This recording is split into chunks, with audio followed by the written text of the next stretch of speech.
Chapter 147 The Arhat comes from the west, about to harvest a lot. Chapter 147 The Arhat comes from the west, about to harvest a lot. This disgust was extremely strong. From Kui Heng's perspective, he could even see a pitch-black cloud flying over from the west. That was a cloud formed by the black light that symbolizes evil.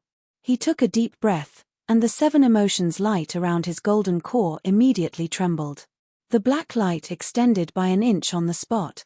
So much. Kui Heng's eyes lit up. This was only the disgust that the other party felt before seeing him, but it could actually make the black light increase by an inch. If he could squeeze this person ruthlessly, he might be able to explode with more emotions. Moreover, in addition to the black light that symbolizes evil, he can also collect the green light that symbolizes fear and the gray light that symbolizes sorrow. If he did it well, he should be able to collect a lot of the purple light that symbolizes anger. This was no monk. Please keep reading 0NMYB0XN0VEL. C0M. He was clearly a walking treasure chest. He was about to reap a huge harvest. However, this Buddhist power is a little familiar. Is it the Bodhisattva jade bone I made with chicken bones? Kui Heng looked to the west and chuckled. This was actually used to refine an Arhat golden body. The Bodhisattva jade bone that Defy swallowed was formed by Kui Heng using his dharmic powers to modify a chicken bone. He wondered if the physique refined with this could still be called an Arhat golden body, or was it an Arhat chicken body? At this moment, Liu Yiyun was comprehending sword techniques in the inner hall of the government office. When she saw Kui Heng walk out and look at the sky, she could not help but ask curiously, "Grand Ancestor, did something happen in the west? An Arhat is coming." Kui Heng smiled as if he was talking about something very normal. "A Arhat?" Liu Yiyun's eyes widened when she heard that. She looked towards the west in shock, and her eyes were filled with killing intent. "Ancestral Grandmaster, is it an Arhat of the Baolin Buddhist Hall?" The Immortal Dawn sect and the Baolin Buddhist Hall had a life and death feud. It should be them. They obtained the Bodhisattva jade bone after all. Kui Heng nodded slightly and looked at Liu Yiyun. He smiled and said, "Previously, I said that I would bring you to kill the monks from the Baolin Buddhist Hall. I didn't expect him to come knocking on my door before I even went. Disciple requests to fight." Liu Yiyun's gaze was firm as she said solemnly, "Ancestral Grandmaster, the deity realm experts who'd learned the Immortal Dawn sword art is far stronger than ordinary deity realm experts. I still have the immortal sword left behind by Ancestral Master as well. I should be able to fight this monk." The Immortal Dawn sword art was born from an immortal cultivation technique. Compared to ordinary martial techniques, it was actually more like a simplified immortal cultivation technique. At the 7th level of Qi refinement, there would be a qualitative change, and one's strength would increase greatly. It was far stronger than the deity realm experts here. For example, the deity realm cultivators of the Immortal Dawn sect could be seen as deity realm experts with the power of human immortals, and they were only a weaker version of a human immortal. With the immortal sword left behind by Jiang Chichi, she indeed had a chance of defeating most ordinary human immortals and Arhats. However, the monk who came to Changfeng Prefecture was not an ordinary Arhat. He had swallowed the Bodhisattva-level chicken bone and not only refined it into the Arhat golden body, but he could also use the Buddhist power contained in the bone to touch the threshold of the Bodhisattva realm in a short period of time. Please keep reading on Wuxia World. EU. With Liu Yiyun's current cultivation realm, she was still unable to deal with that level of power. Moreover, this was a treasure chest monster. Although Kui Heng understood very well how Liu Yiyun felt about killing the monks of the Baolin Buddhist Hall, he could not leave the treasure chest monster to others. This was a huge matter related to his cultivation. No. Kui Heng rejected Liu Yiyun's invitation to fight and shook his head. This monk is a little special. He can use the power of the Bodhisattva realm for a short period of time. It's still relatively dangerous for the current Bodhisattva realm. Liu Yiyun was stunned for a moment before she nodded and bowed respectfully. "Thank you for your reminder, Ancestral Grandmaster. I was a little anxious." At the same time, she made up her mind to cultivate harder in the future and strive to step into the human immortal realm as soon as possible. At that time, with the immortal sword in her hand, she would have a chance to defeat a bodhisattva monk. Don't be discouraged. Kui Heng smiled and said, I'll bring you to see this monk's combat style later. It can be considered as laying the foundation for you to find trouble with those monks in the future. Bring me to see. Liu Yiyun looked at Kui Heng in confusion and asked, Ancestral Grandmaster, is someone else going to deal with that monk? It's not really anyone else. Kui Heng smiled. With a thought, a strand of hair broke and floated onto his palm. This strand of hair will be fighting with that monk later. Ah! Liu Yiyun was even more confused. Hair? How could a strand of hair fight against someone? In the sky above Changfeng Prefecture City, golden lotus flowers bloomed out of thin air. A young monk in white came from the west on a golden lotus. He looked to be less than 20 years old. His eyes were benevolent and peaceful, filled with zen. It was Monk Defy. He was not flying fast. After entering Changfeng Prefecture, it took another hour before he arrived in the sky above the city. Actually, strictly speaking, Defy was not flying. He was just traveling in the sky. After all, an arhat was only equivalent to the 8th level of Qi refinement. The divine Buddhist power was far inferior to Dharmic powers, so it was naturally impossible for him to have any brilliant flying techniques. He used the method of condensing Buddhist power under his feet to fly in the sky to reach the target location. It was very simple and crude. However, the Buddhist sects had a more elegant name for this kind of flying method. Golden lotuses blooming with each step. At this moment, Monk Defy stood in the sky above Changfeng Prefecture City on the golden lotus. He looked down and scanned the entire city with a frown on his face. There are thousands of families, but not a single person pays their respects to Buddha. This is truly a place of great sin. It's difficult for this state overseer, Kui Heng, to escape punishment. There's actually someone spreading Dao techniques here? How detestable. This person seems to be the sect master of Daoi Palace, Zhong Shuming. It's a good opportunity to kill him here. Then, Monk Defy pressed his palms together and chanted a Buddhist proclamation with a loud voice. Amitabha. This Buddhist proclamation resounded throughout the city like thunder, and most of the people in Changfeng Prefecture City heard it. Countless commoners looked up at the sky. Golden lotuses bloomed, and an exotic fragrance wafted over. In the sky stood a white-robed monk, his face filled with compassion. It was as if an arhat had descended from the Pure Land. This made the commoners involuntarily want to kneel on the ground and worship him. Evil monk! How dare you bewitch people in public? Zhong Shuming, who was preaching the Daoist scriptures, discovered the abnormality in the sky. He immediately shouted sternly, waking many citizens up. Preachers of the demon Dao should be executed. Monk Defy frowned. He raised his right hand, formed a fist, and suddenly smashed it down. As soon as he punched out, layers of golden light appeared around his fist, turning into a huge golden fist that covered 1,000 feet. Immediately after, a glass-like feeling appeared on the huge golden fist. It was untainted, pure, and flawless, as if it wanted to purify all the sins in the world. Mo! At the same time, the illusions of towering mountains lit up behind Monk Defy. There were countless treasure temples on them, like a paradise. Rumble. A deafening explosion sounded in the void. The violent airflow formed a gale. It roared and swept over from the sky to the ground. Trees swayed unsteadily, and houses trembled as if they were about to collapse at any moment. Many ordinary people on the ground felt that they could no longer stand steadily. They could only hold on tightly to the things beside them. Monk Defy's punch descended from the sky. It was like the anger of a Buddha that wanted to cleanse the mortal world. Its power was endless. And these scenes were just aftershocks. The pure fist that was emitting glass light was targeting Zhong Shuming, including everything within 1,000 feet.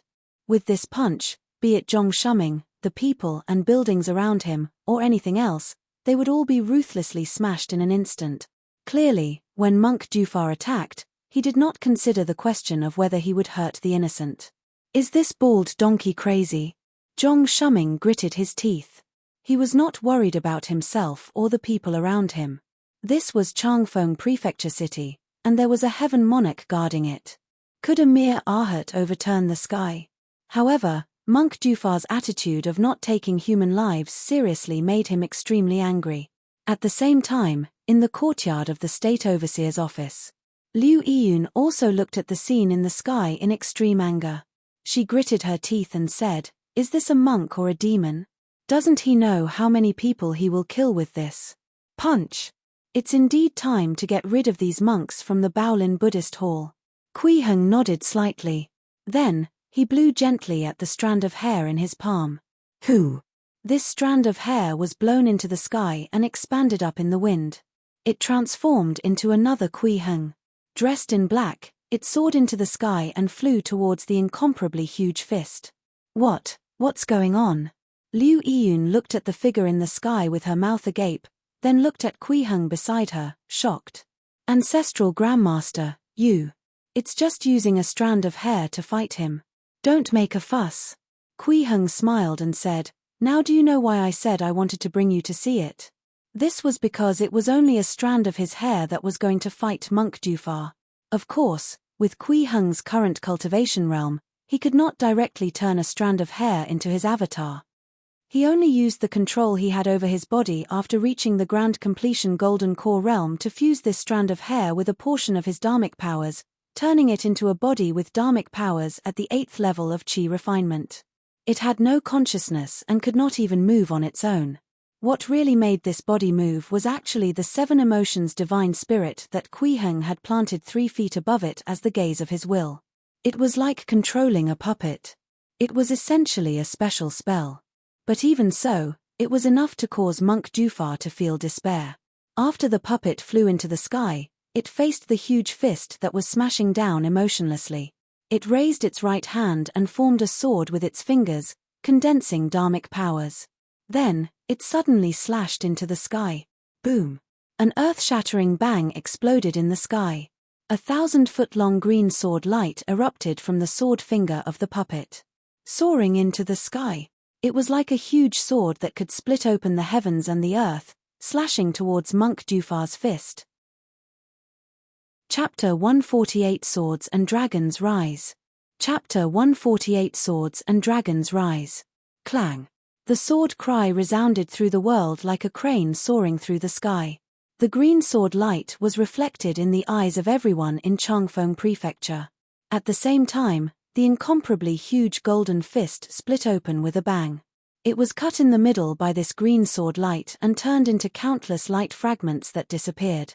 Monk Jufar's attack was directly eliminated by this sword light and did not have any effect. However, he was not flustered. He was still high in the sky.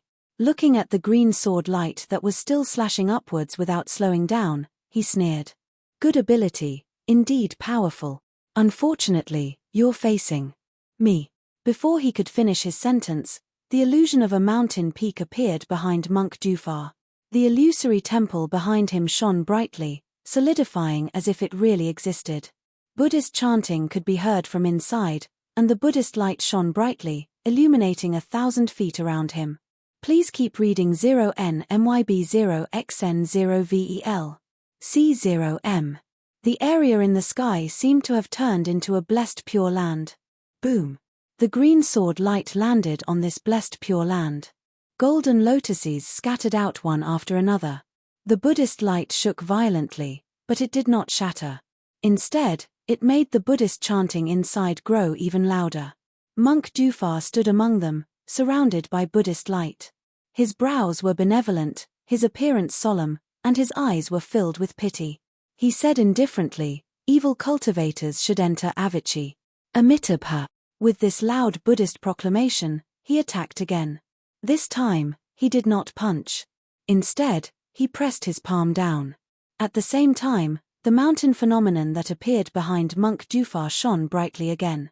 It actually split into layers of light pillars that landed on the 5 fingers of his palm. This palm strike was enhanced by layers of Buddhist light, and it was as if a mountain had risen from his 5 fingers. Now, this palm strike was like 5 mountains connecting together and descending from the sky to suppress all demons. An incomparably huge aura accompanied this palm strike. The citizens of the city looked at the palm of Buddhist light that descended from the sky and immediately felt extreme despair. This was not a power they could withstand at all. Arhat, this is an Arhat. Zhong Shuming looked up at the sky with bloodshot eyes. He clenched his fists and gritted his teeth. When I become a human immortal, I'll definitely fight these Arhat. When he faced this palm, he could not help but feel a trace of fear in his heart. This was something he could not tolerate. In Zhong Shuming's opinion, this was a stain on his heart. In the future, he had to personally defeat an Arhat to wash away this stain. Please keep reading on Wuxia World. EU. That's. Zhong Shuming suddenly looked into the distance. At this moment, the puppet formed by Kui Heng's hair had already rushed into the sky. However, this time, it did not clench its sword fingers. Instead, it clenched its right fist and punched upwards. Boom! The fist of the puppet collided with Monk Dufar's descending palm with a deafening bang. Everyone in Changfeng Prefecture City felt their hearts skip a beat. Immediately after, the entire body of the puppet bloomed with green light, as if it was enveloped by a layer of green flames. The fist suddenly pushed forward. Under the advancement of this punch, the palm that seemed to be formed by 5 mountains could not continue to press down. Instead, it was pushed back. As the green light became stronger and stronger, the resistance the palm encountered increased. Finally, in this round of confrontation, the puppet won again and pushed the palm back.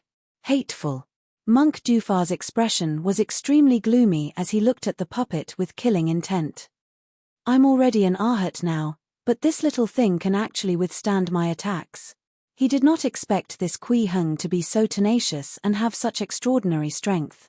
Facing an Arhat like him, he could actually fight back. It was simply unbelievable. This made Du Fei's disgust for Kui Heng grow even stronger. At the same time, his gaze contained some anger and killing intent. In the state overseer's office, Kui Heng revealed a satisfied smile. Thanks to the performance of his body just now, he once again collected an inch of black light and some purple light. Kui Heng suddenly smiled and said, "It's about time." Liu Yiyun was a little puzzled. What? Kui Heng did not answer her, but the scene in the sky let her know the answer. The puppet formed by the hair suddenly opened its arms, and its entire body burned with green-colored sword chi flames. It circulated the dharmic powers in its body, causing all the weapons within 1,000 feet to tremble. In an instant, thousands of swords and hundreds of sabers flew up from Changfeng Prefecture City below, condensing into a 1,000-foot-long sword dragon that suddenly rushed towards Monk Dufar. Under the enhancement of the dharmic powers and sword chi in their bodies, these swords were no longer ordinary weapons. Every single one of them possessed dharmic powers equivalent to the 8th level of chi refinement and became incomparably sharp and invincible. Dense swords and sabers gathered in the sky, filling the sky with the aura of gold and iron. Sword lights and saber lights were also brewing on the long dragon, as if they wanted to destroy everything in front of them. There's actually such a martial technique. Monk Dufar was very shocked. He felt the power contained in it, and his expression changed drastically as he suddenly stomped his foot. Bang! Bang! The 2 golden lotus flowers under his feet instantly expanded to 1,000 feet, like 2 huge defensive barriers trying to resist the sword dragon. But it could not be blocked at all. Now, Kui Heng no longer needed to let his puppet arouse Monk Dufar's disgust. Thus, the strength of the 8th level of chi refinement truly began to display its might. This 1,000-foot-long saber and sword dragon was attached with the dharmic powers of the puppet. The strength and miraculous aspects of its essence surpassed Monk Dufar. The 2 golden lotus flowers simply could not block the saber and sword. Boom! With a loud bang, the 2 golden lotus flowers condensed by Monk Dufar suddenly shattered. The sword dragon rushed up and was about to devour him. However, the monk was already prepared to retreat. When the saber and sword dragon broke through the golden lotus defense, he suddenly formed a seal. His left thumb pressed against the bottom of the nameless finger, and the other 4 fingers were wrapped around in the shape of a fist. At the same time, he shouted sternly, "Droning Tooth Mountain!" In an instant, endless Buddhist power descended on Monk Dufar's body, forming a layer of golden light that flickered with the Buddhist symbols, enveloping his entire body. Clang! Clang! Clang! The saber and sword dragon slashed fiercely at the golden barrier. Monk Jufar immediately felt as if he had been struck by an extremely huge force. He was sent flying. However, this was exactly what Monk Jufar wanted. Following that, he quickly adjusted his direction. Buddhist power condensed into a golden lotus under his feet and he ran into the distance. He was going to escape. The strength displayed by Kui Heng had far exceeded his expectations. In Monk Jufar's opinion, if they continued to fight, even if he could win, he would most likely have to pay a certain price. He might even have to use the power of the Bodhisattva Jade Bone. There was no need to do this for the time being. However, even if he wanted to escape, Kui Heng would not let him off. The puppet also rushed out of the city. It controlled the sword dragon and slashed at Monk Jufar, who was preparing to escape. He had no intention of letting the monk off. Bastard, you don't know what's good for you. Monk Jufar cursed in his heart and continued to speed up, trying to escape from the pursuit of the puppet. At this point, the main battlefield where the two of them were fighting had already left Changfeng Prefecture City. The citizens in the city immediately heaved a long sigh of relief. In the state overseer's office, Kui Heng looked at the sky and said to Liu Yiyun, "Let's go and continue following them." With that, a pure white auspicious cloud rose from under his feet and dragged the two of them into the sky, preparing to chase after the battle between the puppet and Monk Jufar. However, just as the two of them flew into the sky, they saw Zhong Shuming also stepping into sky. Exalted Immortal? Zhong Shuming was confused when he saw Kui Heng. He asked curiously, "Didn't you chase after that monk just now?" "It wasn't Ancestral Grandmaster who chased after that monk just now," Liu Yiyun replied on his behalf. "That was just a puppet formed by a strand of Ancestral Grandmaster's hair." "What?" Zhong Shuming looked in the direction where the sword dragon had left in disbelief. He subconsciously swallowed and said to Kui Heng, "The power of Exalted Immortal is indeed unfathomable. There's no need to say anything. Let's go and take a look." Kui Heng chuckled and let Zhong Shuming stand on the auspicious cloud as well. They flew in the direction of Monk Jufar. Boom! Monk Jufar, who was fleeing in panic, slammed into the top of a mountain, collapsing part of the mountain, causing the mountain to be more than 100 feet shorter. Countless gravel fell, startling all the birds and beasts. Such a huge impact injured his bones and tendons, and his Buddhist power dimmed a little. Fortunately, the Bodhisattva Jade Bone in his body could continuously transfer Buddhist power to nourish his body and heal him. Damn it, why did he suddenly become so powerful? Monk Jufar was furious, but he did not make up his mind to use the power of the Bodhisattva Jade Bone. He could only run forward again. Rumble. As soon as Monk Jufar left the shattered peak of the mountain, the puppet rode a 1,000-foot-long sword dragon over. Saber light and sword chi flash. The sharp sword light only passed by the mountain, but it had shaved off layers of rocks, causing the mountain to become more than 100 feet shorter. However, this time, not even the gravel fell down. They were all minced into dust by the swords. Monk Jufar's heart skipped a beat when he saw this scene. He could not help but increase his pace. Before long, he was approaching the edge of Fengju. At this moment, a dense army was marching below this area. Their numbers were as high as 1,000,000. Is it Wang Donglin's alliance? A thought flashed across Monk Jufar's mind. Whoosh. At this moment, he suddenly felt a sharp pain on his back. The protective Buddhist light was actually useless.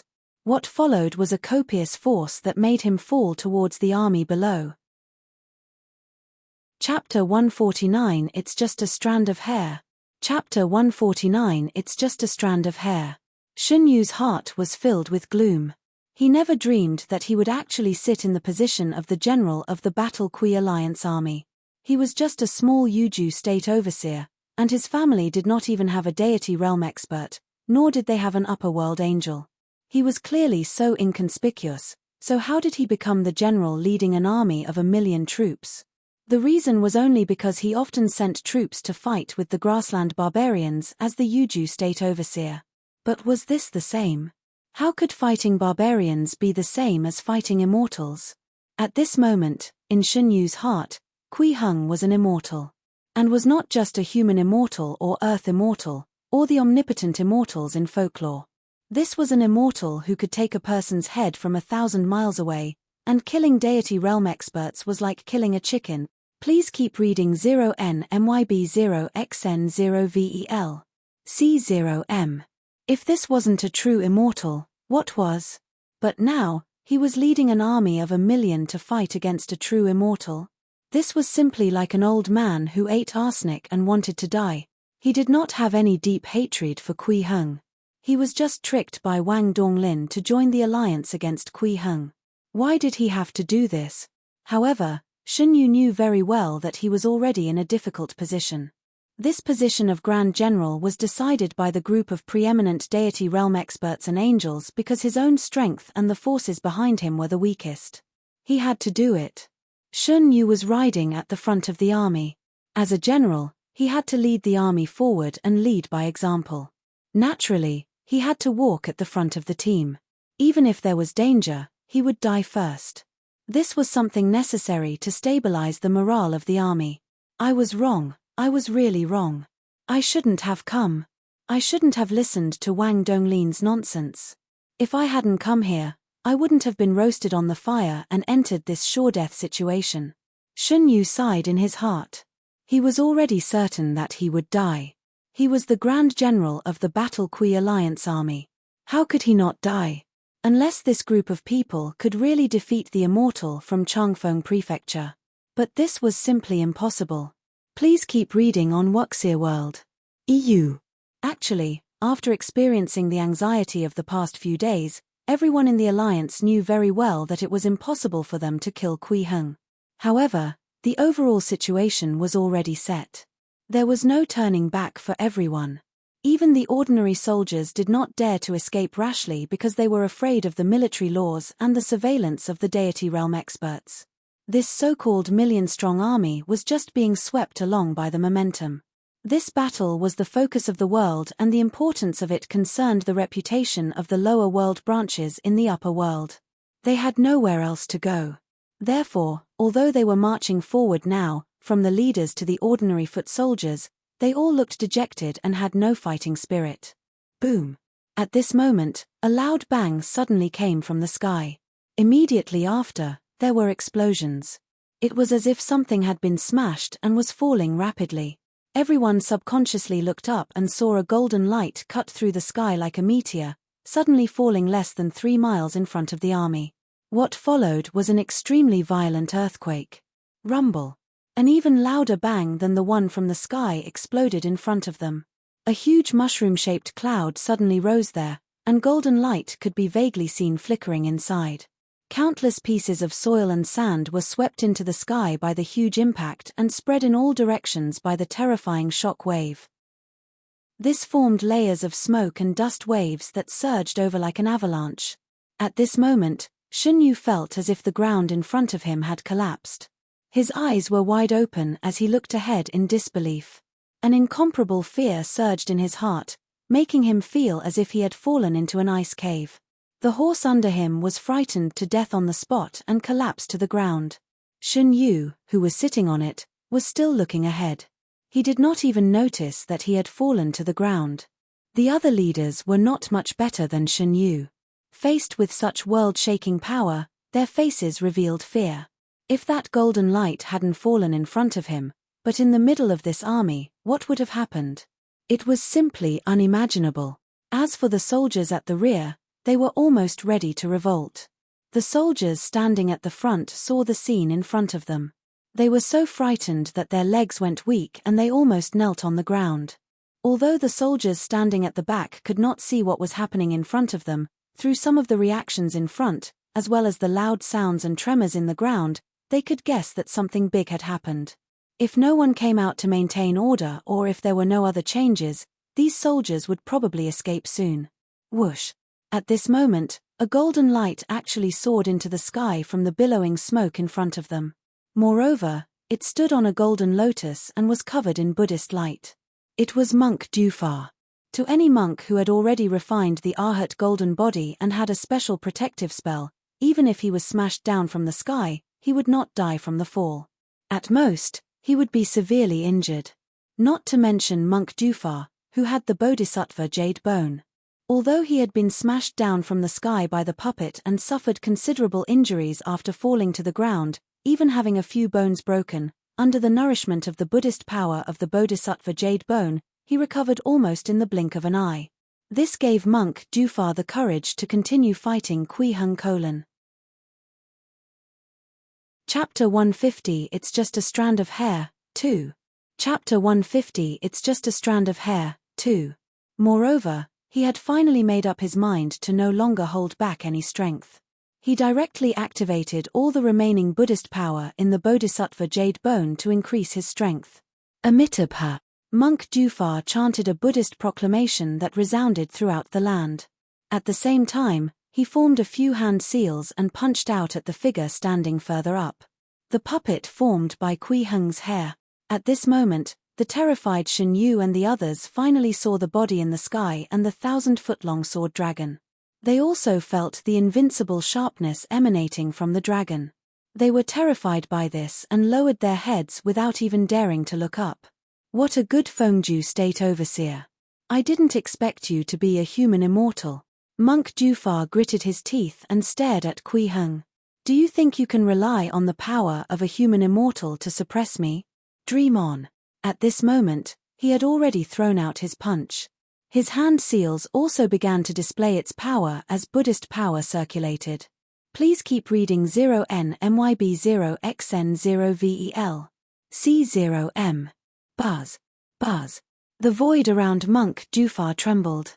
His entire body shone with golden light, and an illusory Buddha image condensed behind him. This Buddha had a solemn appearance. He actually opened his mouth and spat out lotus flowers as he chanted scriptures. The Buddhist proclamations immediately spread throughout the land, and it could be heard for miles. Such power was not something an arhat could possess. This was clearly the power of a bodhisattva. Some of the upper world angels in the army had already recognized the Buddhist power displayed by Monk Dufa and exclaimed, "Bodhisattva! This is a bodhisattva. A bodhisattva has actually descended to the world, and is fighting Kui Hung. Bodhisattva, please kill Kui Hung." When these upper world angels saw Monk Dufa display the power of a bodhisattva, they began to ask for help. Even the state overseers and family heads who did not understand the concept of a bodhisattvas might also ask for help. They hoped that this bodhisattva who suddenly appeared could kill Kui Hung. In their panic, they forgot about their fear from the past few days and ignored the fact that even earth immortals and bodhisattvas could not cut their heads off with flying swords from thousands of miles away. After all, people always hoped that things would develop in their favor. However, Shen Yu did not forget, so he lowered his head without making a sound. He did not even dare to look up at the power of the bodhisattva. However, he also noticed that there was actually someone else who did not ask that bodhisattva for help. The state overseer of Yangju, Dao Zhang. Please keep reading on Wuxia World. EU. Now, Dao Zhang was also lowering his head and not saying a word. It was completely different from his usual radical attitude. At this moment, as the phantom of the Buddha chanted the scriptures and emitted golden light, Monk Dufa's attack in the sky was completed. He was surrounded by the illusory Buddhist city. Boundless Buddhist light bloomed from his fist. Energy burst out like a hurricane, sweeping through the world, as if it wanted to completely crush the puppet. Evil demon, die! Monk Dufa let out a furious roar, as if he wanted to show his determination to eliminate the demon in front of the million-strong army. However, what stood in front of him was only a puppet formed by a strand of Kui Heng's hair. It would not care about his words at all. It would only counterattack his attacks. Therefore, while Monk Dufa attacked with all his might, the puppet also displayed the true dharmic powers of the 8th level of Qi refinement. The 1,000-foot-long saber and sword seemed to have been guided by something. They suddenly passed through the clouds and flew into the sky. They overlapped with each other and instantly condensed into a huge sword that hung in the sky. The green sword Qi flames completely enveloped the huge sword. An incomparable sharpness tore through the sky, as if it wanted to cut through everything in the world. Clang! With a sword chime, the Buddhist chanting was completely suppressed. This huge sword descended from the sky like a comet, instantly piercing through the layers of Buddhist light and destroying the phantom of the Buddha. Monk Dufar himself was pushed down from the sky by the huge sword. Facing such an attack, he had no room to resist at all. He could only watch helplessly as the huge sword condensed and shrank, finally condensing into a 3-foot-long green sword that pierced through his entire body. Rumble. The surrounding ground shook violently again, and this time, the ground surged. After the 3-foot green peak pierced through Monk Dufar, it brought the monk down from the sky and stabbed into the ground. At the same time, a terrifying sword chi spread in all directions, causing the ground to surge like waves, and layers of earth waves appeared. However, this change was quickly suppressed and did not cause much damage. Hence, the scene of Monk Dufar, the Bodhisattva, being nailed to the ground by a sword appeared in the eyes of Shen Yu and the others. The faces of those people who had asked for help just now turned pale with no trace of blood. There was only fear in their eyes, and even their bodies began to tremble. Especially after seeing the figure on the sword slowly descend from the sky. This fear was even stronger. One of the state overseers was so frightened that he fainted. However, Shen Yu seemed to have been enlightened. He kowtowed respectfully and said loudly, "State Overseer Shen Yu of Yuju greets Lord Overseer Fengju. I'm willing to serve you." Dao Zheng also shouted, "Dao Zheng, the State Overseer of Yangju, is willing to serve you." Unfortunately, this was only a puppet and there was no response. "Ah, demon, what exactly are you?" At this moment, Monk Dufar, who was nailed to the ground by the sword, actually spoke again. He was not killed on the spot. His vitality was extremely tenacious. He was glaring at the puppet in disbelief. "Naturally, it's because you're still useful." Kui Heng's teasing voice came from the sky. He had once again collected numerous green, grey, and purple light from Monk Dufar's body. It was quite impressive. When he landed with Zhong Shuming and Liu Yiyun, Monk Dufar, Shen Yu, Dao Zheng, and the others were all stunned. These people looked at Kui Heng and then at the puppet. What was going on? Why were there two Kui Heng? At this moment, the puppet that had just suppressed Monk Dufar, the Bodhisattva, suddenly swayed gently and turned into a thin black hair on the spot. Hair. Hair. Shen Yu, Dao Zheng, and the others felt their minds buzz, as if something had exploded from inside. They had truly seen something that completely exceeded their understanding and imagination. Hair, how could it be just a strand of hair? That was a being with supreme divine power that was enough to instantly suppress a bodhisattva. Why did it become a strand of hair? This was too ridiculous and unbelievable. When Monk Dufar saw this, his entire body trembled, and even his lips were trembling. His eyes were fixed on the strand of hair, and his eyes seemed to be burning with flames. He felt like he was going crazy. He had returned to his youth in order to become a golden arhat. After obtaining the Bodhisattva Jade Bone, his cultivation realm advanced by leaps and bounds. He finally cultivated to the Golden Body Arhat realm and even possessed the powerful might to temporarily transform into a Bodhisattva. In the end, he couldn't even defeat a single strand of someone else's hair. In an era where the immortals and Buddhas had yet to descend, shouldn't his strength be invincible and be able to handle all matters? Why did it become like this? How could this Kui Heng be so powerful? A strand of hair, just a strand of hair, had defeated him? Monk Dufar could not accept this fact at all. It was worse than dying on the spot. Next, the strand of hair actually returned to Kui Heng's head, fusing with the original strand of hair and reconnecting. Monk Dufar almost went crazy when he saw this scene. He felt that Kui Heng was mocking him. However, in reality, Kui Heng ignored him. Instead, he looked at Shen Yu and the others with interest and chuckled. "Are you and the troops behind the alliance that claims to want to kill me?" No one dared to answer. There was complete silence. Chapter 151 I'll give you a mission. Chapter 151 I'll give you a mission. On the endless wasteland, 1,000,000 troops stood in formation. There were more than a dozen leaders, either at the deity realm or with high positions and power. This was originally a power that was enough to sweep through the world.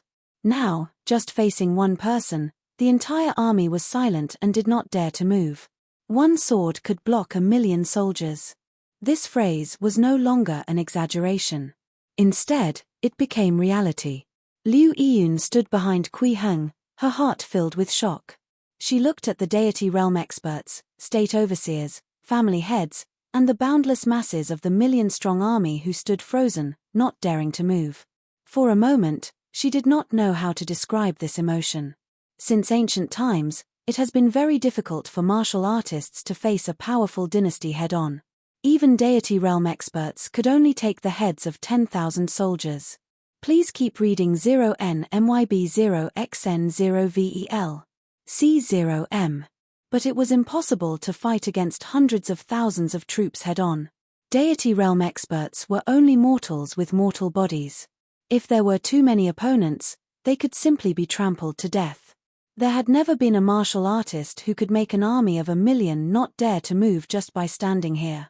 But now, Ancestral Grandmaster has done it. Was this the power of someone above the deity realm? No, the human immortal realm definitely did not have such power. The monk just now even displayed power similar to the Bodhisattva realm. Was Ancestral Grandmaster already a deva? No. What had just fought with the monk was only a strand of Ancestral Grandmaster's hair. Was a strand of hair already comparable to a deva? What kind of power was this? The more Liu Yiyun thought about it, the more shocked she became. She felt that her worldview and knowledge were about to be overturned. Zhong Shuming, who was standing at the side, appeared much calmer. After all, she had long treated Kui Heng as a heaven monarch. However, after seeing that the puppet that defeated Monk Jufar was only a strand of hair, she still felt her scalp tingle.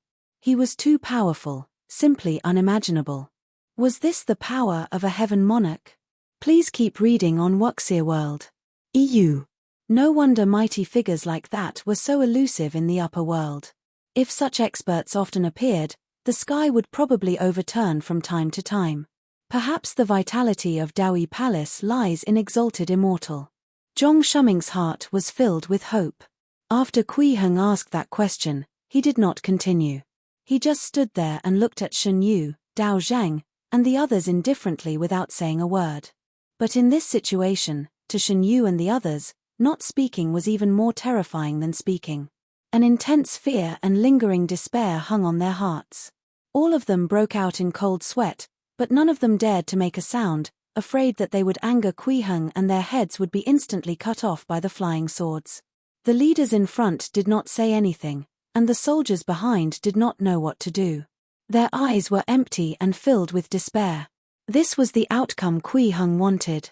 There were more than a dozen top-notch inner world experts, several deity realm experts, and more than 1,000,000 troops. There was no lack of Xiantian and profound gate realm generals among them. The 7 emotions of life they provided was extremely impressive. The green color that symbolizes fear, the gray color that symbolizes sorrow. These 2 light of 7 emotions were increasing at an extremely fast speed, far surpassing any of the previous large-scale harvesting. Of course, there was also the purple light that symbolizes anger. Monk Jufar was indeed a qualified treasure chest monster. He was actually still not in despair and was still tirelessly angry. However, although Monk Jufar was angry, he did not shout or threaten him with his background. Instead, he lay weakly on the ground without moving. No struggle, no words. Not a sound. He let the sword stab into his body. In fact, Monk Jufar was trying to activate the power of the Bodhisattva jade bone in his body. It was not to deal with Kui Heng, but to contact Monk Shenkong, who was thousands of kilometers away.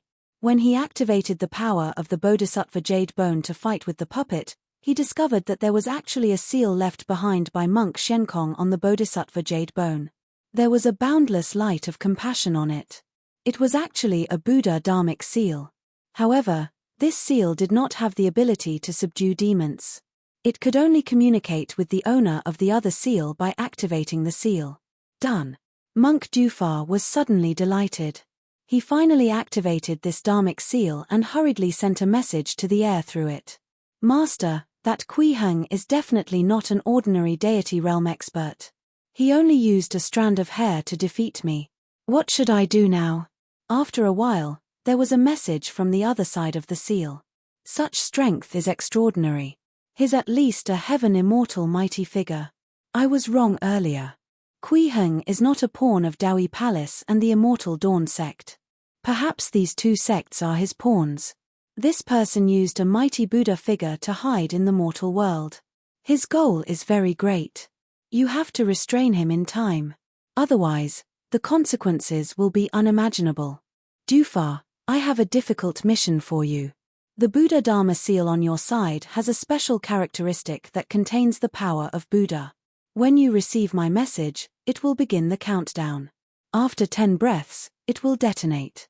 The explosion of this Buddha seal is equivalent to a Buddha taking action personally. It will naturally kill Kui Heng. It can be considered as washing away your hatred. You can leave in peace. Monk Defy was stunned on the spot, and then his face revealed an expression of disbelief. At this moment, he finally understood everything. Why did Master still play with the Bodhisattva jade bone even though he clearly did not intend to refine it? It was not because he wanted to check the safety of the Bodhisattva jade bone. The reason why he placed the Buddha seal on it was not to maintain contact with him so that he could seek help in time. He clearly wanted to use him as a human weapon. He wanted him to die with the opponent. Why is this? Monk Defy's anger reached a peak, but he did not say anything. He even glanced at Kui Heng to see if he had noticed him. Although he was filled with hatred for Monk Shenkong now, he knew very well that he had no other way out. Instead of roaring hysterically, and causing the other party to become vigilant, it was better to just explode silently. He wanted everyone here to die with him. Even if you're powerful and comparable to a heaven immortal, so what? Aren't you still going to die without a grave? Monk Defy stared at Kui Heng with a sinister expression. He waited for the Buddha seal in his body to explode.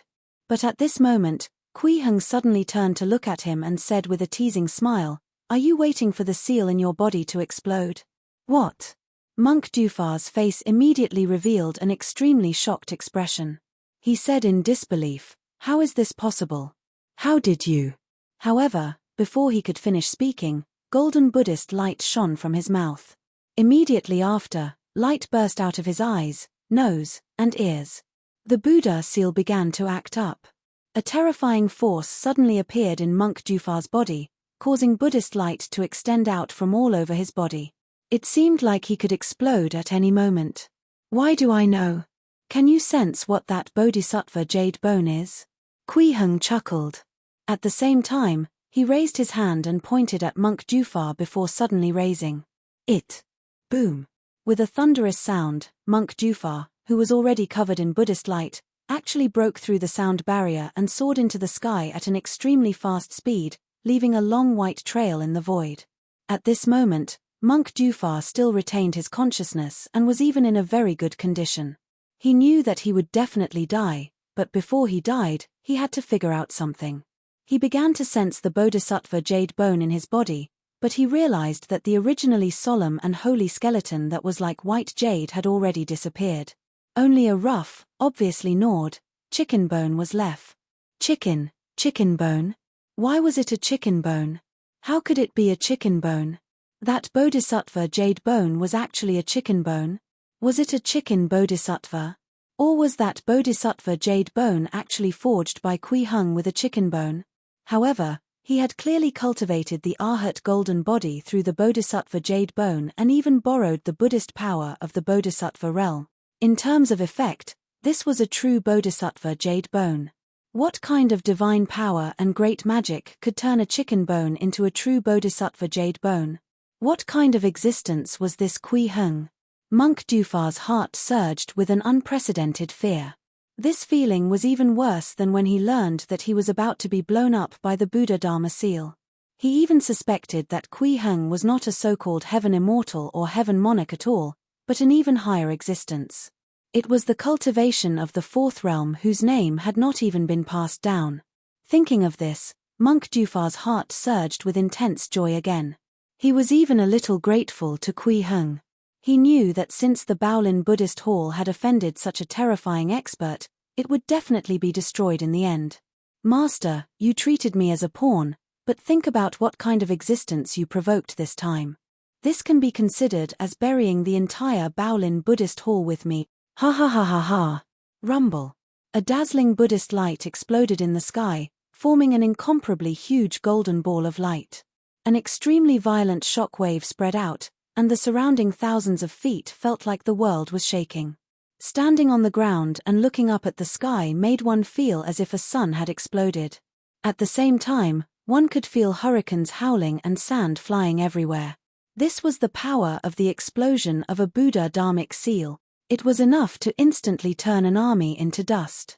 Shun Yu and the others knelt down with sore legs and prostrated themselves on the ground, begging respectfully, "Immortal, spare us, immortal, spare us."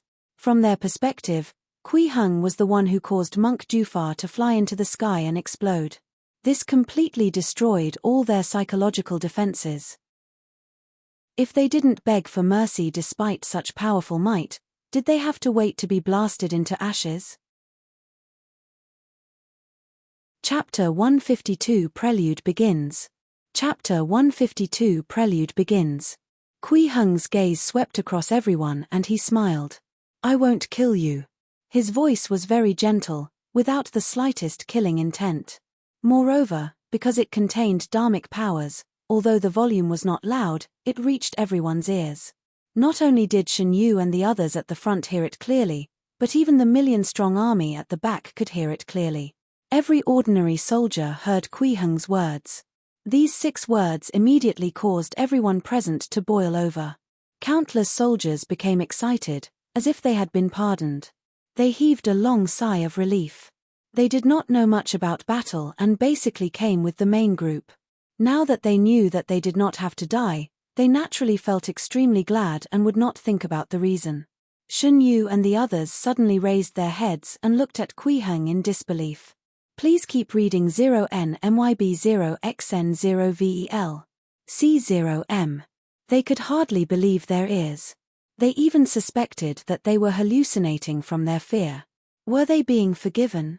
How was this possible? Actually, when they saw Kui Heng descend from the sky, Shun Yu and the others were already prepared to be killed. After all, the reason why this million-strong army was formed was because of a single goal. To kill. Kill Kui Heng. Who would forgive such a group of people who specially came to kill him? That was impossible. I said, "I won't kill you." Kui Heng noticed the expressions on Shun Yu and the others' faces and emphasized again. This time, Shun Yu and the others finally believed it. They looked at each other and saw surprise in each other's eyes. Everyone was overjoyed. Just now, they were all prepared to be killed and were in extreme despair. Now, they had a chance to live again. They did not have to die here. The feeling of escaping death filled everyone's hearts with joy. "Thank you, exalted immortal, for not killing us." Shun Yu was the first to kowtow and thank him. Please keep reading on Wuxia World. EU. Thank you, exalted immortal, for not killing us. Thank you, exalted immortal, for not killing us. Dao Zheng and the others, including the upper world angels, hurriedly knelt on the ground with Shun Yu and kowtowed to Kui Heng to express their gratitude. When the generals at the back saw that everyone in front had knelt down, they immediately knelt down as well. Under this chain reaction, the million-strong army knelt down in front of Kui Heng in the blink of an eye and thanked him. Thank you, exalted immortal, for not killing us. Thank you, exalted immortal, for not killing us. What did it feel like to be thanked by more than 1,000,000 people at the same time? It was an indescribable feeling. Even a golden core cultivator like Kui Heng felt a little excited when faced with the thanks of 1,000,000 people at the same time. Of course, this excitement could also be because he saw a red light that filled his eyes. It was an extremely strong and bright red. The red color that symbolizes joy. 1 inch. 2 inches. 5 feet. 9 feet. A great harvest. A truly great harvest.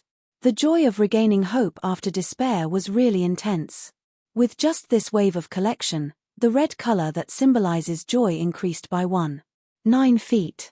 As a result, the red light that symbolizes joy exceeded 4 feet in height, second only to the black light that symbolizes evil.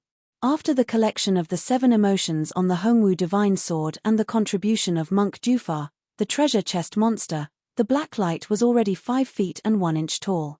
It was the tallest among the light of 7 emotions. Kui Heng looked at the people in front of him happily. These were all plump chives. How could he kill them? This was going against his cultivation, and it was also the greatest waste of resources. Of course, it was impossible to let them off just like that. Don't thank me too early, Kui Heng suddenly said to Shen Yu and the others. I spared your lives because I have something for you to do. Next, return to your homes and use all the power you can control to implement these decrees everywhere under your rule. As he spoke, he flicked his finger, and streams of light flew out and entered their heads.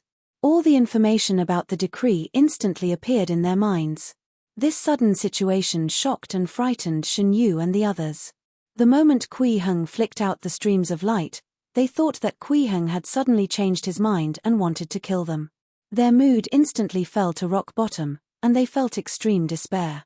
However, when the information carried by these streams of light appeared in their minds, this magical method shocked them greatly.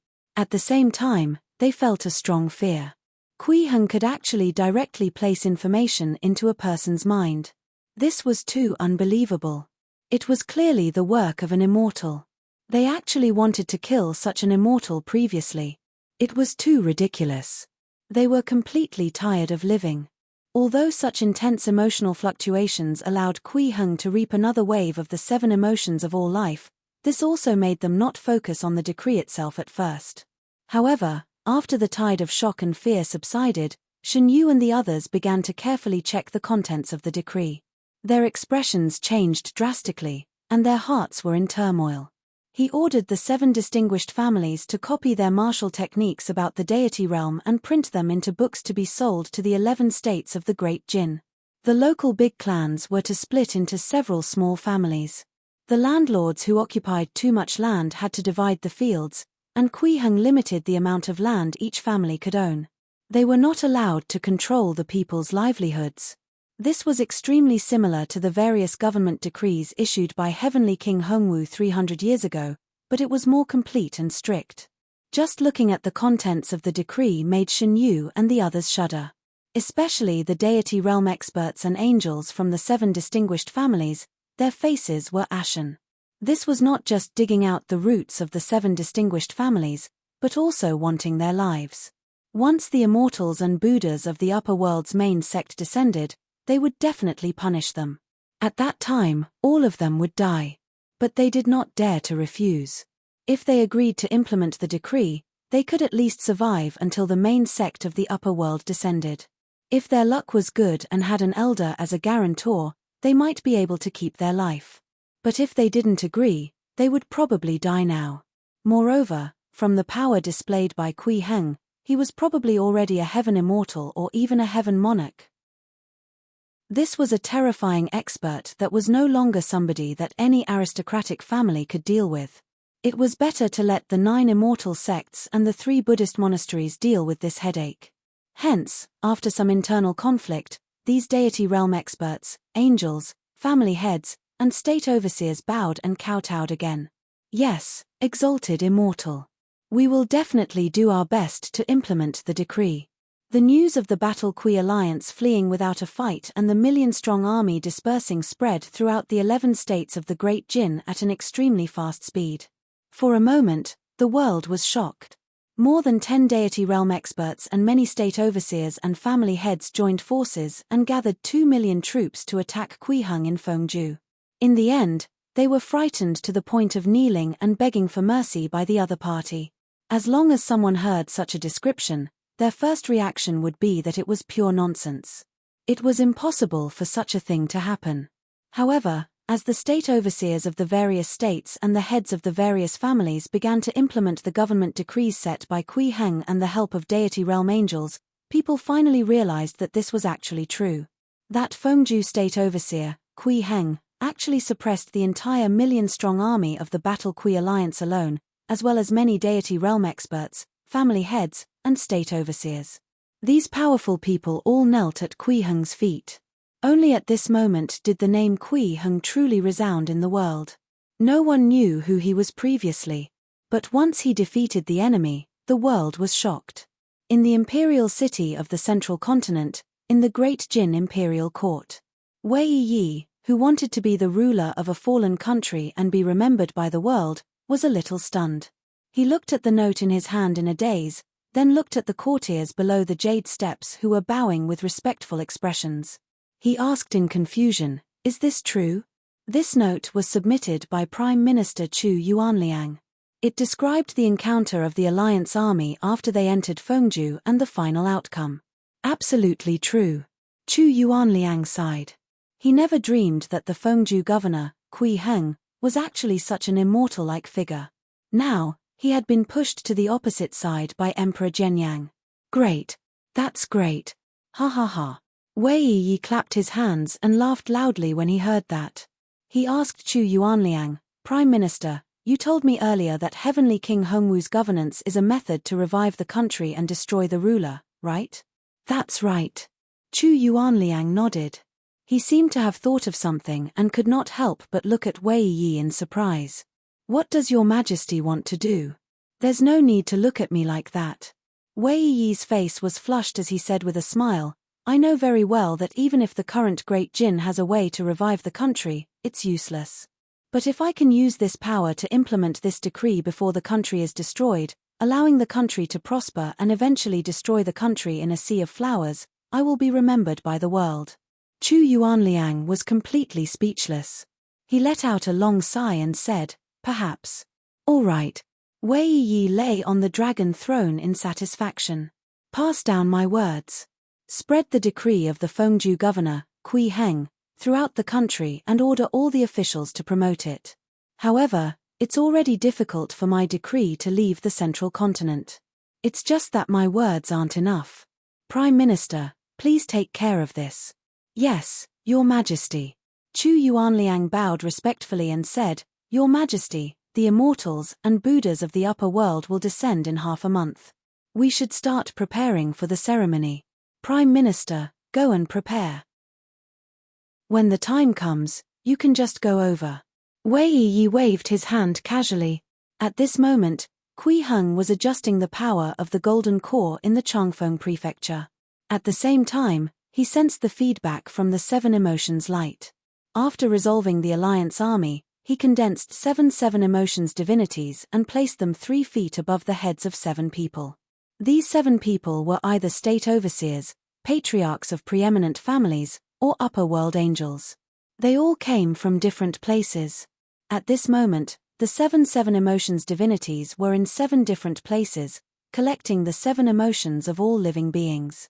Therefore, Kui Heng could collect a considerable amount of the light of 7 emotions almost every day. He was getting closer and closer to his final goal. The 100-year period is in half a month. It's time to organize my current state. Also, should I spend some currency to deduce some spells or exchange for some things? Chapter 153 In front of the paywall system, anyone is poor. Chapter 153 In front of the paywall system, anyone is poor. The current amount of system currency he possessed was no longer the same as when Kui Heng had just walked out of the beginner's space. Although his main goal had always been to collect the 7 emotions of all living beings to nurture a nascent soul, he did not relax his collection of system currency. From Juhe County to Lu County, then to Changfeng Prefecture City, he had also gone to other places a few times. Actually, every time he arrived at a place, he would pay attention to the things that might contain the foundation of civilization and the accumulation of time. He transformed the aura on it into currency. To this day, the system's currency has become quite abundant. He had more than 2 million. Currency, 1278569, 5. The biggest gain was provided by the Wang family of Langya. Please keep reading 0NMYB0XN0VEL. C0M. As one of the 7 distinguished families that had been passed down for more than 3,000 years, the artifacts and antiques stored in their clan could be said to be huge. They contributed more than 1 million coins in one go. More than 2 million coins seemed to be a lot.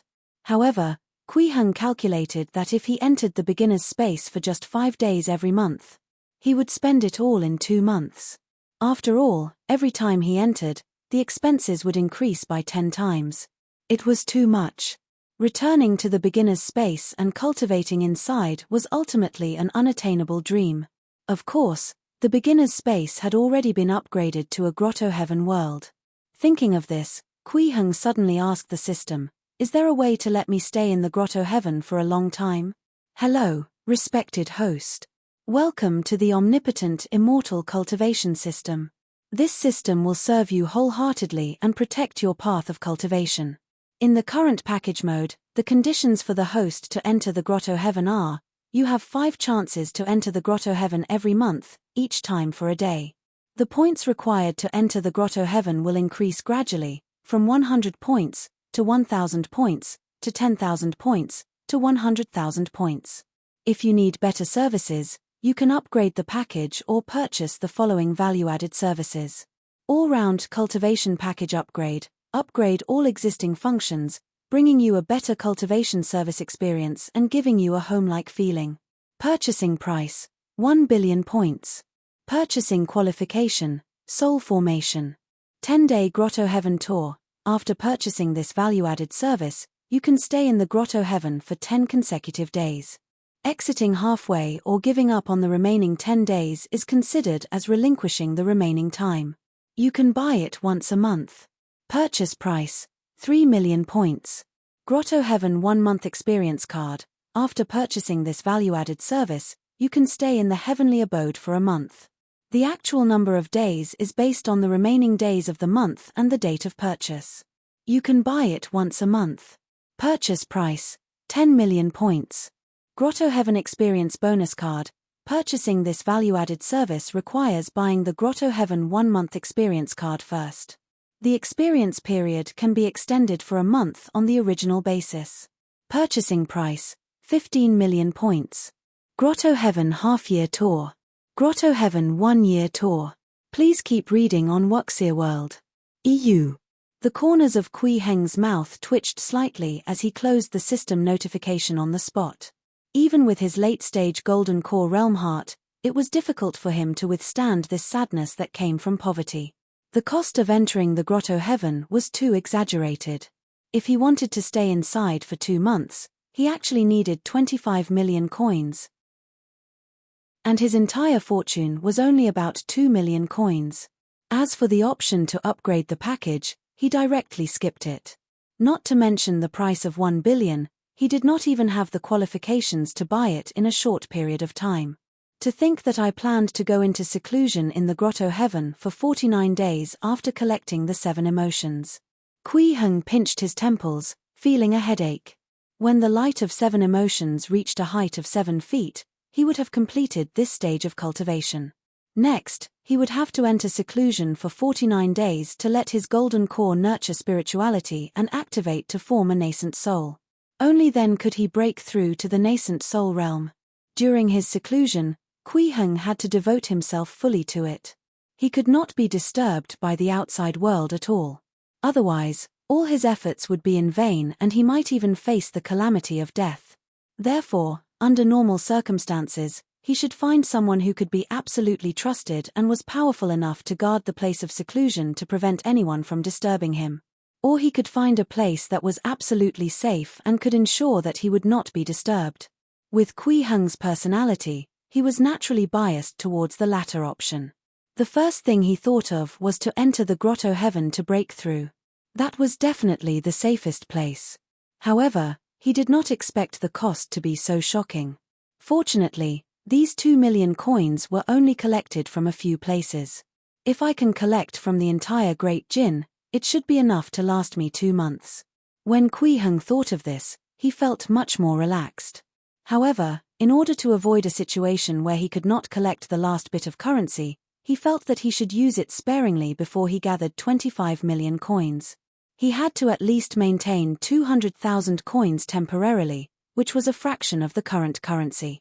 Although this bit of currency was insignificant compared to the cost of staying in the Grotto Heaven for a long time, it was enough to use for the normal consumption of the existing package. For safety's sake, I should buy a primary grade Dao robe first. Kui Heng thought to himself. Primary grade Dao robe, a Dao robe with relatively weak dharmic powers. It is warm in the winter and cool in the summer. It can drive mosquitoes, bugs, and dust away. You can change the style of the clothes at will. It can withstand a maximum strength attack from an early stage nascent soul stage cultivator.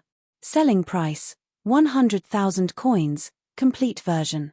The clothes on his body were actually condensed by his dharmic powers.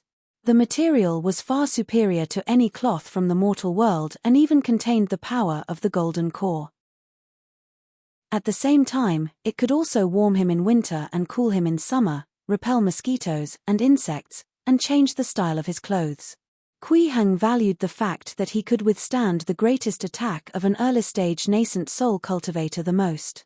According to his experience, the difference in strength between an early-stage golden core cultivator and a peak-stage nascent soul cultivator was extremely huge. The greatest attack of an early-stage nascent soul cultivator could probably crush him like an ant.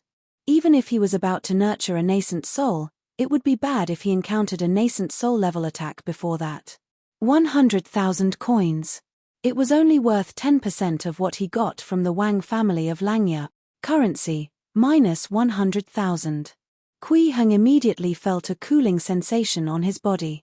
The primary grade Dao robe was already on his body. The texture was indeed much better than clothes condensed from dharmic powers.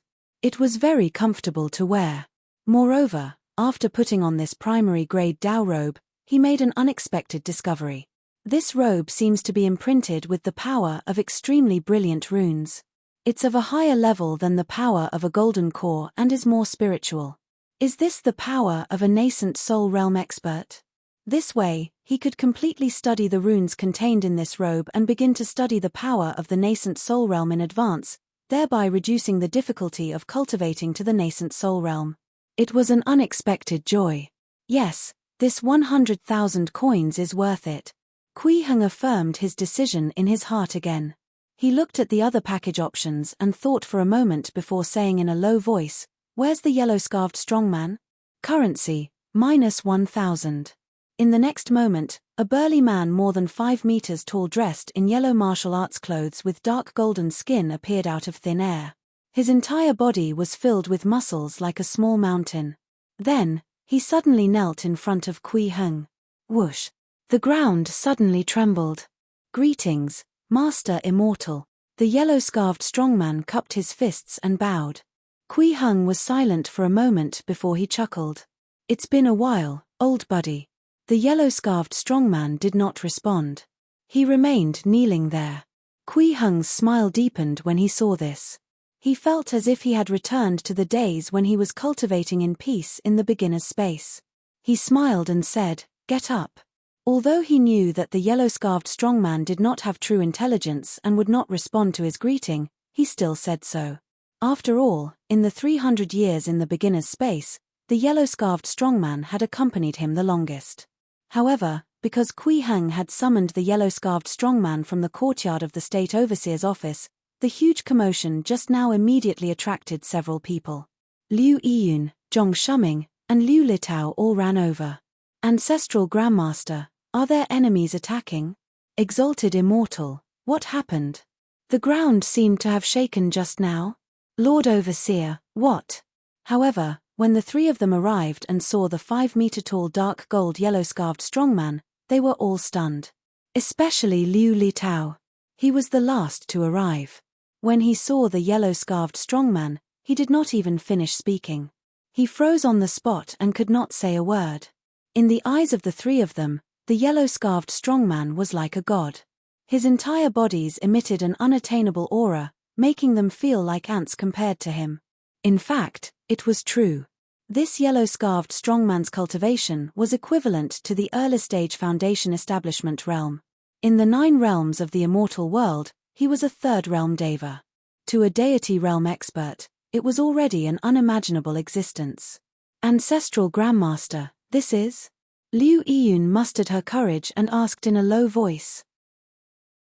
"You can say that he's my servant." Kui Heng smiled and said, "He got lost earlier and has just been found." Then, he said to the yellow-scarfed strongman, "You can go back first." "Yes, Master Immortal." The yellow-scarfed strongman knelt down again. Its voice was loud and clear, like thunder in the ears of Liu Yiyun and the others. Then, they saw this incomparably tall giant disappear. He disappeared into thin air and was gone in an instant. The three of them looked at each other, their hearts in turmoil. Liu Litao only had one word in his mind. Immortal. Lord Overseer was indeed an immortal. He had unbelievable power and method. Liu Yiyun and Zhong Shuming were both at the deity realm. They had a deep understanding of cultivation and had a general understanding of disappearing into thin air. Human immortals and earth immortals definitely could not do such a thing, not even devas. Could that giant be a heaven immortal or even a heaven monarch? If that was the case, then… The two of them looked at Kui Heng again. They had heard it clearly just now. The yellow-scarved strongman called Kui Heng Master Immortal. An existence suspected to be a heaven immortal or even a heaven monarch actually called Kui Heng Master Immortal. What did this mean? Chapter 154 Miniature Thousand-Mile Court. Chapter 154 Miniature Thousand-Mile Court. For a moment, Zhong Shuming and Liu Yiyun thought of many things. The scene of Kui Heng defeating Monk Jufar with a strand of hair flashed through his mind, and a guess couldn't help but appear in his heart. Perhaps Kui Heng was not just a heaven monarch. It was an even higher existence. Could it be that exalted immortal is actually a mighty figure at the fourth realm of the immortal world, a realm in which the name hasn't even been passed down? Zhong Shuming was shocked. This seemed to be the only way to explain his actions. If that was really the case, then he had really hugged a super thigh. Perhaps Daoi Palace could become great again in his hands. All kinds of thoughts flashed through Liu Yiyun's mind. However, her thoughts were not as complicated as Zhong Shuming's. She just felt that since her ancestral grandmaster was so powerful, the immortal Dawn sect would not be bullied in the future. Please keep reading 0NMYB0XN0VEL. C0M. Perhaps they could even find Ancestral Master back.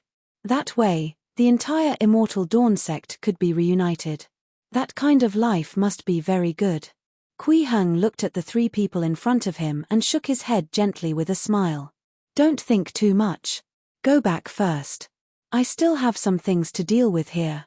The three of them cupped their hands and bade farewell. Kui Heng sighed softly. I haven't tried to deduce spells yet. If I start experimenting with spells, the commotion might be even greater. Hence, with a thought, he had an idea and asked the system, if I enter the Grotto Heaven world now, will I appear elsewhere when I come out? Hello, respected host. Welcome to the omnipotent immortal cultivation system. This system will serve you wholeheartedly and protect your path of cultivation. The Grotto Heaven is an upgraded version of the beginner's space. It also has the characteristics of wandering through the gaps between the myriad worlds. If you don't take any precautions and enter the Grotto Heaven, you might appear elsewhere when you come out. However, there's no need to worry.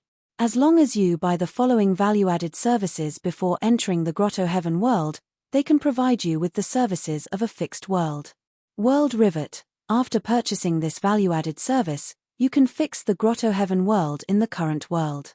For a day, it will not wander to other spatial rifts. Purchasing price, 1,000 coins. Kui Heng was speechless. Perhaps this was the Krypton gold system. Although when he came out of the beginner's space, he felt that he had appeared at the place where he first transmigrated, and there didn't seem to be any signs of him wandering through the various worlds, he would rather believe it than not. What if he really went to another world when he came out? That would be a trap. In any case, it was only 1,000 points. He would buy it. Kui Heng instructed the yellow-scarved strongman to protect Changfeng Prefecture. And then, please keep reading on Wuxia World. EU. Currency, -1,000. Currency, -100. After 2 purchases, Kui Heng disappeared from the State Overseer's office. The next moment, he arrived in the sky. Around him was a sea of clouds. Above him hung a sun that emitted endless light and heat, illuminating this world. Kui Heng looked down and saw a piece of land. First, there was a dense jungle growing on it, and there was a 3-story garden villa in the central area. It was the beginner's hut he had lived in for 300 years. There were 2 fields in the courtyard of the villa. One was the beginner's farm among the novice benefits, and the other was the farmland that he had manually cultivated. Then, he looked beyond the land. Originally, when this was still the beginner's space, there was only a void enveloped by a golden light curtain outside the land. But now, outside the land, there was an endless sea. There were also scattered islands on it. Standing in the sky, one could see that these islands were of varying sizes. Some of the islands even had strange flowers and plants that Kuiheng had never seen before. There were even some islands that were enveloped in fog and emitted various colors, looking rather magical. After turning into the Grotto Heaven world, this place is much larger and more magical than before. Kuiheng couldn't help but praise in his heart. He was quite interested in these new islands. However, this time, he came in to deduce spells and experiment. Although the new miracles in the Grotto Heaven were worth exploring, he did not have much time and could only put them aside for the time being. Therefore, after seeing the changes in the Grotto Heaven world, Kuiheng descended from the sky and arrived on the island in the sea. Compared to the outside, the situation on this land had hardly changed. It was still the same as when Kuiheng left. Of course, there were also some subtle changes. For example, there were many things piled up in the beginner's farm. These were all produced by the farm in the past few months. However, since the owner was not here, and no one destroyed them, they piled up. Fortunately, these things contained spiritual energy and could retain their freshness on their own. Not to mention a few months, even if hundreds of years had passed, they would still remain fresh. Moreover, there was an additional spiritual root medicinal field in the core area of the farm. There were a few real spiritual roots growing inside. In addition, there were some weeds in the farmland that he had cultivated. The tomato trees and other fruit trees had also ripened. Huge fruits hung on them, filled with the aura of harvest. Just looking at this scene, Kuiheng felt at ease. His entire body relaxed. No matter how much wind and rain there was outside, this was always the most familiar and safest place. Kuiheng skillfully picked a tomato from his farmland. He didn't even need to wipe it before putting it into his mouth and taking a bite. His mouth was immediately filled with juice. It was sour, sweet, and very delicious. After casually removing the weeds from the ground, he opened the door of the beginner's hut with ease and walked in. "Welcome home, master." There was still electricity inside. A certain elf greeted him very intelligently, and the electric lights were automatically switched on. Kuiheng sat on the sofa as he ate his tomato. He collapsed in satisfaction, feeling so comfortable that he did not want to move. This was the feeling of home. Only then did he know that although the use of these novice benefits only lasted 300 years, after the package was upgraded, as long as he entered the Grotto Heaven, he could continue to use the beginner's hut. The beginner's hut and the meditation chamber. Only by continuing to spend money could he upgrade them to the Blessed Land Dao Palace and the primary grade meditation chamber. This was a pleasant surprise. "Unfortunately, I can't stay long." Kuiheng sighed and sat up again after lying on the sofa for 3 minutes. Although he enjoyed the feeling now, he knew better what he should do.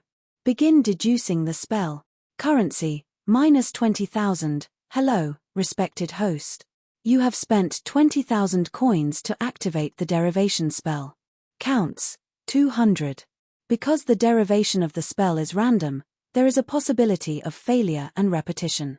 Please understand. Kuiheng's face turned green when he heard the system notification. He almost thought that he was not deducing spells but playing some black-hearted paywall card game. Immediately after, he saw a ball of golden light appear before his eyes. A book could be vaguely seen in the golden light. The pages flipped quickly, and dense mysterious symbols were written on them, as if they contained endless mysteries. This was the elementary immortal technique, from beginner to ascension. The derivation spell's function was the upgraded version of the beginner's immortal cultivation technique. As the pages flipped quickly, system notifications appeared in front of Kuiheng. Congratulations! You have obtained the spell 9 Fire Flame Dragon. Congratulations! Deduction failed. Congratulations! You have obtained the spell Inedia. Congratulations! You have obtained the spell fire manipulation technique. Congratulations! You have obtained the spell Inedia. Congratulations! Deduction failed. Congratulations! You have obtained the spell deliberate deception. Congratulations! Deduction failed. Congratulations!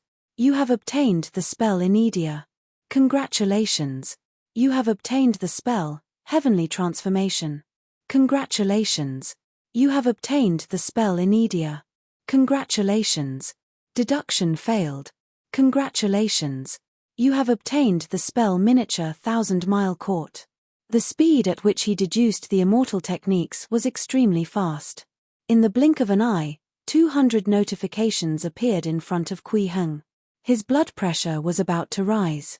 Among them, there were 79 times when the deduction failed, 85 times when he obtained the same spell Inedia, and there were a total of 23 other repeated draws of spells like fire manipulation technique, water manipulation technique, and earth manipulation technique.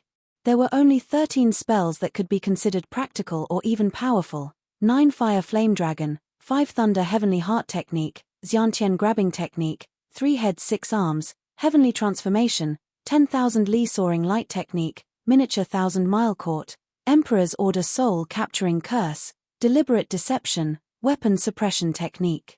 Every spell was infinitely useful. Moreover, as his cultivation realm increased, his spells would also become stronger. The only flaw was that these spells only gave him the cultivation method. Kui Heng had to study them himself bit by bit, slowly cultivate and learn, and then practice. He could not directly learn it like playing a game. Spells were extremely profound. Kui Heng tried to look through the secrets of several spells at the same time. Soon, he felt dizzy and even his thoughts were a little chaotic. This meant that he had to make some concessions and arrange the order of learning. I don't lack offensive methods for the time being. I just need to learn 1 or 2 offensive spells before the Immortals and Buddhas descend. This is still my priority. Now, the miniature 1,000-mile court can also be called the Sumeru ring. It's a storage spell. After mastering it, one can open a small portable storage space. The size depends on one's cultivation. If there are suitable materials, I can use this technique to refine a storage Dharma treasure. If I can cultivate it to a high level, I can even use this space to forcefully pull people in. Is this considered the heaven and earth in the sleeve simplified version? After making this decision, Kui Heng spent another 1,000 coins to temporarily turn the beginner's hut into a blessed land Dao palace and opened the primary grade meditation chamber with another 1,000 coins. After all, he had to make full use of this day. It turned out that Krypton gold could indeed make people stronger. At the end of the day, Kui Heng finally found a way to use this spell. He also opened up a 1 cubic meter portable storage space. Although this was only a very basic application and he had not even used 1/10,000th of the profundity, it still made him very excited. He finally had a portable storage space. How could an immortal cultivator be called an immortal cultivator without this? This made it easier for him to bring the things in the farm and farmland out. Hence, after Kui Heng harvested a batch of crops, he left the grotto heaven and returned to the state overseer's office. He was about to return to his room when he saw a beautiful figure standing outside.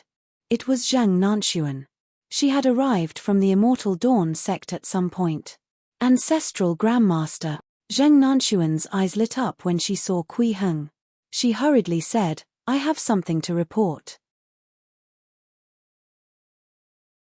Chapter 155 Benefactor. You are fated to be with Buddha. Chapter 155 Benefactor. You are fated to be with Buddha. Kui Heng saw that Zheng Nanxuan looked a little anxious and asked curiously, "What happened?" As one of the only 2 human immortals of the Immortal Dawn sect, Zheng Nanxuan would not leave the mountain easily for the safety of the entire sect. This sudden visit was most likely for something important. Ancestral Grandmaster, it's related to the Baolin Buddhist Hall, Zheng Nanxuan said with a solemn expression.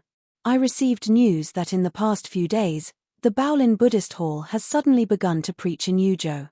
Moreover, I don't know what methods they used, but they were actually able to make the people of several counties worship the so-called Baolin Buddha overnight.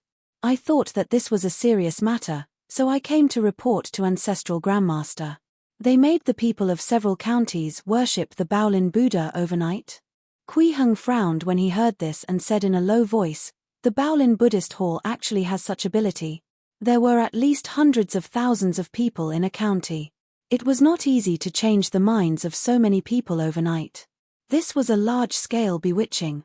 Even if the ones affected were only ordinary people, they still needed extremely powerful soul power and special methods." Please keep reading 0NMYB0XN0VEL.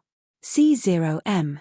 At the very least, a so-called Arhat Bodhisattva could not achieve this. After all, Bodhisattva was only equivalent to the 9th level of Qi refinement. If I hadn't seen it with my own eyes, I wouldn't have believed it either. Zheng Nanxuan nodded and said, "At first, a legacy disciple who was traveling in Yuzhou returned to report. When I went to investigate and realized that it was really like this, I came to report to Ancestral Grandmaster. Whether it was the Immortal Dawn sect or Kui Heng, they could be said to be mortal enemies with the Baolin Buddhist Hall. Kui Heng had even decided to kill all the monks in the Baolin Buddhist Hall after the immortals and Buddhas of the upper world descended." At this moment, Zheng Nanxuan realized that there was such a large-scale commotion in the Baolin Buddhist Hall, so she naturally came to report to Kui Heng. "All right, follow me." Kui Heng nodded slightly. An auspicious cloud rose under his feet and he flew into the sky with Zheng Nanxuan towards Yuzhou. In the Baolin Buddhist Hall, incense was burning brightly. The extremely dense smoke accumulated into a cloud above the temple, and the smell of burning incense filled the air. At this moment, the sky had just lit up when the people who came to offer incense had already lined up from the top of Golden Light Mountain to the foot of the mountain. There were probably tens of thousands of people. Facing such a huge number of visitors, even the monks in the Baolin Buddhist Hall were a little stunned. They did not know what had happened in the past few days. How did it bring about such a drastic change? Although the Baolin Buddhist Hall was the #1 holy land of Buddhism in the past and also had flourishing incense offerings, it had never been like now, where hundreds of thousands of people came every day to offer incense. It was too exaggerated. However, most of the monks in the Baolin Buddhist Hall welcomed this situation. It was a little tiring, but there was really a lot of incense money. Please keep reading on Wuxia World. EU. The amount of incense money they received in a day was even more than half a year or even a year in the past. They had made a killing. However, no one noticed that these visitors who came to pray were not normal. Their eyes were empty and their expressions were dull. Although there was a smile on their faces, they were all very stiff. All of them were like zombies. After all, these monks were too busy counting money to observe the expressions of the visitors.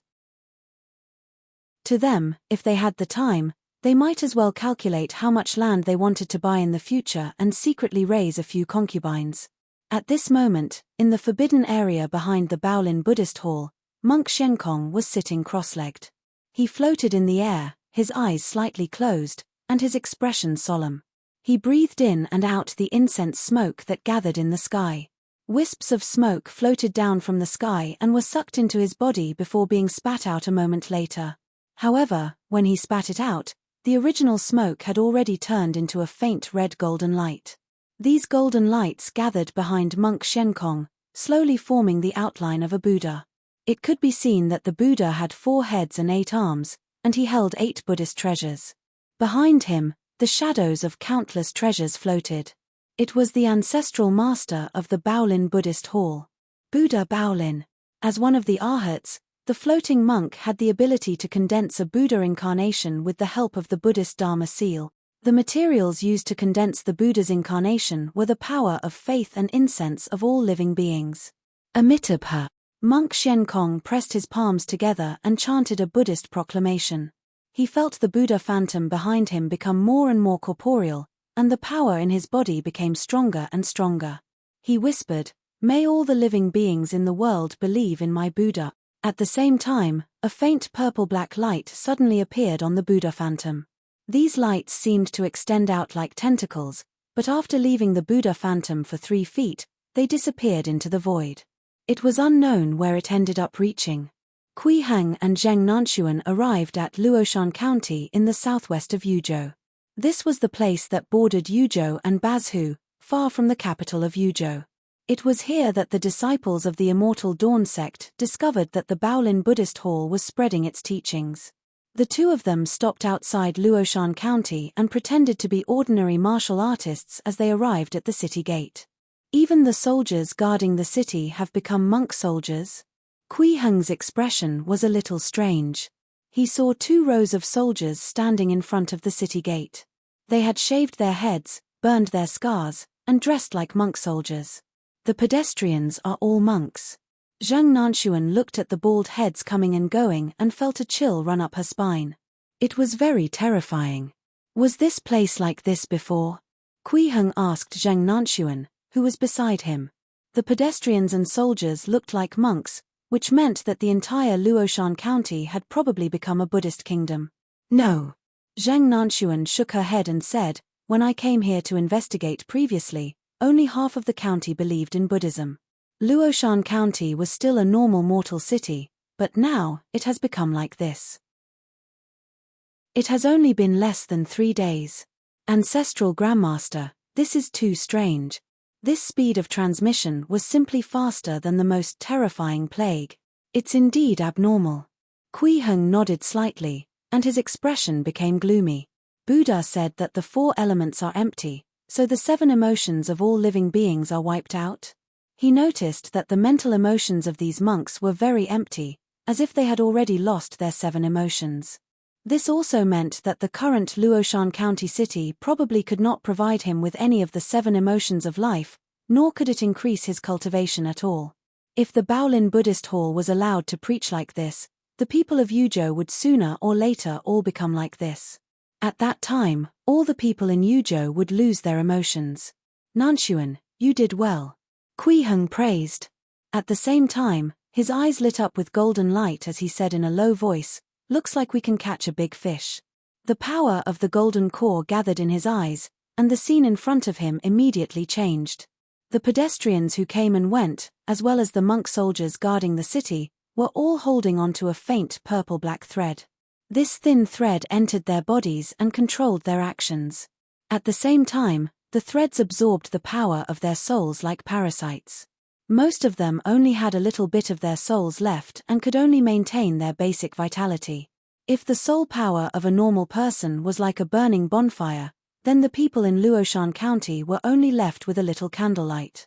Any breeze could blow it out. The other end of the purple-black line extended upwards. Above Luoshan County, a thick purple-black tentacle was hidden in the clouds.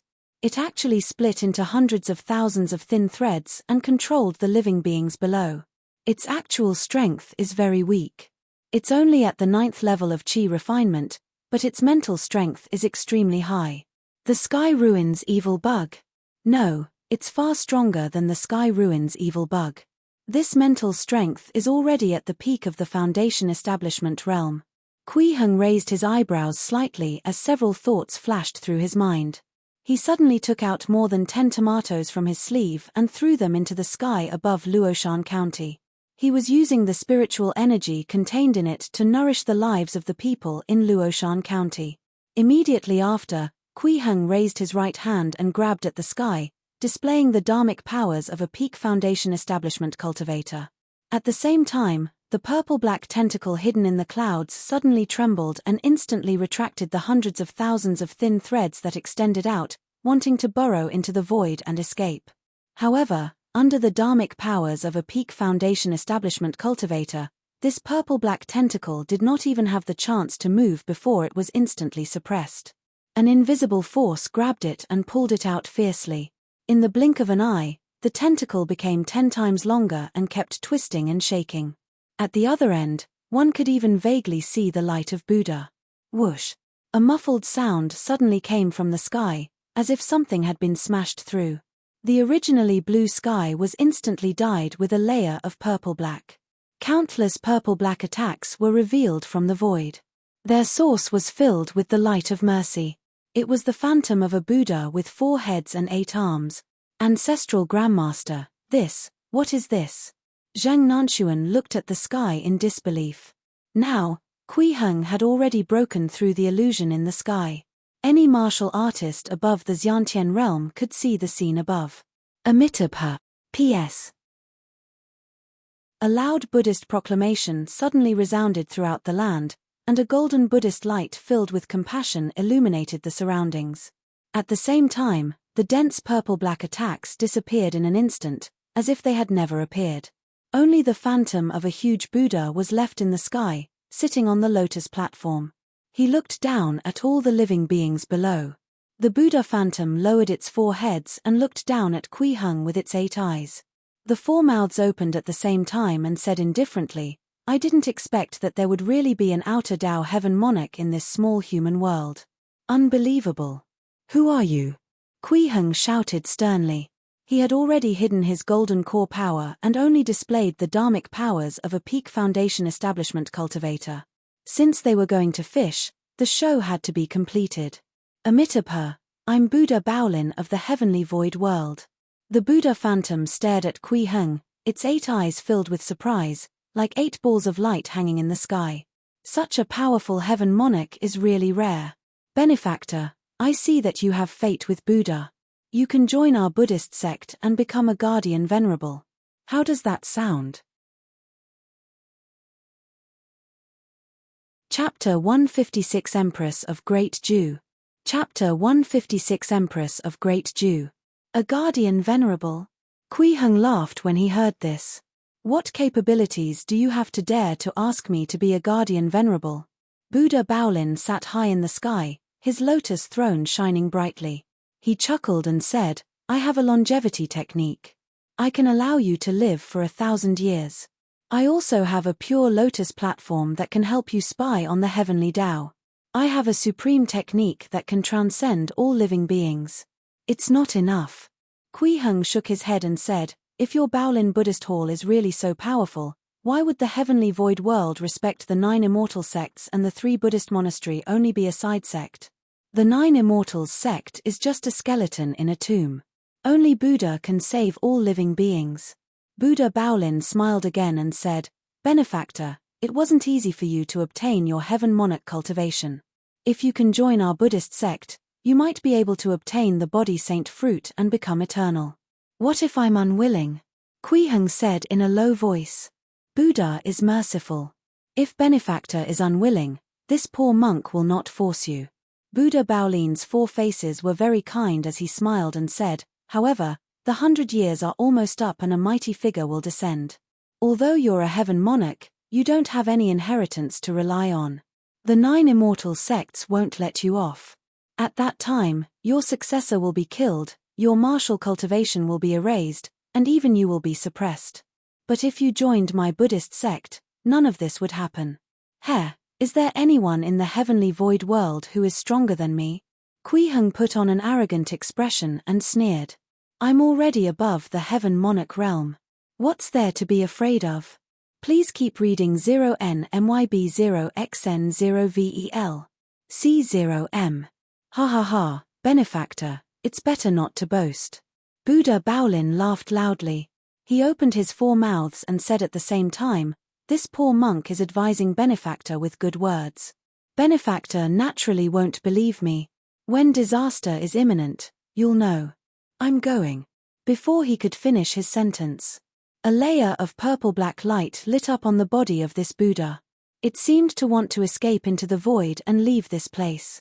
However, he only swayed slightly before the purple-black light on his body was suppressed by an invisible force. He remained where he was and did not leave as he had expected. What? Buddha Baolin's 4 faces finally changed color. His 8 eyes looked at Kui Heng in disbelief and he said in shock, you can actually stop me from leaving. How can you stop me from leaving? However, the expression on his face quickly changed from shock to fear. At the same time, the huge Buddha phantom quickly shrank. In the blink of an eye, it became the size of a palm and was captured by Kui Heng. How is this possible? Buddha Baolin looked at Kui Heng in horror. This sudden change had completely overturned his understanding. This was an incarnation condensed from the Sky Ruins insect. It possessed mental strength that was only slightly weaker than a Buddha's and even had the ability to hide in the void. How could he be captured so easily? Kui Heng imprisoned the phantom of Buddha Baolin in his hand and examined it carefully. It's actually a living being. There was a reason why he said so much to Buddha Baolin just now. On one hand, he realized that this Buddha phantom could actually provide emotional feedback. This allowed him to adjust the other party's emotions through conversation and even obtain some information about the heavenly void world. On the other hand, he could take the opportunity to investigate the essence of this Buddha phantom and cut off his connection with the outside world to prevent him from sending news to the outside world and escaping into the void. When Kui Heng investigated the essence of this Buddha phantom, he realized that although the other party looked like the phantom incarnation of a Buddha, its essence was that of a heavenly void evil bug. Strength at the 3rd level of Qi refinement and spiritual power at the 9th level of Qi refinement. It was just that some special methods had been used to forcefully increase the strength and spiritual energy of the Sky Ruins evil bug. Through adding the Buddhist aura on the Sky Ruins evil bug, it pushed its strength to the 9th level of Qi refinement. With the Buddhist seal as the foundation, it gathered a large amount of incense and power of faith and pushed its spirit to the late-stage foundation establishment realm. Therefore, this so-called incarnation of the Baolin Buddha was actually not directly related to the real Baolin Buddha. It was not an incarnation of the Baolin Buddha himself, nor was it descended from the heavenly void world. It was just a strange creature condensed from the heavenly void evil bug, the Baolin Buddha Dharma seal, and the power of incense from all living beings. Its understanding of itself, the knowledge it knew, and even the methods it used to do things were only set up by the person who condensed this Buddha incarnation according to the image of Buddha Baolin in his heart. After seeing through all of this, Kui Heng was even more curious about the essence of the Sky Ruins evil bug. This was already the 3rd time he had seen the Sky Ruins evil bug, but he still hadn't figured out what it was. The previous 2 Sky Ruins evil insects he had seen were only in ordinary states. Other than being able to pollute the mind, there didn't seem to be anything special about it. He did not expect that after the Sky Ruins evil bug was strengthened, it could actually condense into a living being that could provide emotional feedback. Even if this kind of creature was not complete and did not have a body of flesh and blood, it still felt a little unbelievable. After all, the Buddha's seal, the power of faith, incense, and images were all dead things. After adding a Sky Ruins evil bug to a few dead objects, it actually made the dead objects come to life. This made Kui Heng involuntarily think of the process of a golden core cultivator nurturing a nascent soul. If he could figure out the essence of the heavenly void evil bug, could it help with the cultivation of the nascent soul realm? What is the Sky Ruins evil bug? Kui Heng asked in a low voice. W.A. Sky Ruins evil bug. The Buddha phantom was suddenly stunned when it heard this. Its entire body suddenly burned with purple-black flames. In the blink of an eye, the Buddha phantom disappeared in this pitch-black flame. Only a curled-up purple-black worm was left. Then, the old scene repeated itself. The little bug also dissipated into a purple-black color and disappeared. Kui Heng looked at his empty palm and was silent for a moment. Then, he said to Zheng Nanxuan beside him, "Let's go. Follow me to the Baolin Buddhist Hall." Zheng Nanxuan nodded subconsciously. She had yet to recover from the sudden change. In the blink of an eye, Kui Heng had already arrived above the Baolin Buddhist Hall. At this moment, countless devotees were hurriedly walking down from the mountain top. At the top of the mountain, there were cries coming from the Baolin Buddhist Hall. Listening carefully, they realized that their Arhat was dead. Kui Heng had heard from Zhong Shuming that the Buddhas usually descended from the main sect of the upper world. One could use the seal bestowed by the Buddha to condense a Buddha incarnation. Now, the Arhat was dead. From the cries of the monks in the courtyard, this Arhat should have died when the incarnation was forcefully pulled away by him. This was another dead end. Looks like I can only ask the immortals and Buddhas of the upper world when they descend. Kui Heng looked down at the monastery below and suddenly smiled. However, since I'm already here, I can't come for nothing. Hence, he quickly descended and received a system notification. Congratulations!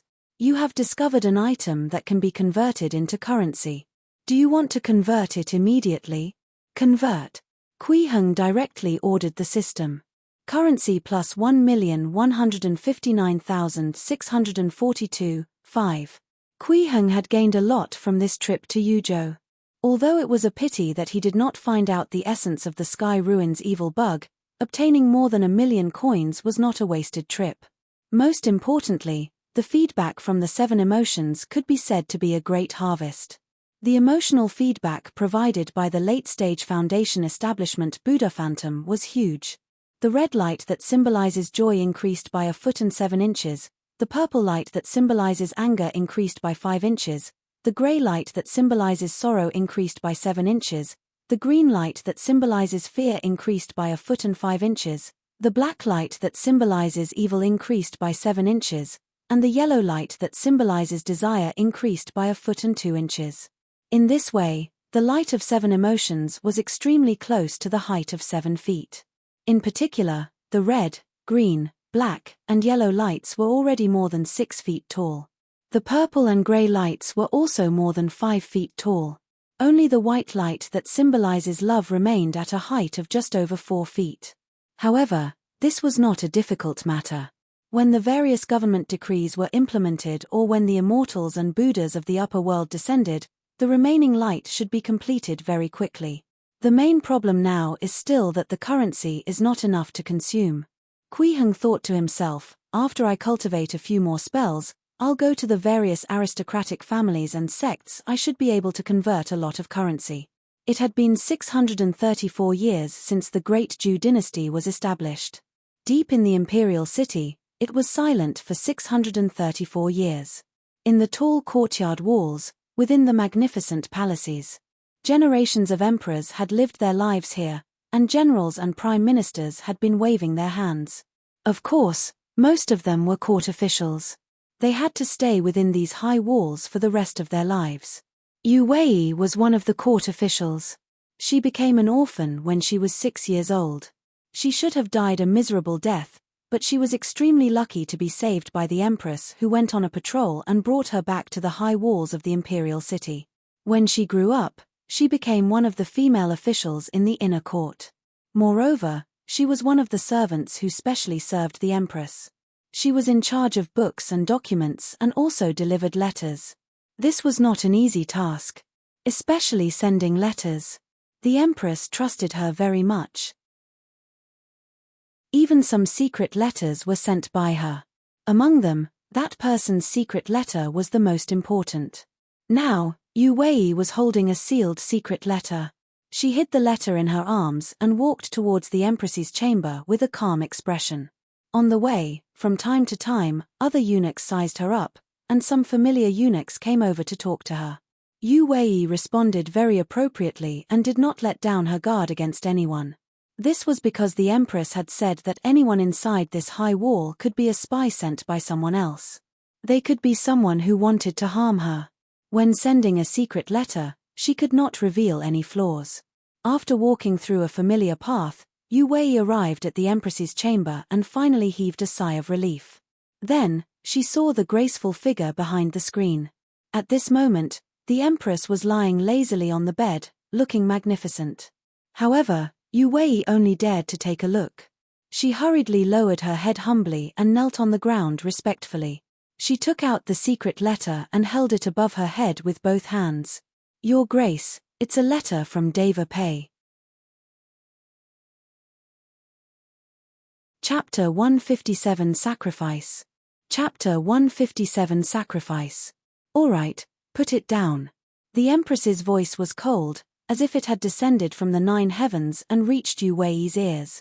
Yes, Your Grace. Yu Wei knelt on the ground and prostrated herself. She held the envelope with both hands and placed it on the jade platform beside her. Your Majesty, Defy has another sentence for this minister to convey. The female officials of the inner court originally called themselves servants, but after the empress ascended to the throne, they were ordered to call themselves officials. Therefore, most of the female officials addressed themselves as minister. Oh! The empress seemed a little surprised and chuckled. What's the sentence? It's actually not written in the letter. Aren't you afraid that I'll kill you to keep it a secret? Your Grace, you know that my mouth is the tightest. Yu Wei knelt on the ground and bowed her head. She said respectfully, Deva Pei said that the bald donkey from the Baolin Buddhist hall is acting strangely. He asked Your Grace to be careful. All right, I understand. The Empress nodded slightly and waved her hand. You can leave. Yes, I'll take my leave.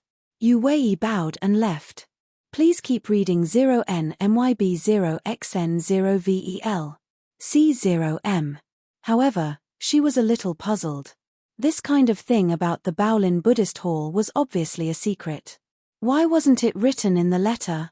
At this moment, in the Empress's chamber, the slender figure behind the screen raised her hand gently.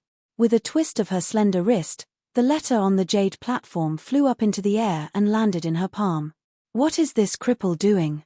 The Empress's voice seemed to be a little puzzled.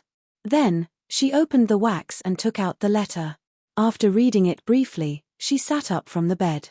She no longer lay lazily. If one stood in front of the screen, they would be able to see the light veil draped over the Empress's body floating to the ground. She was clearly a little agitated. The contents of the letter were very simple.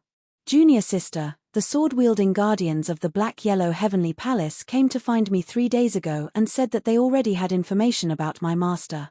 If I want to know, I'll have to promise them one thing. They wanted me to invite you out of the great Jew imperial city. When the 100-year period comes, we will head to the lower world together and plunder the providence below. I rejected this request. However, I'm still very curious about what information they have.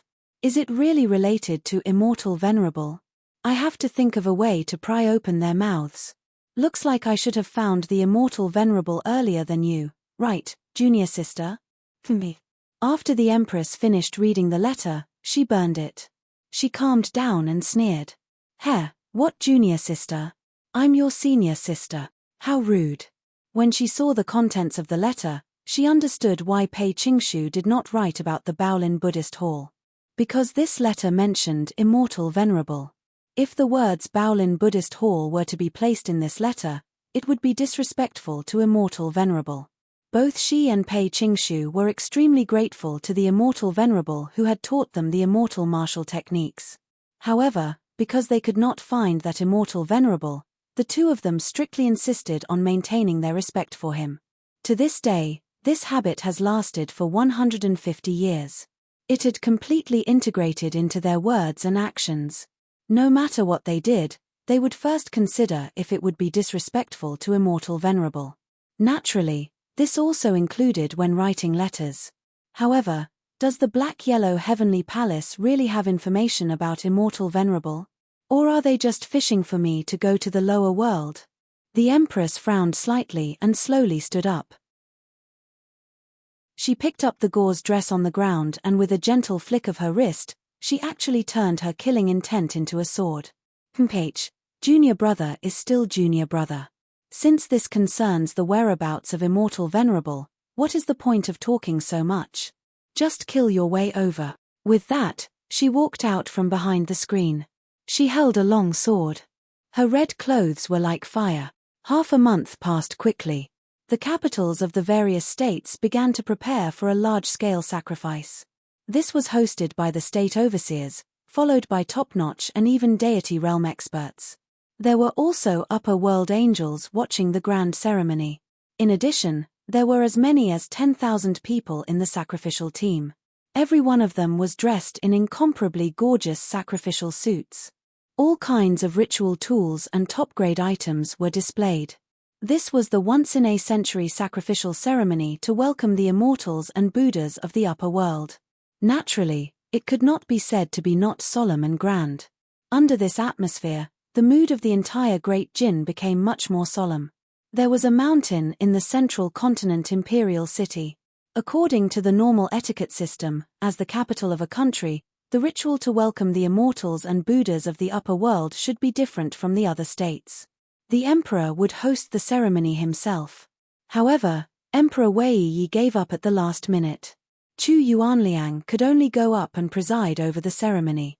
Fortunately, he also had the position of Central Prefecture's governor, so this was barely in line with the etiquette system.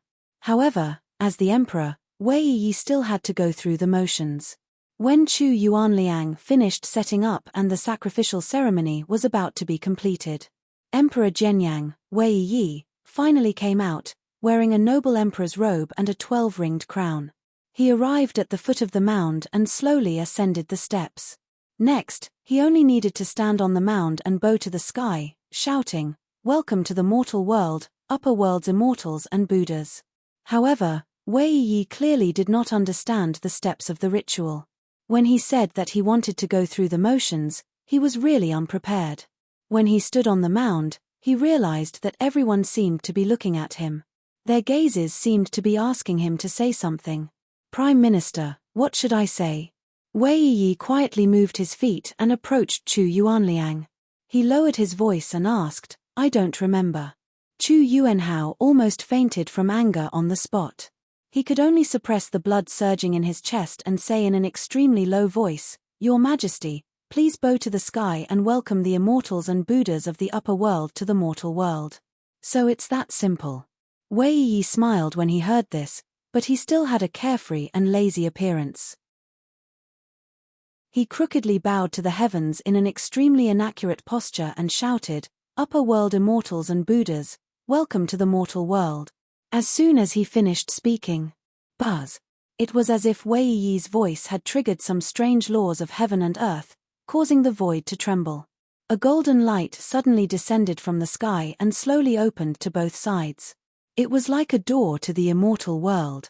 At the same time, a similar situation happened in the other 9 provinces of the Great Jin. Beams of light descended from the sky and opened the door to the immortal world. Then, figures slowly descended from inside. Fengju also held a grand sacrificial ceremony. Kui Heng was wearing an official uniform and standing on the sacrificial platform. Behind him were Hui Shi, Zhong Shuming, and a group of deity realm experts from the Immortal Dawn sect. Around him were tens of thousands of citizens, but there were no ritual tools or sacrifices. Next, as long as Kui Heng shouted the words, this ritual could be completed.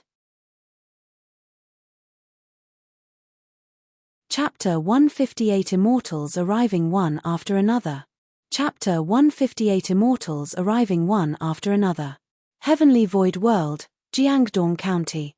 The Wang family had been here for a very long time. Ever since the 9 immortal sects enlightened all living beings in the wilderness 5,000 years ago, the Wang family had taken root here. The current Wang family of Jiangdong was already one of the 9 preeminent families. They watched the rise and fall of countries and the change of dynasties. However, in the past 100 years, the Wang family in Jiangdong had not had a good time. In the disaster 300 years ago, the Wang family of Langya in the lower world was almost wiped out.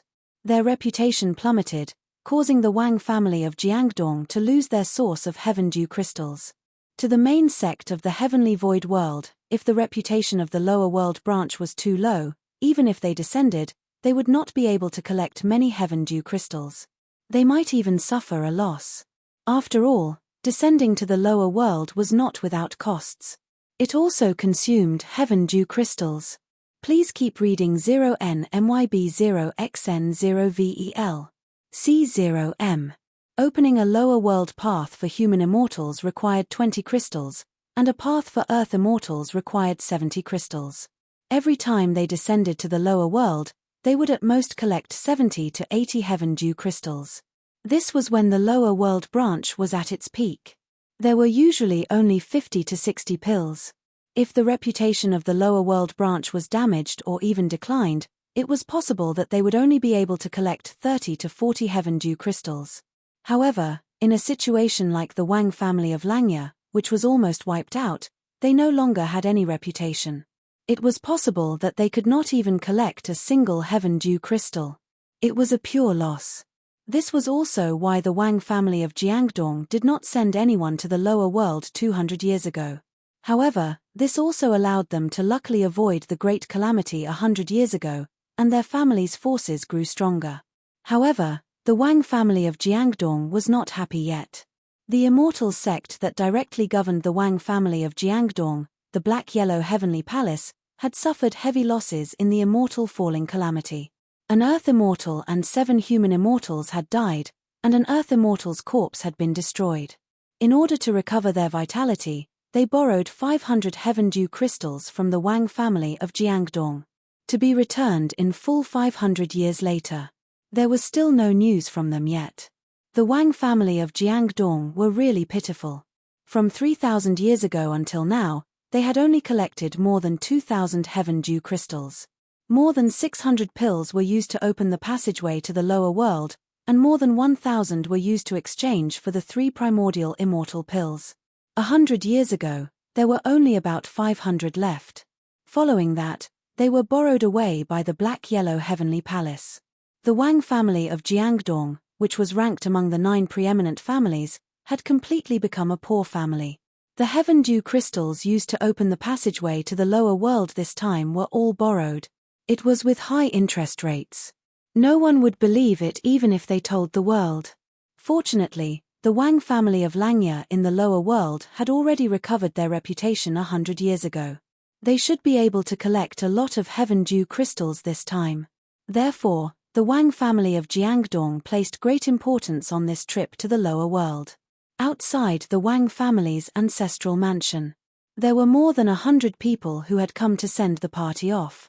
3 Earth Immortal experts were among them, and they were filled with anticipation for the 3 human immortals who were about to descend to the lower world. Wang Chengji was the current head of the Wang family in Jiangdong.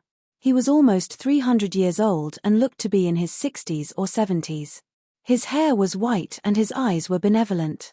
He came to a young man and reminded him earnestly, "Dongyang, as the eldest brother of the main branch, you must be careful when you lead the team this time."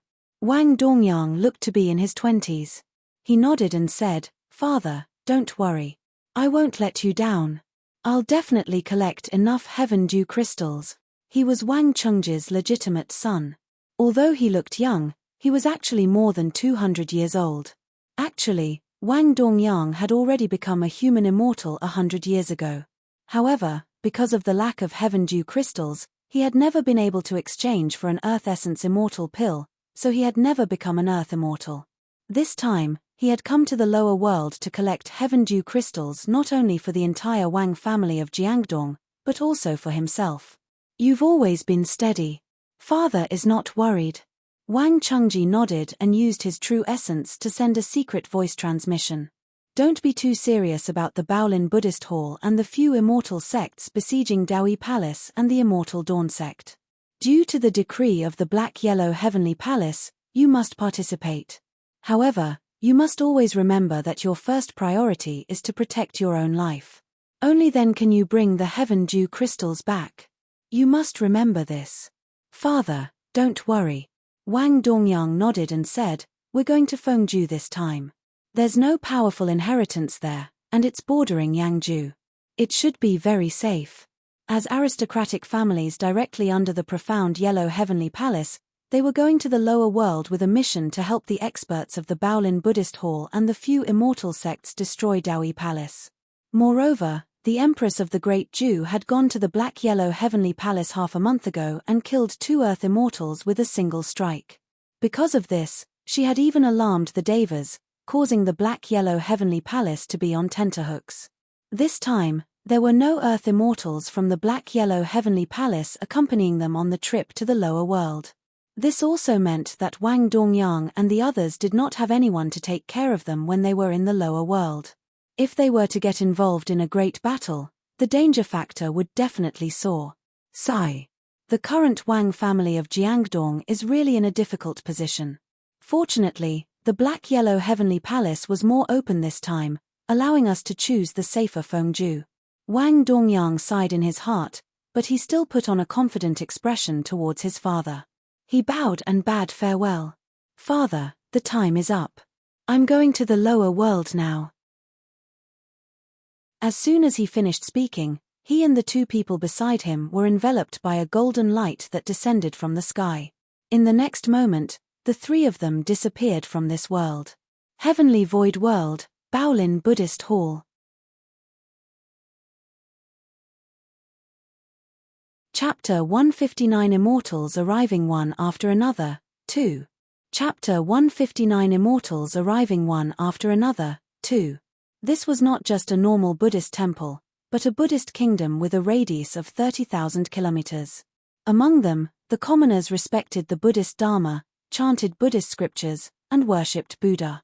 The Baolin Buddhist Hall was the core of this Buddhist kingdom, the core of inheritance and power. Even an ordinary monk inside could wantonly kill the people of the Buddhist kingdom. As the Baolin Buddhist Hall was going to do something major during this 100-year period, they directly recruited 3 million people from the Buddhist kingdom and built 12,000-foot tall towers. After the repairs, there were less than 1 million people left.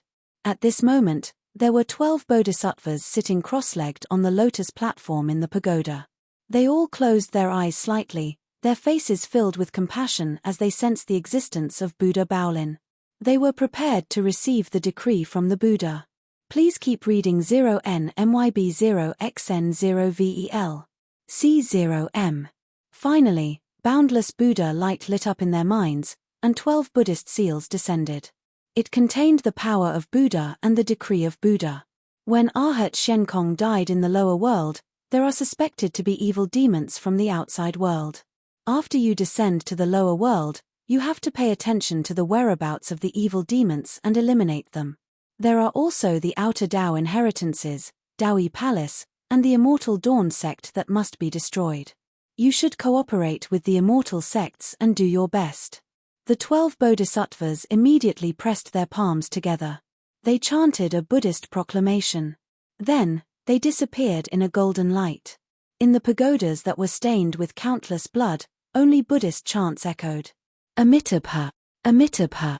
On the sacrificial mound in the central continent imperial city, Wei Yi looked at the huge golden door that seemed to connect the heavens and the earth, as well as the immortals who slowly walked out.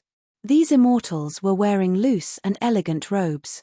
As they stepped on the clouds that flickered with golden light, their bodies emitted a faint light, making it impossible to see their true faces.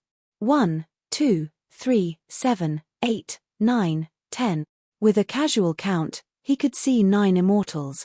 He had read through the books before. In them, there were only 3 immortals who descended from the central continent in the past 100 years. Even 200 years ago, there were only 5. This time, there were actually 10 immortals. Just as Wei Yi was feeling shocked, he saw the 10 immortals suddenly split into 2 rows and stand respectfully. Then, rumble. Loud sounds came from the golden door, as if the void had been crushed by something. It was deafening. On this huge mountain, it was as if thunder had exploded. At the same time, a luxurious golden carriage slowly drove out of the golden door of light. Pulling the carriage were 3 10-foot-tall white tigers with unparalleled divine might. Sitting in this carriage was only a little boy who looked to be 7 or 8 years old. He looked like a porcelain doll, like a legendary immortal child. However, this boy did not look like a child at all. His expression was very arrogant. He glanced down indifferently and revealed a mocking expression, as if nothing in this world was worthy of his attention. Barbarian chieftain of the lower world. The boy suddenly shouted in a low voice and stood up from the carriage. He looked down at Wei Yi, Chu Yuanliang, and the other courtiers below. My name is White Tiger, and I'm an earth immortal from the beast-taming immortal sect. Why aren't you bowing? The words barbarian chieftain referred to the leader of the savages. Clearly, this boy treated everyone on the mound below, including Emperor Wei Yi, as insignificant savages. Faced with such an arrogant attitude, the courtiers, generals, and soldiers around the mound immediately knelt down and prostrated themselves. Soon, only Wei Yi and Chu Yuanliang were left standing. Chu Yuanliang looked at Wei Yi, who was still standing beside him, and was so anxious that sweat broke out on his forehead. However, he did not dare to remind him in front of an immortal. But at this moment, Wei Yi actually knelt on the ground and said respectfully, "Welcome, immortal White Tiger, and immortal gods, to the Great Jin." Chu Yuanliang was stunned when he saw this. He almost thought that he was hallucinating from being too anxious, but he quickly regained his senses and hurriedly knelt down with Wei Yi to pay his respects. That's more like it. White Tiger Child finally nodded in satisfaction and slowly walked down the golden carriage. He had descended to the mortal world. What the people below did not notice was that a dense layer of strange dew had already condensed on the golden carriage. On the sacrificial platform of Changfeng Prefecture, the entire sacrificial ritual had been completed. All that was left was for Kui Heng to shout the final words of the ritual, and he would be able to welcome the arrival of the immortals and Buddhas of the upper world. But he said nothing. He just looked up at the sky and said nothing. Zhang Nanxuan, Zhong Shuming, Liu Yiyun, Hui Shi, and the others stood behind. Liu Litao, Chen Tong, Wu Yin, and the others stood around the sacrificial platform. They all looked puzzled, not knowing what Kui Heng wanted to do, but they did not dare to ask directly. In fact, Kui Heng was using the power of his golden core to sense the nomological fluctuations in the world. He realized that after the sacrificial ritual was completed, there were obvious changes from before. Other than the changes in the laws of the world and a spatial passageway that had just been established, his own situation had also changed. This was because after the 7 state overseers he was paying attention to completed the sacrifice. Before they began to summon the upper world immortals, their bodies also gathered an invisible aura. Of course, the so-called attention was actually Kui Heng's 7 emotions divinities that was placed 3 feet above the heads of the 7 state overseers. Through these 7 emotions divinities, his thoughts could extend over and sense the situation and information from thousands of kilometers ago. Thus, he discovered a problem. Although the so-called immortals and gods of the upper world only descended after the state overseer shouted the final words like welcome, immortals and Buddhas of the upper world, and all kinds of natural phenomena only appeared after this sentence, there was no inevitable connection between the two. That was because the passageway to the lower world had already been established. It was the spatial passageway that was hidden in the void. It just didn't show. The real change that followed those words was actually the invisible aura that had originally gathered on the official uniform. After the state overseers said that sentence, the invisible aura on the official would automatically leave. Then, a large amount of dew would condense on an item brought by the upper world immortals. This reminded Kui Heng of what Wang Donglin had said back then. When immortals and Buddhas from the upper world descended to the lower world, they would carry a special immortal weapon. As long as there was no problem with the ritual in the lower world, after descending, formless qi would gather on the immortal weapon and condense into dewdrops. After 7 days, they would form into crystals. This was the so-called heaven dew crystal. From the looks of it, there was no problem with the so-called ritual. It meant that the state overseer would complete the ritual and let the formless qi that was gathered on the officials to escape. Finally, the heaven dew crystal that the upper world needed would be condensed. So that's the process. Kui Heng already understood the essence of this sacrificial ritual. Then, he suddenly raised his right hand and grabbed at the sky. A huge golden palm that covered a few kilometers suddenly appeared in the sky and grabbed at the void. Xiantian grabbing technique. At the exit of the lower world passageway, Wang Dongyang frowned and looked at the state overseer of Fengju below in confusion. He muttered, "Why hasn't this state overseer of Fengju recited the sacrificial words yet? Could he have forgotten?" The 2 human immortals beside him were of the same generation as him. When they saw this situation, they were also puzzled. Although the 3 of them had learned about their predecessors' previous experiences when they descended to the lower world from the books in the clan, they had never seen such a situation, let alone seen the state overseer who presided over the sacrifice attack the immortals and Buddhas. "Big brother, not good." At this moment, one of the human immortals exclaimed. He was the first to discover Kui Heng's actions and the huge golden palm that appeared out of thin air. But it was too late. When Wang Dongyang regained his senses, he realized that he had already left the lower world passageway. He seemed to have arrived in the palm of someone's hand. Kui Heng looked at the 3 people imprisoned in his palm with a smile and asked with concern, "Where are you from?" Chapter 160 Untitled. Chapter 160 Untitled. "I'm from." Wang Dongyang subconsciously wanted to answer. But then he realized what kind of situation he was in. He looked at this giant in disbelief and opened his mouth, but he could not make a sound. This was a reaction of extreme shock.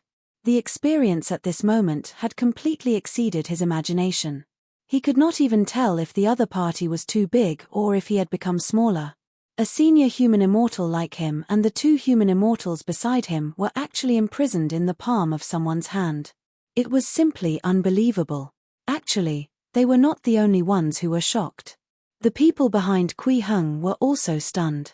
Please keep reading 0NMYB0XN0VEL. C0M. Zheng Nanshuan could not help but hold her breath as she stared fixedly at Kui Heng. She was not far away and could easily see three little people standing in Kui Heng's palm. Although they were called little people, they were three true immortals from the upper world. They were at least human immortals. This made her heart tremble, and she was shocked to the extreme. Ancestral Grandmaster was too powerful. Although Zheng Nanshuan had long known that her ancestral Grandmaster should be incomparably powerful, this was the first time she had seen Kui Heng personally attack. He could actually turn three human immortals into inch-tall little people and imprison them on his palm. Unbelievable. Zhong Shuming was so excited that his entire body was trembling. He was exceedingly shocked and excited in his heart. He thought to himself, great divine power. This is definitely a great divine power. That's the power of shrinking 1,000 miles of land. Only such a legendary great divine power can shrink three upper world immortals into little people. The saying of shrinking and creating a miniature version of 1,000 miles of land was not uncommon in the stories told by storytellers. Most of the immortals and Buddhas in myths and legends had similar methods. Originally, after Zhong Shuming heard these stories, he only laughed it off. As a deity realm martial artist and the sect master of Daoyi Palace, he knew very well how magical this method of affecting space was. Not to mention human immortals and earth immortals, even heaven immortals could not do such an exaggerated thing. Therefore, he had always thought that those overly exaggerated methods were just the delusions of storytellers and novelists. However, after seeing Kui Heng, he felt that his previous understanding was being overturned bit by bit. This time, it was completely shattered. So there really was such a great divine power in the world. It turned out that practicing martial arts could really allow one to become a legendary immortal. As for Hui Shi, Chen Tong, Liu Litao, and the others, they felt that their values had been reconstructed. To them, the immortals and Buddhas of the upper world had always been high and mighty. Even after witnessing the great power Kui Heng possessed, they still subconsciously feared the immortals and Buddhas of the upper world to a certain extent. But just now, Kui Heng had simply raised his hand and grabbed at the sky. A huge hand that covered a radius of several kilometers condensed in the sky and even grabbed three upper world immortals out of the void. The three upper world immortals were like three little chicks. From beginning to end, they did not show any ability to resist. In fact, after the huge hand dissipated, the three immortal gods were reduced to inch-tall people. It was impossible for them to escape. Such a shocking scene made them involuntarily bow and kowtow to Kui Heng, shouting, "Immortal Venerable is mighty." Their shouts immediately woke up the citizens and soldiers who had fallen into an extremely shocked state under the sacrificial platform. They also knelt on the ground and shouted, "Immortal Venerable is mighty. Immortal Venerable is mighty." Actually, if it were the past Kui Heng, he really wouldn't be able to do such a thing. At most, he would punch the three of them out of the lower world passageway. It was difficult to guarantee their survival. However, after cultivating the miniature 1,000-mile court and Xiantian grabbing technique, he could easily capture people out of the spatial passageway. Turning Wang Dongyang and the others into one-inch figures was also a wonderful use of the miniature 1,000-mile court. Actually, Wang Dongyang and the others had not changed much. They had just shrunk in size. This was the same as a palm-sized cosmic bag containing tens of thousands of catties of food. Simple. However, this method that Wang Dongyang and the others found unbelievable indeed brought them an unprecedented fear. They collapsed weakly onto Kui Heng's palm. Their faces were pale and they did not dare to say a word. Seeing how scared the three of them were, Kui Heng smiled and comforted them. "You don't have to be afraid. As long as you answer my questions truthfully, you might be able to live." Wang Dongyang and the other two were speechless. What did he mean by there was no need to be afraid? Who wouldn't be afraid in such a situation? Now, they were all breaking down inside. Didn't they say that there were no powerful inheritances or experts in Fengju? Wasn't it safer than other counties? Why did such a ridiculous existence exist? The most ridiculous thing was that this expert was actually a state overseer. He directly captured them at the sacrificial ceremony. Since 3,000 years ago, nothing so ridiculous has ever happened. Wang Dongyang even wanted to rush to the black-yellow heavenly palace to question them. Who gave them the confidence to say that Fengju was relatively safe? They were captured before they could even walk out of the lower world passageway. Was this called safe? How was it safe? What a scam. However, Wang Dongyang was a senior human immortal after all. He had been in charge of the Wang family in Jiangdong for many years. No matter how devastated he was, he could not panic when something happened, especially when he was facing a life and death crisis. Hence, after Kui Heng asked a second time, he finally suppressed the surging emotions in his heart and bowed respectfully. Wang Dongyang of the Wang family of Jiangdong greets exalted immortal. Following that, the two human immortals behind him also reacted and hurriedly bowed. Their attitudes were extremely humble and respectful. They had to be respectful. Wang family of Jiangdong? Kui Heng immediately laughed when he heard that. He nodded lightly and said, "Looks like I'm really fated with your Wang family. Wang Donglin is your younger brother?" Donglin? Wang Dongyang was stunned, but he was not happy at all. Instead, he became even more nervous and probed. "Exalted immortal, you know Donglin? He's my seventh brother." "That's right." Kui Heng chuckled. "In that case, I'll send you to a family reunion." Wang Dongyang immediately turned pale with fright and hurriedly said, "Exalted immortal, spare me. Exalted immortal, listen to me. Although Wang Donglin and I are brothers, we don't get along well. There's also quite a bit of friction. I definitely won't hate Exalted Immortal because of him." He thought that Kui Heng had already killed Wang Donglin. Now, he wanted to kill them all and send them to reunite with Wang Donglin. "When did I say I wanted to kill you?" Kui Heng put on a puzzled expression. Then, he said to Wang Dongyang with a faint smile, "Wang Donglin is working for me. Is there a lot of friction between the two of you?" Wang Dongyang was stunned. He wished he could slap himself. He realized that he was actually still panicking. He actually confessed everything before the other party could explain clearly. This was the end. "All right, I won't tease you anymore," Kui Heng suddenly said. After the stimulation of his words just now, he had already collected enough green and grey light from Wang Dongyang and the other two. These two light of 7 emotions had finally reached the perfected 7 feet. With a wave of his hand, he threw Wang Dongyang and the other two to the ground, returning them to their normal size. He said in a low voice, "Hui Shi, bring these 3 back to the government office first." "Yes, Master Immortal." Hui Shi immediately stepped forward. He was not afraid of Wang Dongyang and the others' identities as upper world immortals at all. He took out a rope and tied their hands together. Then, like pulling sheep, they were pulled down from the sacrificial platform. When Kui Heng released the shackles on Wang Dongyang and the other two, he used his dharmic powers to seal the true essence in their bodies and weakened their muscles and bones. At this moment, these 3 human immortals were even inferior to profound Gate Realm martial artists. It was naturally impossible for them to resist Hui Shi's power. Wang Dongyang and the other 2 human immortals, who should have the bearings of immortals from the upper world, had been pulled down to the mortal world. Just like that, under the gazes of tens of thousands of commoners, they were dragged by Hui Shi towards the state overseer's office. Such a situation caused the commoners to boil with excitement again. They, who were originally kneeling and kowtowing to Kui Heng and calling him Immortal Venerable, began a new round of kowtowing. In the hearts of these commoners, Kui Heng had really become a supreme immortal. Otherwise, how could he casually capture the immortals and gods of the upper world? Kui Heng turned around and looked at the scene below the sacrificial platform. He sighed slightly in his heart, but he did not stop them.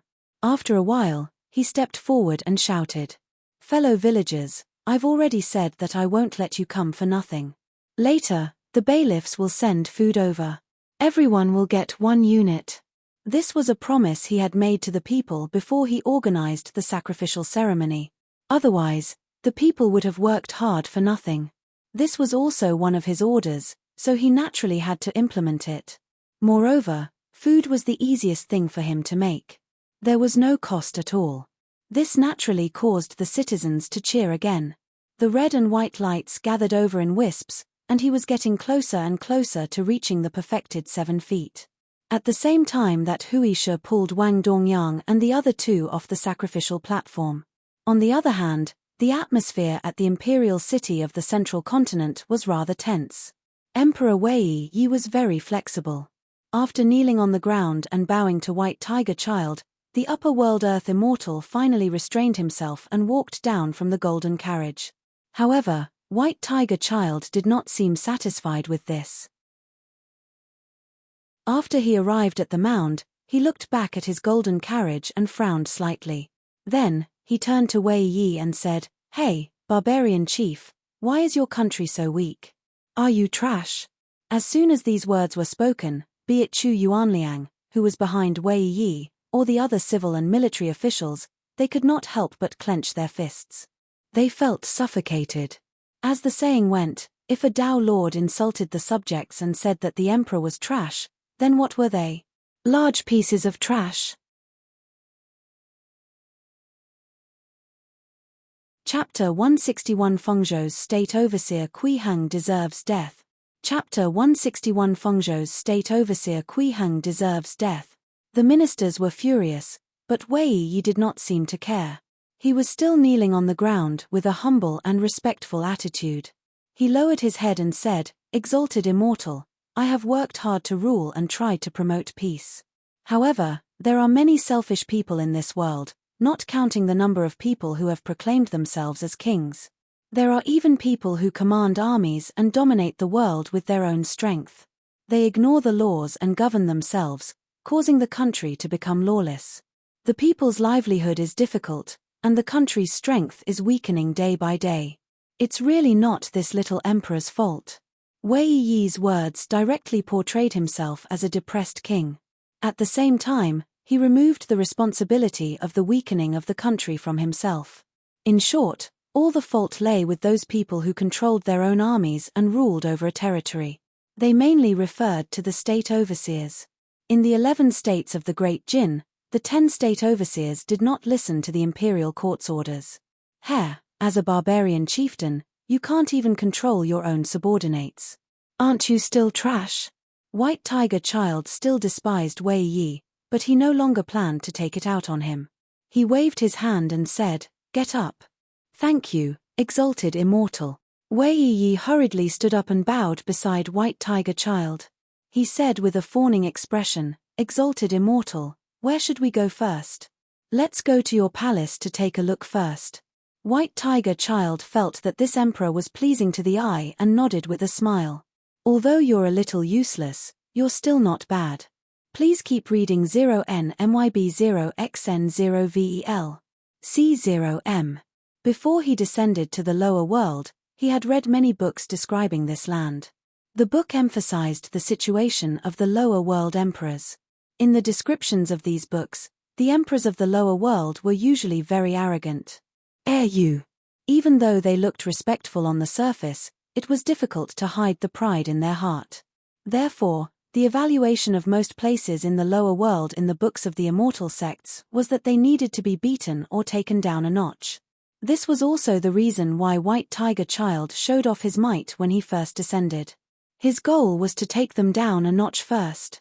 However, this Wei Yi gave White Tiger Child a different feeling. He was so respectful and sincere, without any arrogance. This was a completely different image of a lower world emperor from the records. When I return, I'll write what I've seen here in the sect's books and describe the true emperor of the lower world. I'll definitely be able to stun everyone. White Tiger Child thought happily. Although he had already become an Earth Immortal, his temperament was still that of a child. He would love some unnecessary vanity. This was because his brain had not matured well. This was not a derogatory term. White Tiger Child had coincidentally formed a spirit contract with a White Tiger Divine Beast cub at a young age. While he possessed extremely high aptitude and a long lifespan, it also slowed down his development speed. Even though he was already more than 100 years old, his brain was still about the same age as a 10-year-old.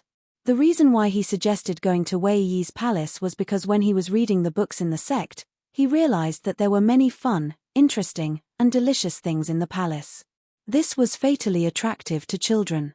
Exalted Immortal, you're actually going to the palace. This is really an honor. Please follow me. At this moment, Wei Yi became even more obsequious. He bent even deeper and even bent his back, speaking humbly. He looked exactly like the eunuch who usually followed him around. All the civil and military officials present were stunned. They had never thought that the emperor could be so obsequious. Even to the immortals of the upper world, this attitude was too much. Some of the old officials were so ashamed that their faces turned pale. They lowered their heads, wishing that they could die on the spot and bury themselves in the ground. It was better than embarrassing themselves by following the emperor here. Only Chu Yuanliang lowered his head with a puzzled expression. He had a feeling that something was wrong with Wei Yi now. He asked curiously, "What is His Majesty trying to do?" Why did he feel that something was wrong? That was because the current emperor's actions did not match his personality. As the current prime minister, Chu Yuanliang knew Wei Yi's personality best. His goal was very clear. Especially after Wei Yi said that he wanted to be the ruler of a fallen country and no longer restrained his emotions. This personality was even more obvious. He ceded Fengju to the grassland barbarians and even sent the Hongwu divine sword over to destroy the country. Letting the state overseers of the world kill Kui Heng together was to let the countries of the world strengthen further. It was also to speed up the destruction of the country.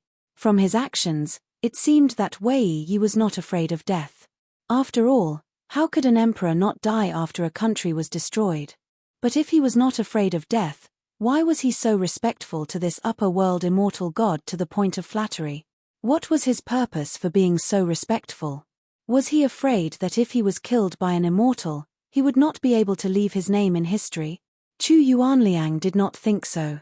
Being killed by an immortal from the upper world and then losing his country in the end could be said to be the first person in history. It was impossible for there to be no records. But if it wasn't for this, then what was it for? He could not understand it. After leading White Tiger Child down from the mound, Wei Yi became a professional nanny. He brought this upper world earth immortal around the palace and even gave him all kinds of novel things to play with. He even brought him to visit the harem. This made all the civil and military officials extremely ashamed. They almost wanted to write a letter and resign on the spot. However, White Tiger Child was very satisfied with Wei Yi's considerate service, and he changed the way he addressed him from a barbarian chieftain to an emperor. However, Wei Yi expressed that he felt ashamed to be called emperor. He felt that he could not even control the various state overseers and could only watch helplessly as the country's strength declined day by day and was not worthy of being emperor. White Tiger Child even comforted him and said that this was not his fault. It was just that those state overseers were too detestable. After touring the entire palace, White Tiger Child suddenly said to Wei Yi, "Previously, you said that the reason why this country is weak is because the various state overseers don't respect the imperial court's decree and are divided up. Who among these state overseers is the most overboard?" Wei Yi was stunned when he heard that. Then, he suddenly knelt in front of White Tiger Child and said with a sorrowful expression, "It's Kui Heng, the Fengju state overseer, Kui Heng." Fengju state overseer, Kui Heng? The White Tiger Child nodded and chuckled. "All right, I understand. Don't worry." The next morning, White Tiger Child sat on his golden carriage and was pulled into the sky by 3 white tigers. Auspicious clouds automatically condensed under the golden carriage, and the 10 human immortals followed behind. One of the older human immortals came to the golden carriage and asked worriedly, "Immortal Child, are you really going to avenge that emperor? Why? Is there a problem?" White Tiger Child looked at the human immortal and said in a low voice, "Actually, it's not just to vent my anger, but also to increase the harvest of the heaven dew crystals this time. This great Jinn is too weak. When the golden carriage descended in the capital of the central continent, it actually only collected that little bit of heaven dew. In the end, it might not even be able to condense 2,000 crystals. This is too little. The human immortal fell silent. Descending to the lower world to collect heaven dew crystals was extremely beneficial. However, descending to the capital of the current dynasty was a privilege that only the 9 immortal sects had. The aristocratic families could only descend to the other states to collect heaven dew crystals. The difference in benefits between the two was huge. The immortal sects that descended to the imperial capital could use the immortal weapon to gather the formless aura of the entire country through the special status of the capital. There were usually more than 5,000 heaven dew crystals condensed like this. When it was good, there could be 6,000 or even more than 8,000. This was also the reason why aristocratic families could only collect a few dozen pills at most. After all, most of the formless chi in the country had already been collected by the immortal sects. What was left was just scraps. The immortal sects allowed the aristocratic families to descend to the lower world to collect heaven dew crystals because they did not want to give up on these scraps, but it was not convenient for them to completely monopolize them. A dog had to be given a bone. However, the gains this time were shockingly low. There were not even 2,000 crystals. It was already scraping the bottom. This meant that this country was already in a situation where it could collapse at any time. If he wanted to increase the amount of heaven dew crystals gained, the best way was to increase the strength of this country. This way, by the time he returned to the heavenly void world, he could squeeze out some more formless chi and condense more heaven dew crystals. Under Wei Yi's continuous hints, White Tiger Child already firmly believed that as long as he killed Kui Heng, the power of the great Jinn would increase. This was the reason why White Tiger Child decided to attack Kui Heng. Avenging Wei Yi was just a bonus. Are you worried that I can't deal with Kui Heng? White Tiger Child saw through the human immortal's thoughts and chuckled. How is that possible? I'm an earth immortal. In the past 3,000 years, only one perfected Hengxia has appeared. An earth immortal was invincible in the lower world. For 3,000 years, this had been the consensus of everyone in the heavenly void world. Although perfected Hengxia had broken this consensus 100 years ago, she had long disappeared. Could this Kui Heng be as strong as perfected Hengxia? That was obviously impossible. White Tiger Child had an extremely high status in the beast-taming immortal sect. The golden carriage he was riding on was a Deva-level immortal artifact that could travel 30,000 li a day. Therefore, in less than half a day, White Tiger Child arrived in the sky above Changfeng Prefecture City from the central continent Imperial City. He looked down from the clouds and saw countless citizens living and working in peace. What he saw was filled with vitality and all living beings competing. As expected, they deserved to be killed. White Tiger Child's expression darkened as he snorted. Such a place and such commoners are actually not under the rule of the great Jinn. This is cutting off the power of the great Jinn and reducing my heaven dew crystals. Fengju Governor Kui Heng deserves to be killed. At the same time, Zhang Nanxuan, who was in the state overseer's office, sensed killing intent coming from the sky. She was immediately shocked. This aura, it's an earth immortal? But before she could speak, the distant yellow-scarved strongman moved.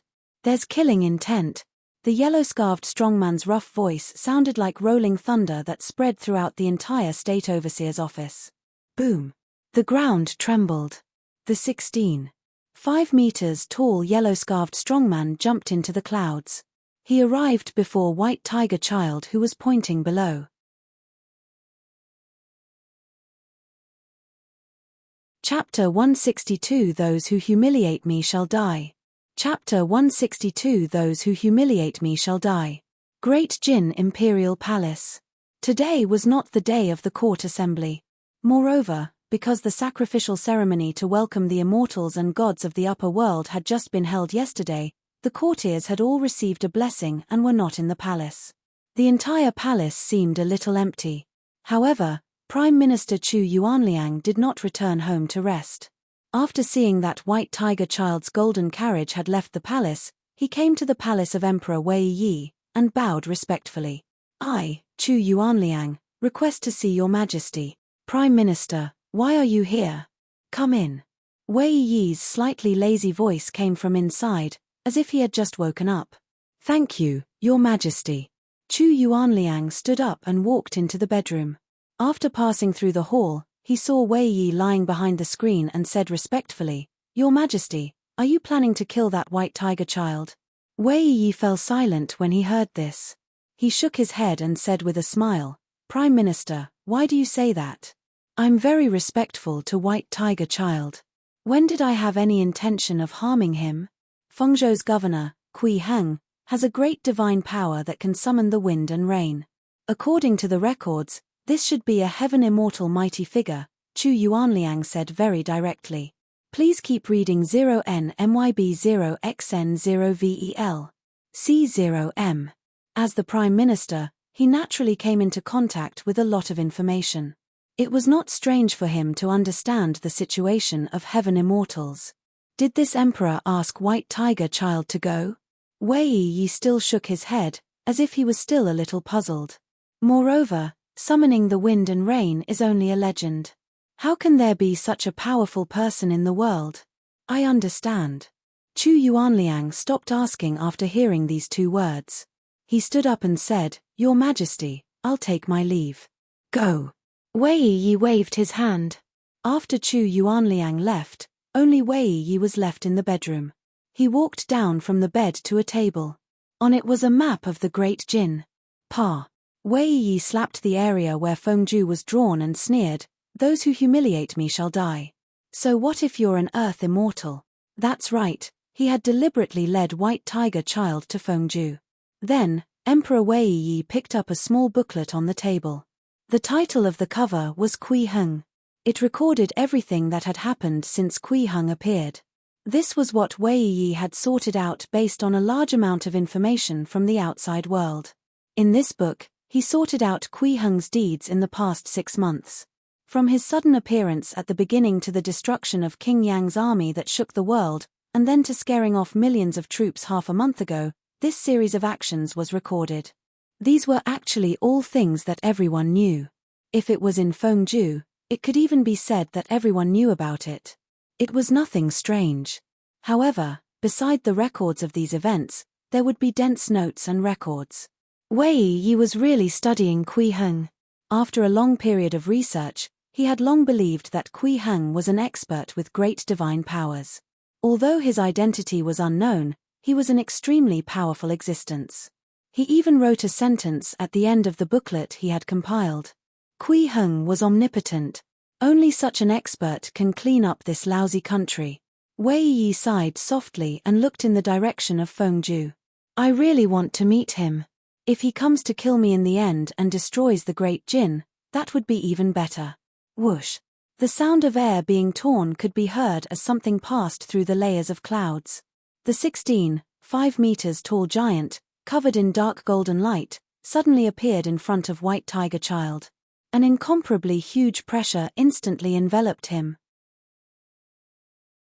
An extreme fear immediately began to spread in White Tiger Child's heart. This made him forget to dodge for a moment, and he also forgot to summon his spirit beast. He stood there in a daze. The yellow-scarved strongman's expression was indifferent. He was an emotionless giant who raised his huge fist. Kui Heng ordered it to protect Changfeng Prefecture. It would naturally follow this order. White Tiger Child was an earth immortal, and he had openly displayed his killing intent. The yellow-scarved strongman judged him to be a living creature that was harmful to Changfeng Prefecture. Since it was harmful, he had to kill it. Formation. At this moment, the human immortal who had tried to persuade White Tiger Child earlier shouted. The other 9 human immortals immediately moved and began to crazily circulate the true essence in their bodies. As the yellow-scarved strongman's pressure was only targeted at White Tiger Child who displayed killing intent, the 10 human immortals were not affected and could still attack. As they circulated their true essence, a bronze bell that emitted a faint green light appeared in their hands. With a light shake, a strange sound wave immediately spread out. These sound waves were actually connected, instantly constructing a strange green light screen that enveloped White Tiger Child. At the same time, the sound of the copper bell shaking resonated with the golden rainbow carriage. The various patterns carved on the golden carriage seemed to have come alive. Phantoms of strange beasts flew out from inside and stood under the green light curtain. They also surrounded White Tiger Child and protected him. The 3 white tigers pulling the carriage were also at the human immortal realm. They immediately jumped forward and blocked in front of White Tiger Child. In an instant, White Tiger Child's surroundings were surrounded by layers of defense. Just as these defenses were completed, the yellow-scarfed strongman's fist landed. Boom! A deafening bang sounded in the sky as the yellow-scarfed strongman's fist smashed into the green light barrier. An extremely terrifying power spread out. This made everyone in Changfeng Prefecture City look up at the sky and see something that shocked them. Under the yellow-scarfed strongman's punch, the clouds in the sky were already spreading in all directions, forming ring-shaped clouds. The largest ring of clouds had even reached more than 3 miles in diameter. To most people, this scene was like the sky had exploded. After all, even the clouds in the sky were shaken into layers of rings. Actually, if one looked down from a higher level near the starry sky of the universe, they could still see that the atmosphere had been punched out by the yellow-scarfed strongman's punch. Fortunately, the astral wind was quickly recovering. However, those who took the yellow-scarfed strongman's attack head-on would not have it easy. The yellow-scarfed strongman's cultivation was at the early stage foundation establishment realm. In terms of realm, he was equivalent to a 3rd realm deva in the immortal world. Even a group of earth immortals would die if they faced him. Let alone a group of human immortals. Therefore, the moment the yellow-scarfed strongman's fist smashed into the green light curtain, the 10 human immortals who had set up the array to maintain the light curtain bled from their 7 apertures and knelt on the ground. The 3 white tigers also died on the spot.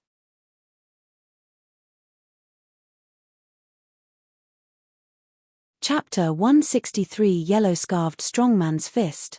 Chapter 163 Yellow-Scarfed Strongman's Fist.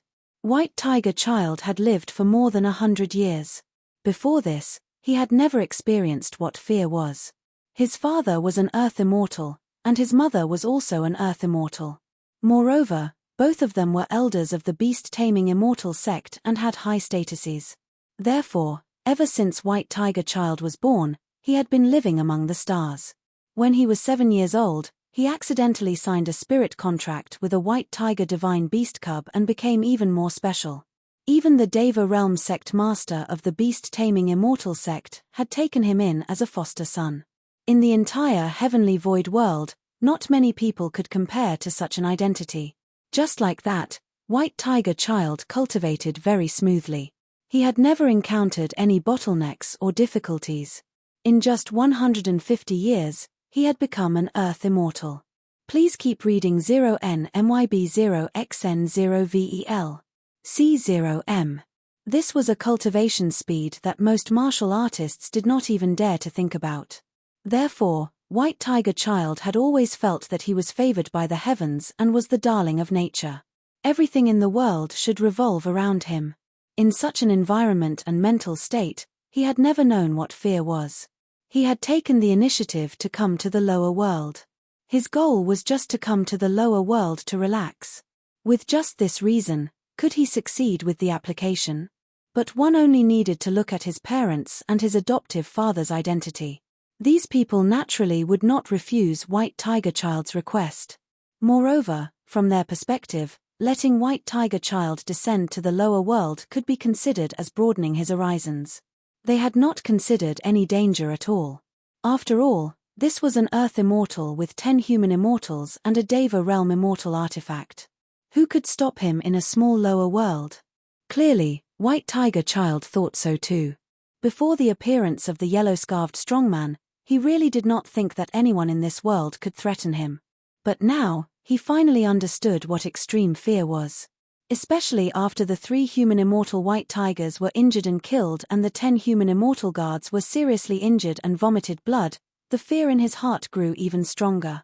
However, compared to when he first saw the yellow-scarfed strongman, White Tiger Child had already recovered from his original extreme fear and was no longer stunned on the spot. Golden carriage! White Tiger Child shouted loudly and raised his hand to grab the golden rainbow carriage. The golden carriage immediately emitted an incomparably bright golden light. It was even more powerful than when it was activated by the 10 human immortals. Thousands of phantom beasts flew out from inside. They were more corporeal than before, and there were more of them. The fluctuations they emitted were naturally stronger. These mutated beasts were all strange and had different characteristics. In the blink of an eye, they surrounded the yellow-scarved strongman, leaving almost no gaps. From the perspective of the outside, the yellow-scarved strongman could no longer be seen. If this was a normal process, the yellow-scarved strongman would have been eaten up by these mutated beast phantoms, leaving not even a corpse behind. His cultivation would have been turned into sheep dung that nourished the golden carriage. White Tiger Child finally heaved a sigh of relief when he saw this. He sneered and said, "Damn thing, you actually dare to injure my guards.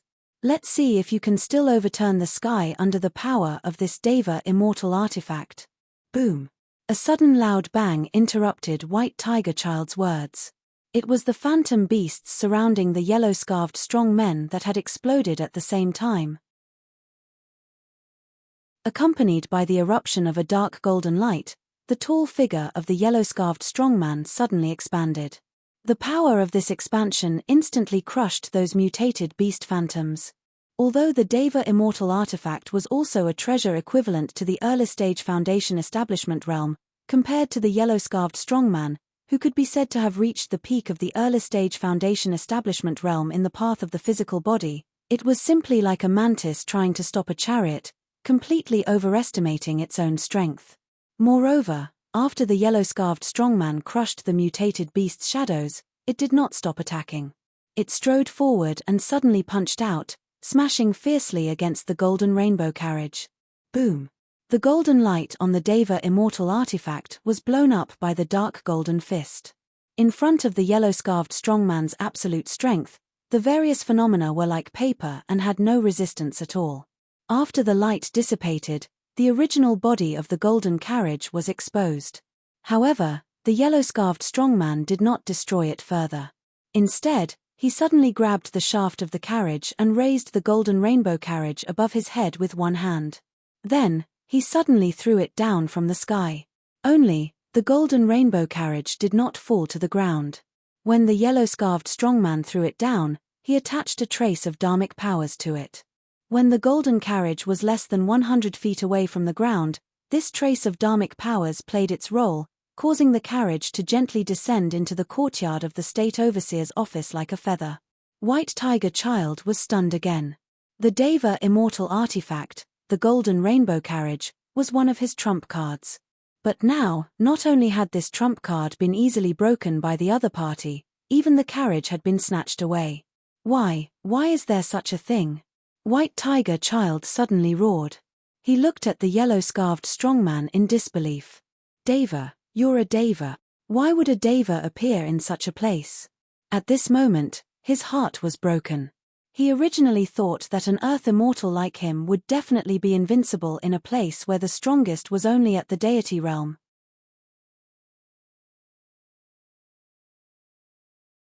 Chapter 164 Yellow-Scarved Strongman's Fist, 2.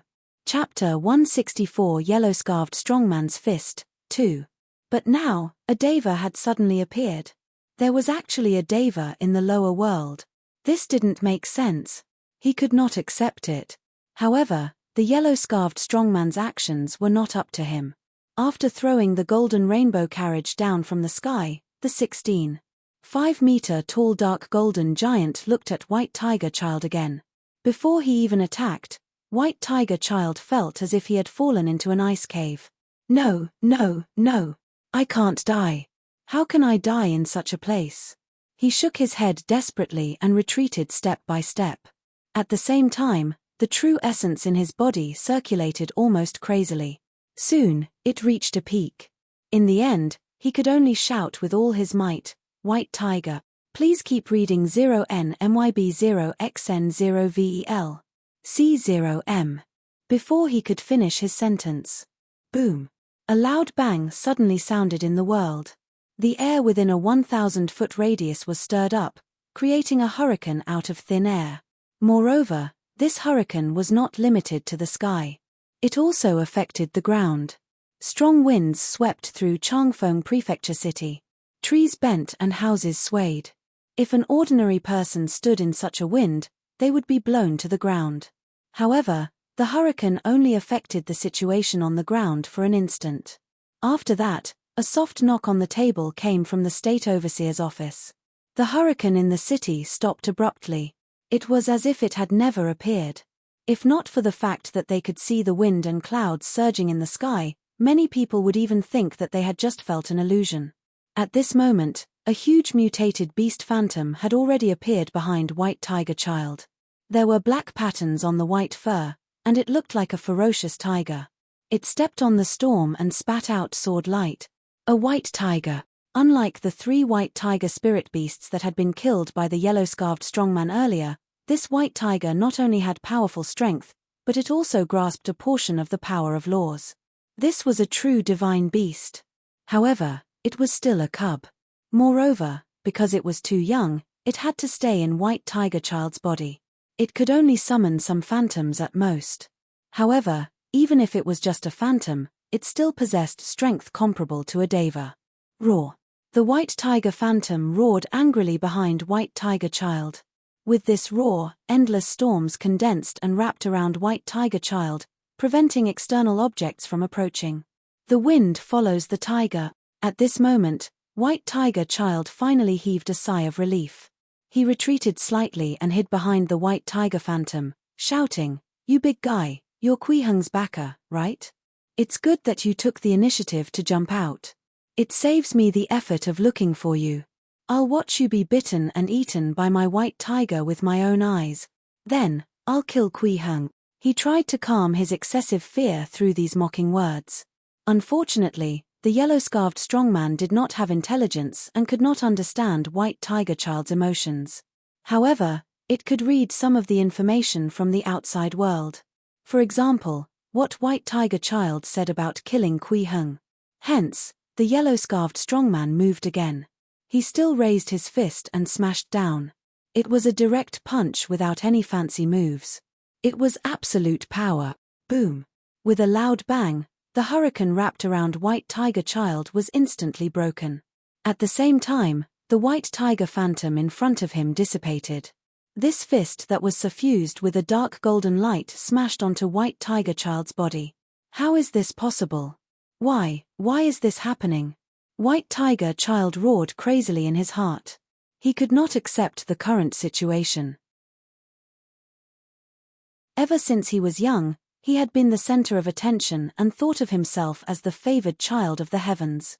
But it was only at this moment that he truly understood that he was nothing.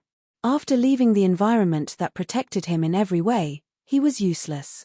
When facing a truly powerful enemy, he could only wait for death. Am I going to die? White Tiger Child's consciousness was a little blurry. He felt extreme pain all over his body. All his bones had shattered, and his entire body felt like it was about to split open. Under the punch of the yellow-scarved strongman, his body had been completely destroyed. At this moment, White Tiger Child only retained the appearance of a human. Everything inside had been shattered. He was about to die. To think that I promised the Emperor to kill Kui Heng. I didn't expect to break my promise, a thought suddenly appeared in White Tiger Child's heart. At the last moment of his life, he actually thought of this.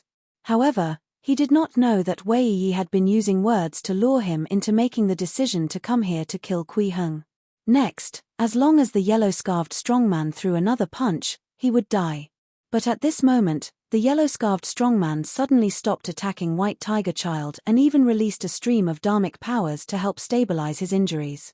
Immediately after receiving the basic treatment, the white tiger cub in White Tiger Child's body began to play its role. Thick chi and blood power circulated on the white tiger cub's body and began to repair his body. In the blink of an eye, White Tiger Child's body went from being on the verge of death to having a trace of vitality, and finally quickly healing until he was only in a heavily injured state. Although his injuries were still extremely serious, He would not die. All right, bring him down. Kui Heng's voice sounded in the yellow-scarved strongman's ears. The reason why it stopped attacking and started treating White Tiger Child was because it heard Kui Heng's orders. Hence, it grabbed White Tiger Child's neck and held him in its hand, as if it was holding a little chick. With his other hand, he grabbed the 10 severely injured human immortals. Then, he descended from the sky. Inside the state overseer's office. Whether it was Zheng Nanxuan, Zhong Shuming, Liu Yiyun, Hui Shi, Chen Tong, Liu Litao, and the others, they were still immersed in extreme shock. The battle scene in the sky just now was too exaggerated. Wind and clouds surged, and light shone everywhere. They were clearly fighting in the sky, but it had an extremely intense effect on the ground below. Was this really something a human could do? Was this the power of an Earth immortal? When the yellow-scarved strongman descended with White Tiger Child in one hand and 10 human immortals in the other, they felt their minds buzzing. An Earth immortal and 10 human immortals. In the hands of the yellow-scarved strongman, they were like a bunch of chickens, ducks, and geese that he had brought back from outside. This was too ridiculous. And such an expert had to call Kui Heng Master Immortal. How powerful is Ancestral Grandmaster? Zheng Nanxuan couldn't help but sigh. Too powerful, too powerful. Boom. White Tiger Child was flung down in front of Kui Heng like a rag doll. The other 10 human immortals were still in its hands because it had yet to figure out what to do with them. At this moment, the people standing beside Kui Heng were none other than Wang Dongyang and the other 2. At this moment, Wang Dongyang was completely stunned. He looked at the heavily injured White Tiger Child on the ground in disbelief. This prodigy from the beast-taming immortal sect had actually been captured.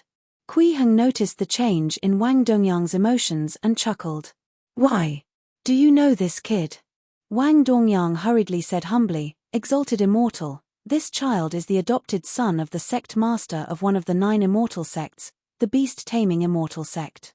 His parents are also elders of the beast-taming immortal sect, and his identity is extraordinary." After Kui Heng heard Wang Dongyang's words, he nodded repeatedly and said to the White Tiger Child, "Since you have such an identity, you should know how many people came to the heavenly void world this time and what level they are at." White Tiger Child only snorted coldly and did not answer. Boom. At this moment, heavy footsteps sounded. It was the yellow-scarved strongman walking over slowly from afar, approaching White Tiger Child step by step. When White Tiger Child heard this sound and saw this scene, his body could not help but tremble. He let out a long sigh and said, "I indeed know about the situation of the people descending to the lower world this time."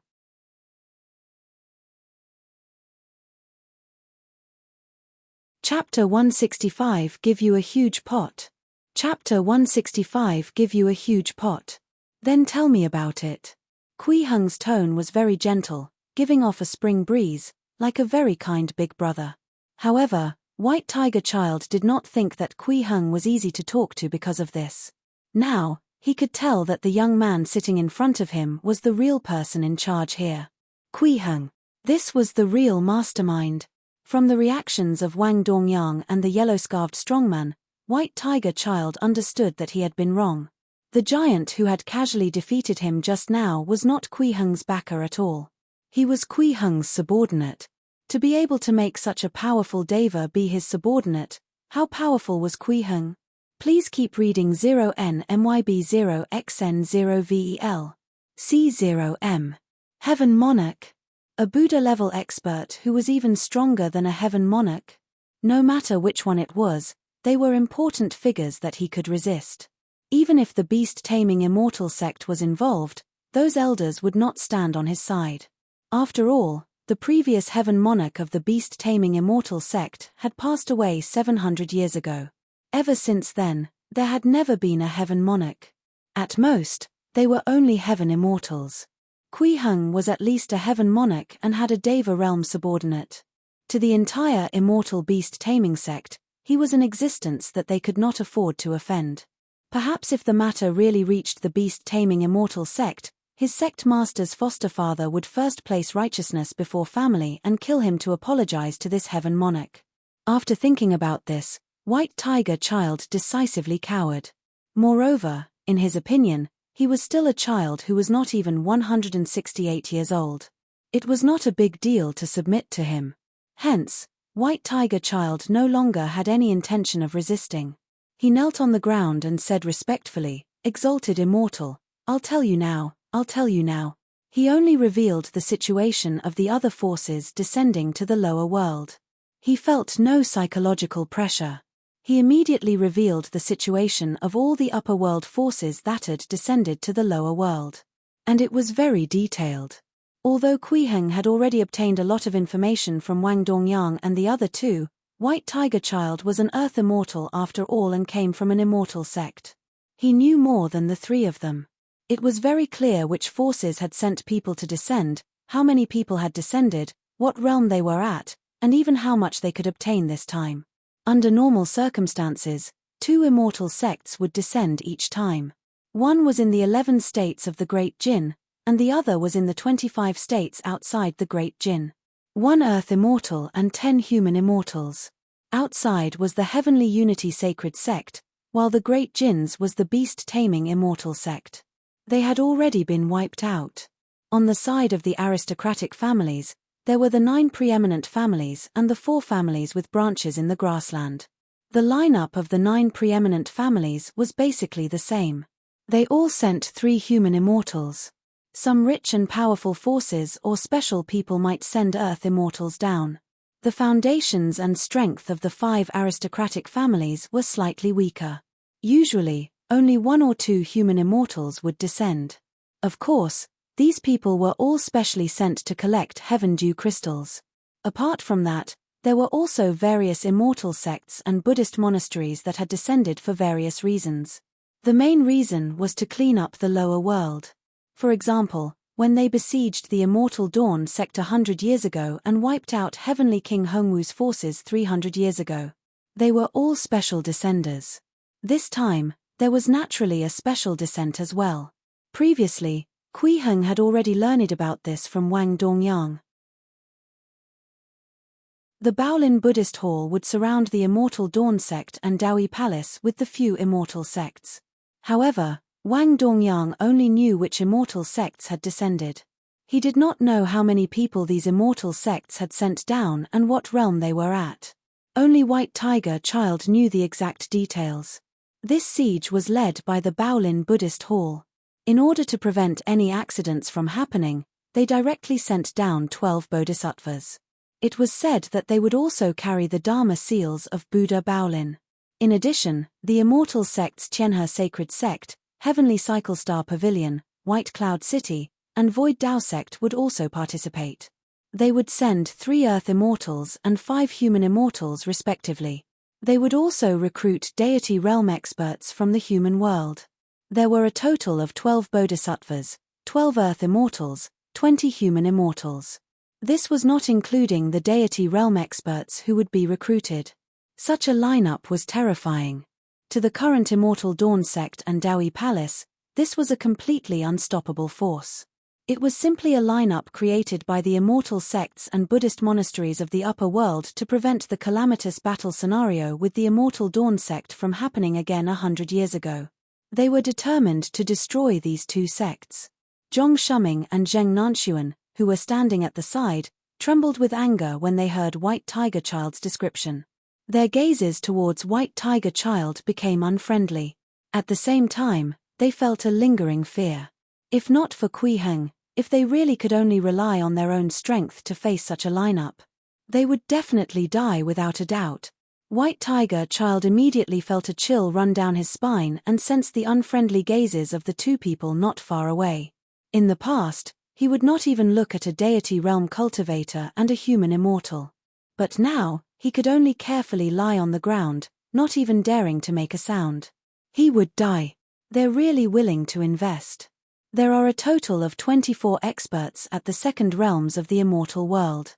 Kuiheng's gaze was a little cold as he sneered, just because the cultivation method of the Immortal Dawn sect is different from yours. He felt that this reason was a little far-fetched, or perhaps there was a deeper reason behind it. I don't know either. White Tiger Child was about to cry.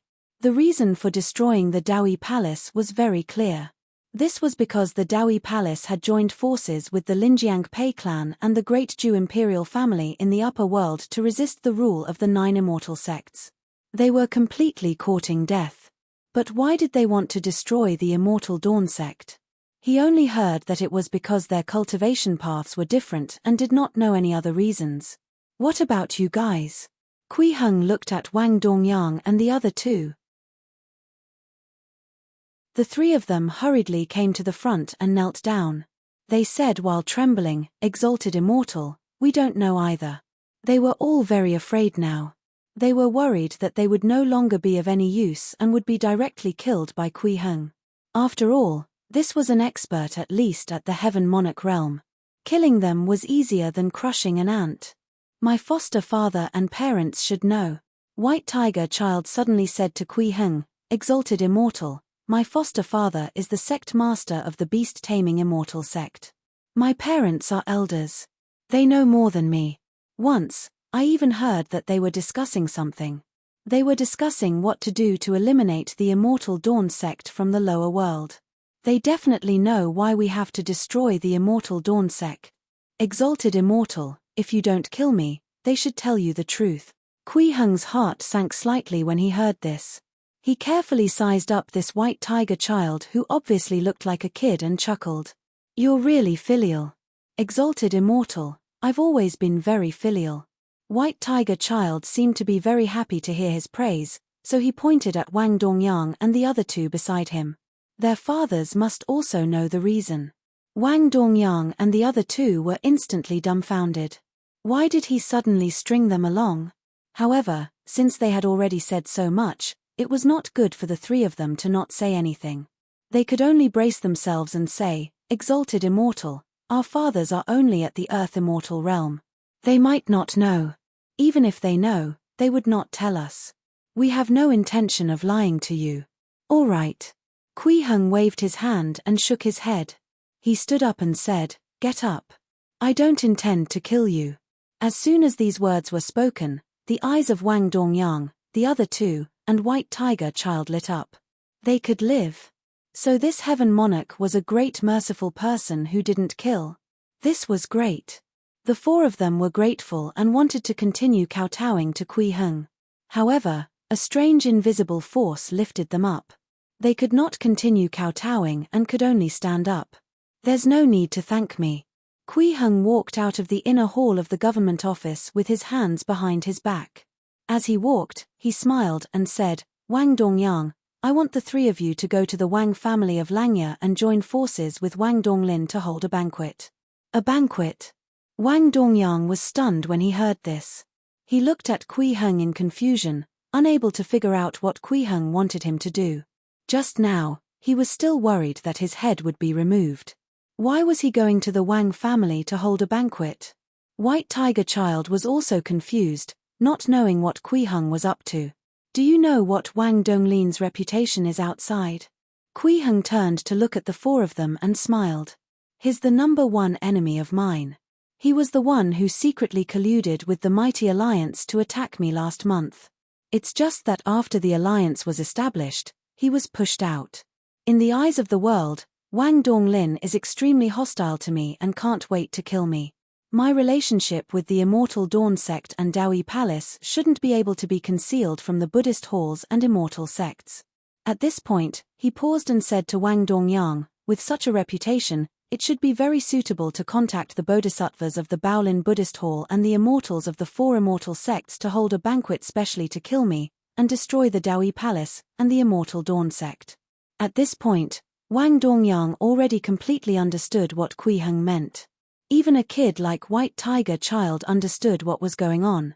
You're going to..." Wang Dongyang's voice trembled as he looked at Kui Heng in disbelief. At this moment, he felt a chill surge from the soles of his feet to his head. His entire body felt cold, as if he had fallen into an icy cave. How was this a banquet? It was clearly their last meal. This expert with unfathomable strength wanted to take advantage of this so-called banquet to gather the Bodhisattvas, Earth Immortals, Human Immortals, and other people who wanted to participate in the destruction of the Immortal Dawn sect and Dowei Palace. Then, he would capture everyone in one fell swoop. The banquet was to be held at the Wang family of Langya. The ones who sent out the invitation were either Wang Dongyang or Wang Donglin, and they were from the Wang family of Jiangdong. This also meant that the Wang family would be the ones to kill these experts in the end. What a huge pot!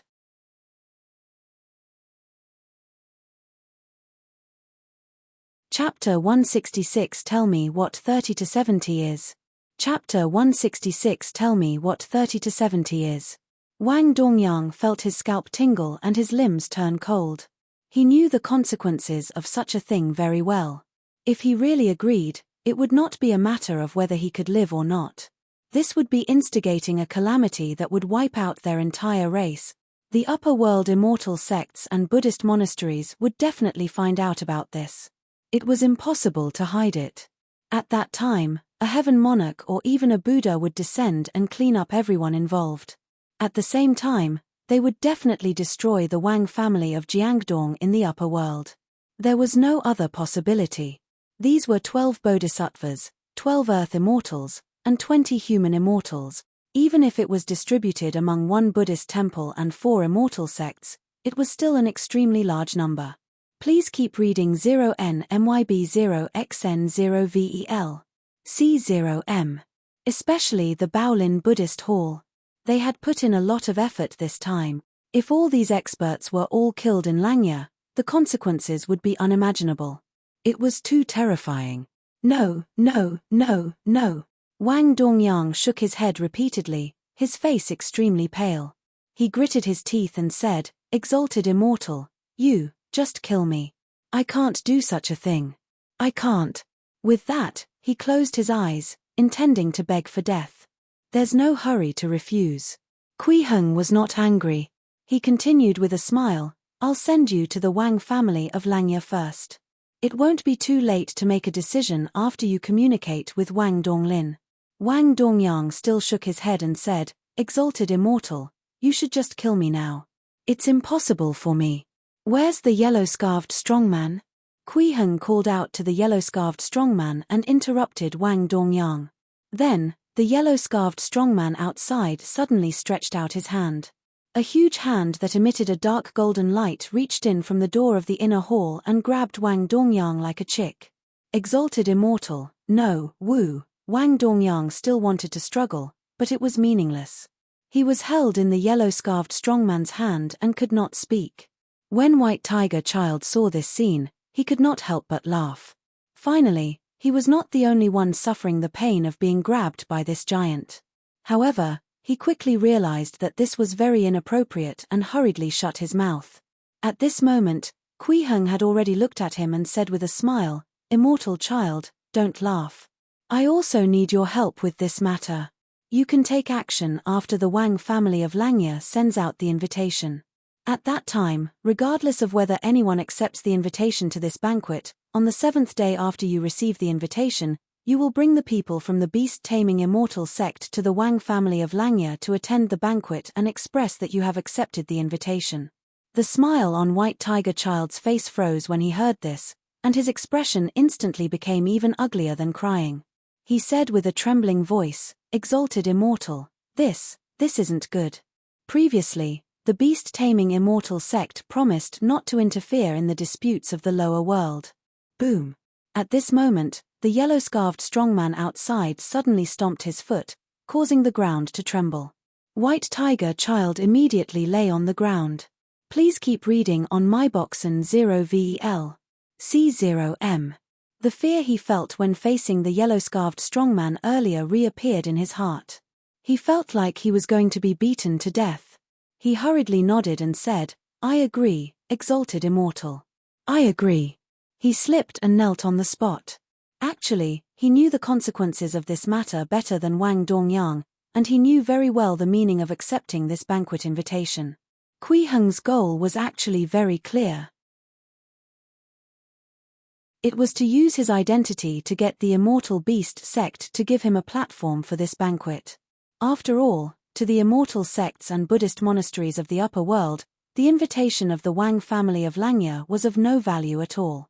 Even with Wang Dongyang, the eldest son of the main branch of the Wang family in the upper world, it was meaningless. After all, the Wang family of Jiangdong was only a family under an immortal sect. The high and mighty immortal sects and Buddhist monasteries might not care about an invitation of this level. However, if the Wang family held a banquet, they would at most invite the aristocratic families of the 9 preeminent families, as well as a few wealthy families. There was no need to even think about the people from the immortal sects and Buddhist monasteries. In the end, Kui Heng could only kill the 20 to 30 human immortals from the aristocratic families. It was impossible to harm the immortal sects and Buddhist monasteries.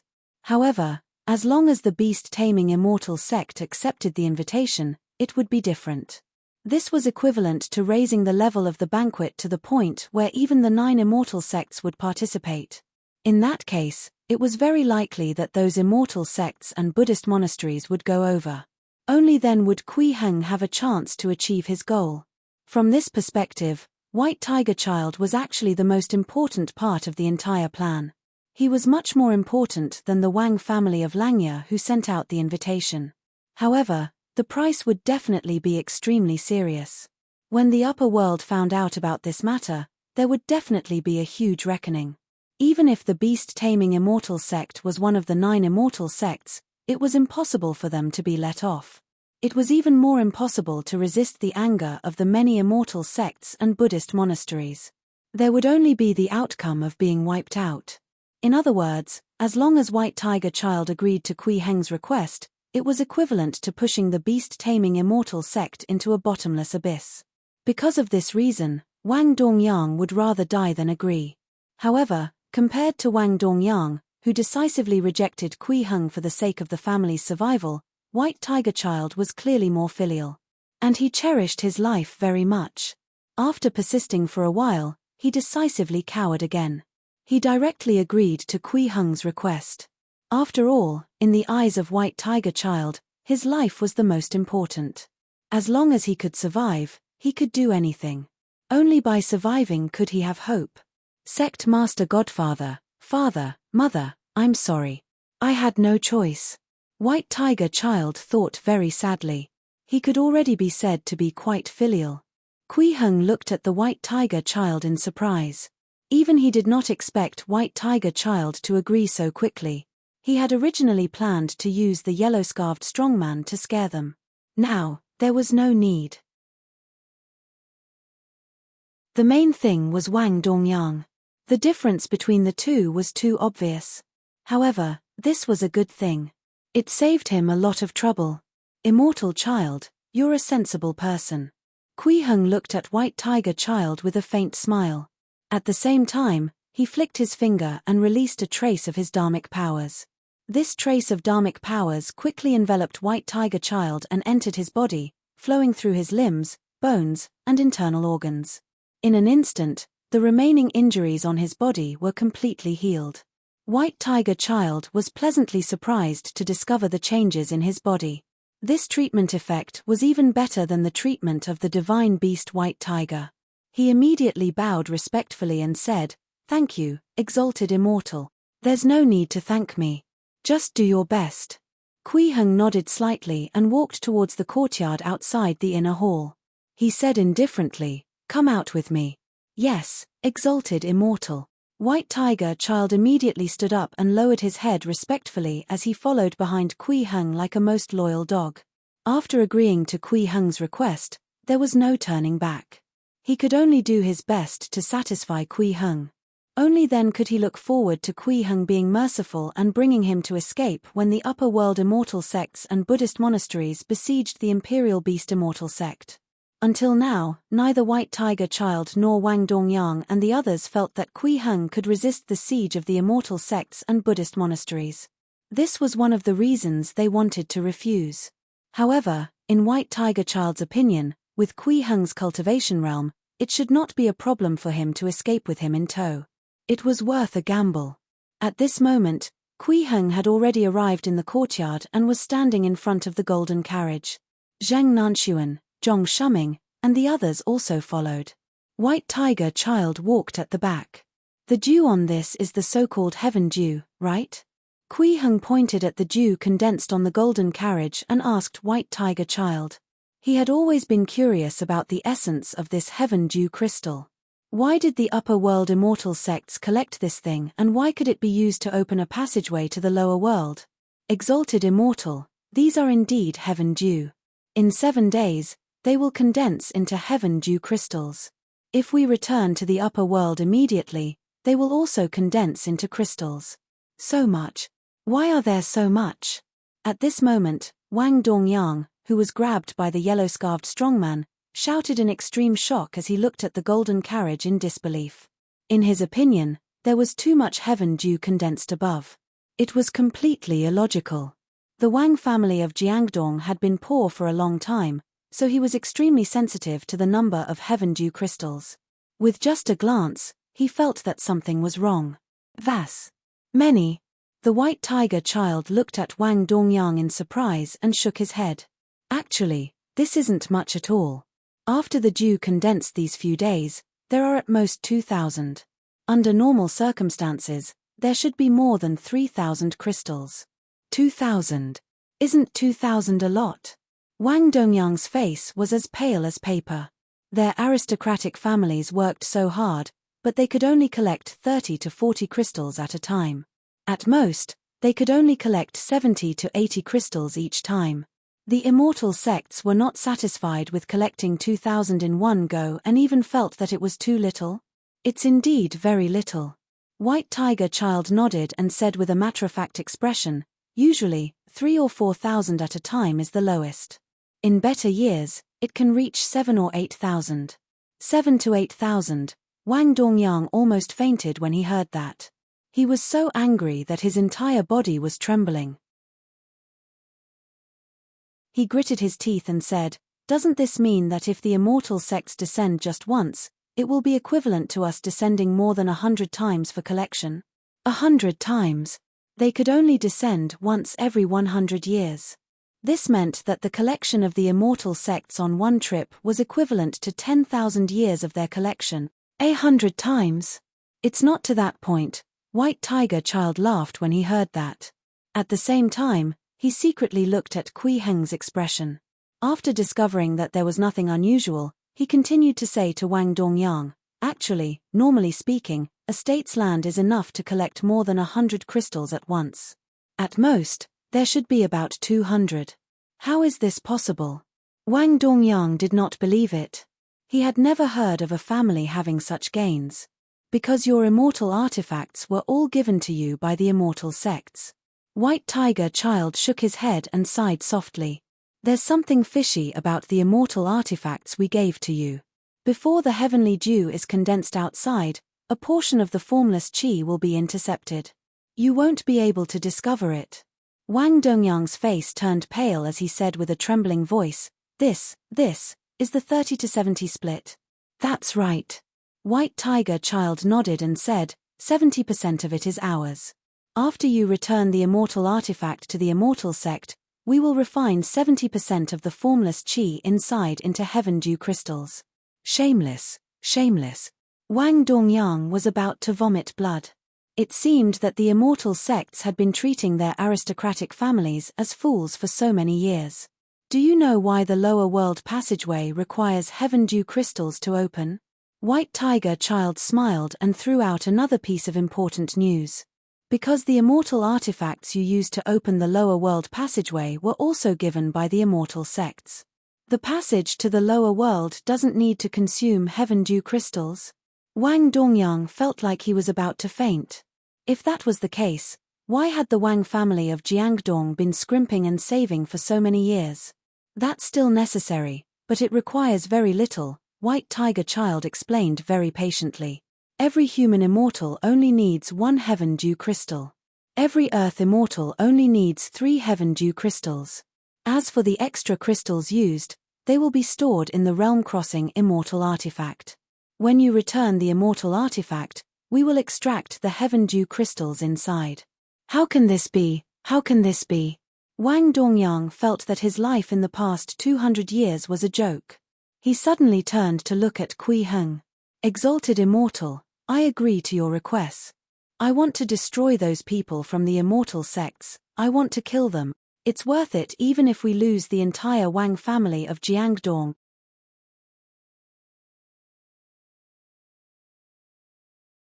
Chapter 167-9 Fire Flame Dragon. Chapter 167-9 Fire Flame Dragon. After Wang Dongyang learned the truth about the Heaven Dew crystals, he only had hatred for the 9 immortal sects. They were completely treating the 24 families of the 9 counties as slaves. Moreover, they were slaves without any brains. They had to be grateful to the 9 immortal sects even if they gave them potwash water to drink. How hateful and shameless. In the past, Wang Dongyang did not understand why the Pei family of Linjiang would rather take the risk of being destroyed to leave the control of the immortal sects. Now, he completely understood. It was not that the Linjiang Pei family wanted to establish their own sect after becoming stronger. They just wanted to stand on their own feet. The 24 families of the 9 families were all kneeling and begging for food, and the food they were given was just washing water. If he could even endure this, Wang Dongyang would feel that he was too cheap. He could not tolerate this. Hence, this resulted in his hysterical outburst just now. Please keep reading 0NMYB0XN0VEL. C0M. White Tiger Child was stunned. He was even frightened by Wang Dongyang's aura and subconsciously took a step back, his face filled with fear. Then, he realized that he was an earth immortal. There was no need to be afraid of a human immortal like Wang Dongyang. Wang Dongyang's expression and aura just now were really shocking. It was as if he wanted to eat everyone from the 9 immortal sects alive. It was too terrifying. Although the reason why White Tiger Child told him about the Heaven Dew crystal was to anger Wang Dongyang and make him take the blame with him, he did not expect the effect to be so good. Kui Heng also laughed when he saw this. He said to the yellow-scarved strongman, "Let him go." "Yes, Master Immortal." The yellow-scarved strongman immediately let go. "Thank you, Exalted Immortal." After Wang Dongyang was released by the yellow-scarved strongman, he knelt on the ground and kowtowed to Kui Heng. "Exalted Immortal, it was you who gave me a chance to know the truth, and it was also you who gave me a chance to take revenge on the 9 immortal sects. There's no doubt that I'll repay your kindness. Exalted Immortal, as long as I, Wang Dongyang, still have my life, I'll do whatever you say. There's no need to be so polite." Kui Heng waved his hand and directly circulated his dharmic powers to let Wang Dongyang stand up. He smiled and said, "I asked you to do something, not to die. There's no need to be like this." White Tiger Child stood at the side with a hesitant gaze. Actually, he also wanted to show his loyalty to Kui Heng and make all kinds of promises in exchange for Kui Heng's trust. However, he was also worried that once he said these words, there would be no turning back. If Kui Heng died later, he would definitely be killed as well. There was no room for reconciliation. White Tiger Child valued his life and did not want to take this risk. Please keep reading on myboxen 0VEL. C0M. Kui Heng noticed the change in White Tiger Child's expression, but he did not care. He was just a pawn that could be used for the time being. It was enough for him to be of use. Wang Dongyang was very anxious to take revenge on the 9 immortal sects. It could even be said that he could not wait. As soon as he stood up, he bowed and asked Kui Heng, "Exalted Immortal, when are we going to send out the invitation?" "After you reach the Wang family of Langya and discuss it with Wang Donglin, you can make your own decision." Kui Heng nodded lightly and said, "As for leaving for Langya, you can do it any time." "Then I'll go now." Wang Dongyang's gaze was very firm, and his actions were swift and decisive. He immediately bade farewell to Kui Heng. Then, he left the state overseer's office with the other 2 human immortals. "There's no hurry. You still have to make some preparations."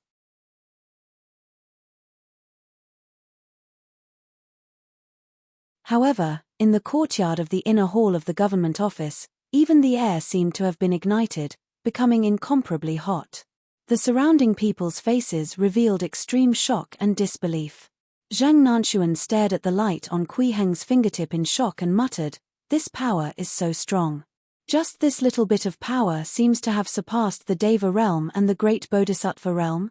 100 years ago, she had seen the great bodhisattva of the Baolin Buddhist hall attack. She had also seen the yellow-scarved strongman attack just now. However, this bit of light gave her a feeling that it was actually stronger than both of them. It was simply unbelievable. Zhong Shuming, Hui Shi, and the others were even more dumbfounded. They felt their minds go blank and they could not even speak. This is... Wang Dongyang also held his breath and stared at the light. Roar. At this moment, a dragon roar rang out from Kui Heng's fingertips, as if a divine dragon was about to be born. Immediately after, everyone saw the light on the fingertip begin to change. First, it quickly grew longer and grew limbs and claws. The fiery red flames condensed into countless scales and covered it. Soon, a fiery red divine dragon appeared in front of them. Take it. Kui Heng flicked the fire dragon towards Wang Dongyang.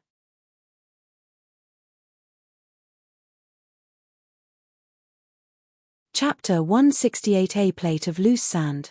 Chapter 168A Plate of Loose Sand. When Wang Dongyang saw the fire dragon flying towards him, he subconsciously wanted to dodge. Although this fire dragon was not huge, the aura emitted from it was extremely terrifying, far exceeding the limits of what he could withstand. This made Wang Dongyang feel that as long as he came into contact with this fire dragon, he would immediately be reduced to ashes. However, it was too late to refuse now. As soon as Kui Heng finished speaking, the fire dragon flew onto Wang Dongyang's body and landed on his shoulder, but it did not burn anything. Nor did it burn Wang Dongyang to ashes. The little fire dragon even twisted its body on Wang Dongyang's shoulder. It raised a front claw and scratched the fiery red scales on its body before opening its mouth to yawn. It was like a real living being. Wang Dongyang finally heaved a sigh of relief when he saw this. However, such an incomparably powerful fire dragon stopping on his shoulder still made him tremble in fear. He could not help but ask, "Exalted Immortal, this is?" Please keep reading 0NMYB0XN0VEL. C0M. It's one of the 9 fire flame dragons. It's a special life form refined with spells. Kui Heng smiled. It'll stay by your side for the time being as your helper. Special life form? Life. Wang Dongyang was dumbfounded when he heard this, as if he had heard something extremely unbelievable. He said in shock, "Exalted Immortal. You just said that this is a living being you refined." Zhang Nanxuan, Zhong Shuming, and the others were also stunned, their faces filled with disbelief. If Kui Heng hadn't said this, if they hadn't heard it with their own ears, they wouldn't have believed a single word. This was too exaggerated. This was a life. What kind of spell could refine a living creature? What was the difference between this and creating life? Only the legendary creation heavenly gods had such supreme divine powers. It's not a normal life form. It can only be considered an embryonic form of life with a stronger spirituality. Kui Heng shook his head gently and smiled. It can only be given a simple spirituality. The 9 fire flame dragon was an extremely profound spell.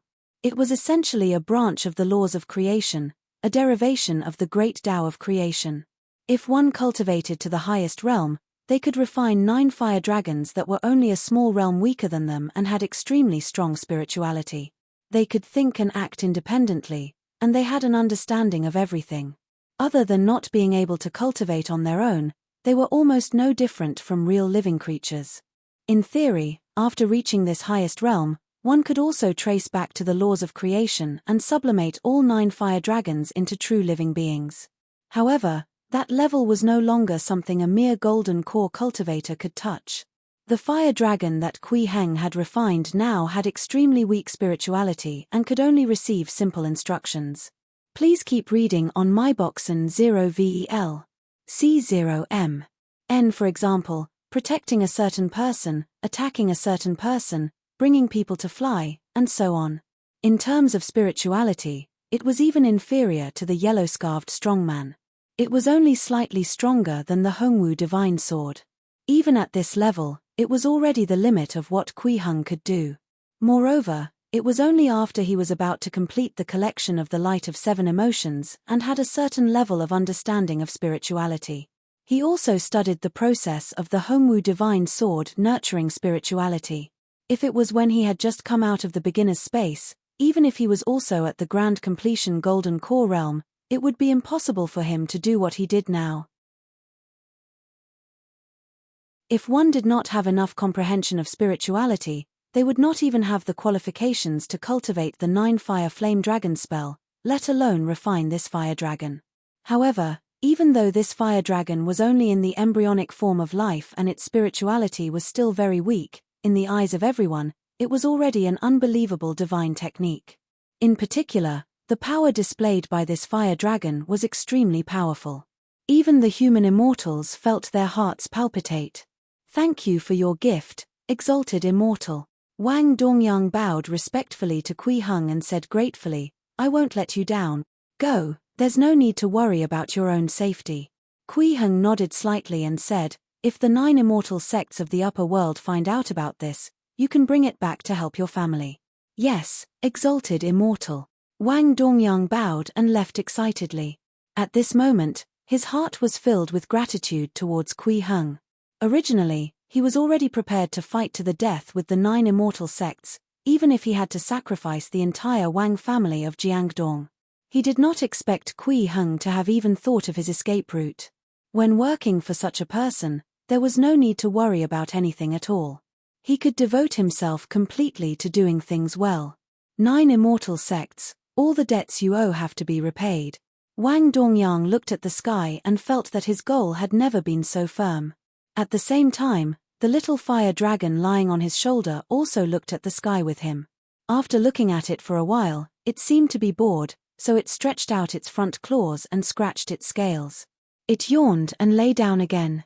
However, after lying down this time, the flames on the little fire dragon's body gradually faded, and its body quickly disappeared, turning into the patterns imprinted on Wang Dongyang's body. After Wang Dongyang left, Zheng Nanshuan could not help but ask, "Ancestral Grandmaster, how strong is that fire dragon?" From the moment the small fire dragon was condensed, she felt an extremely powerful pressure, making it difficult for her to breathe. Under normal circumstances, even an earth immortal would not give her such a feeling.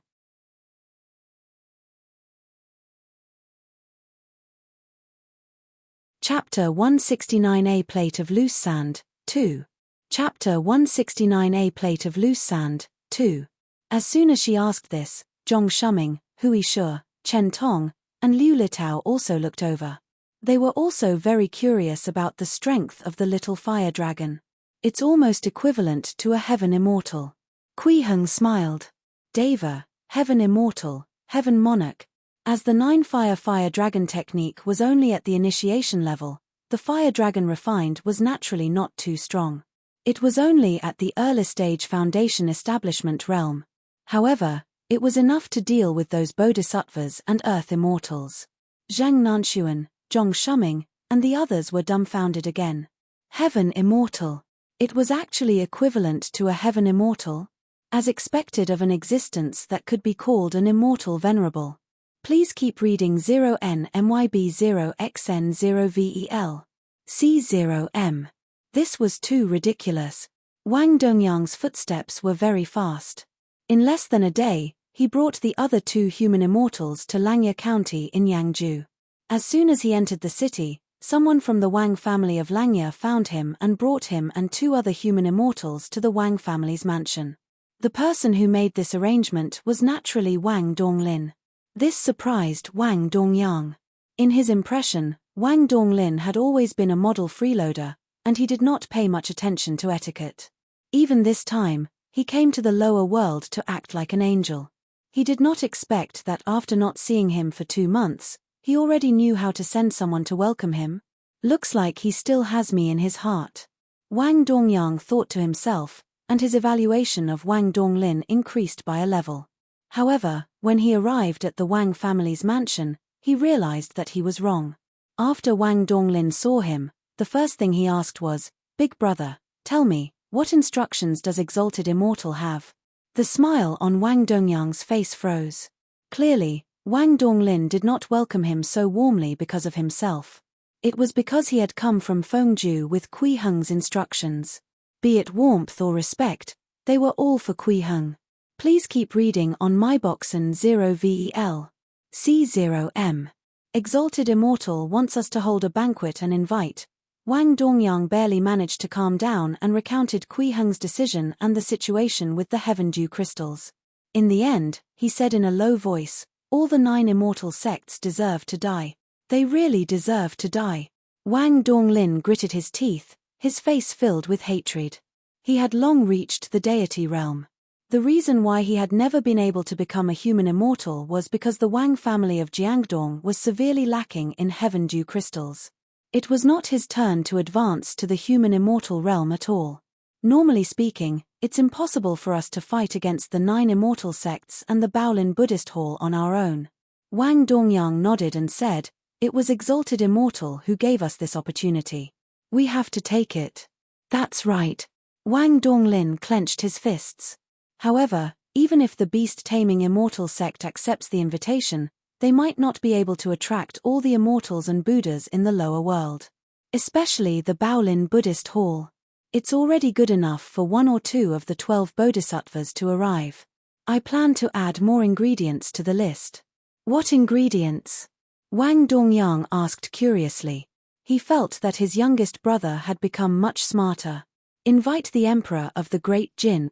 Wang Donglin sneered and said, the people from the 4 immortal sects might not care about the Emperor of the Great Jin, but the Buddhists who are focused on preaching are extremely concerned about him.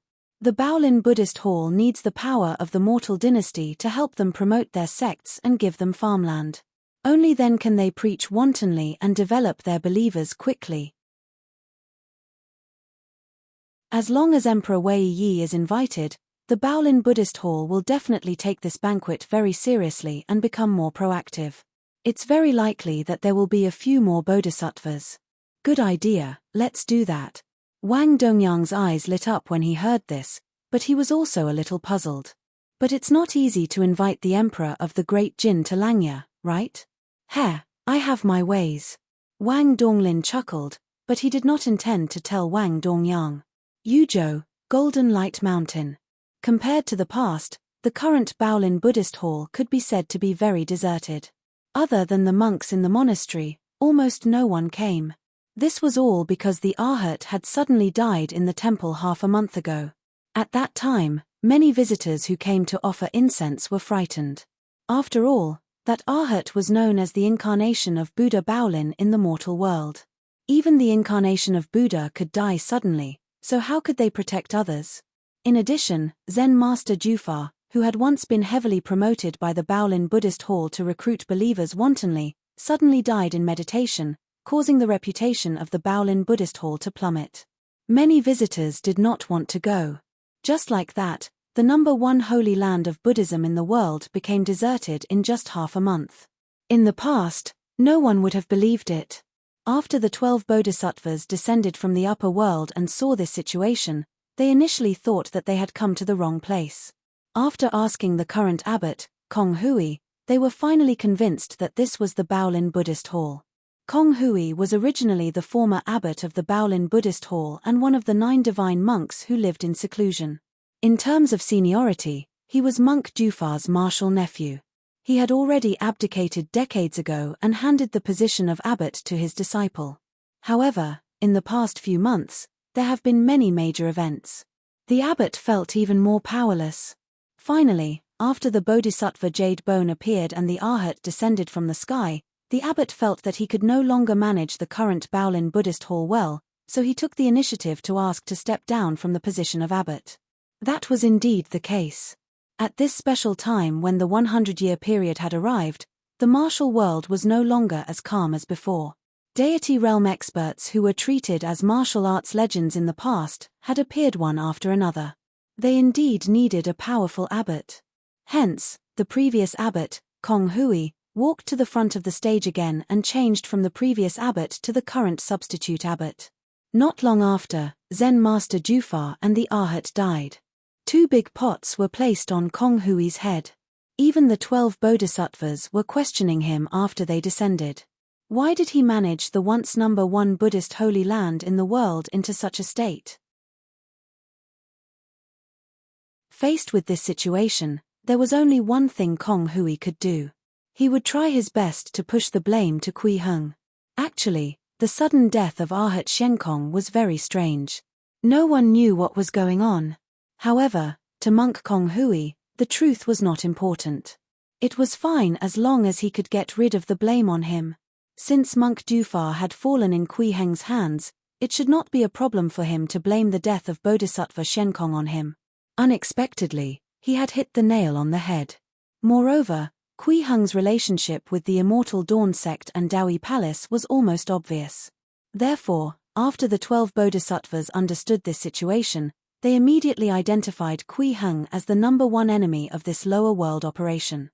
After an entire day of discussion, the 12 Bodhisattvas came up with a strategy to join forces with the 4 immortal sects and lead many aristocratic families to first kill Kui Heng, then destroy the Immortal Dawn sect and finally destroy the Daoi Palace. Then the next problem was to inform the other forces of this strategy. It would be best if they could find a place to sit down and discuss the details of the operation. Regarding the choice of this place, the meeting hall of the Baolin Buddhist Hall had been arguing for a few days. The reason was very simple. The 12 Bodhisattvas each had their own opinions, and there was no way to unite them. And they were all on the same level as each other. They didn't even have a nominal leader, so they couldn't make a decision in a short period of time. That was because the person who made the final decision this time was most likely the person in charge of the operation in the future. This simple negotiation decision was essentially the 12 Bodhisattvas fighting for the right to lead. Naturally, they argued endlessly. However, there were no more arguments in the meeting hall today. The 12 Bodhisattvas' gazes were all on the substitute abbot, Kong Hui. Monk Kong Hui's eyes widened, but he still took a deep breath and said, "Bodhisattvas, I just received news that the Wang family of Langya wants to hold a banquet to discuss the attack. This banquet is specially held to suppress Kui Heng. It will invite everyone in the world who wants to kill Kui Heng. They have already sent invitations to the various aristocratic families, the 5 immortal sects that have descended to the lower world, and our Baolin Buddhist Hall. May I know what you all think?"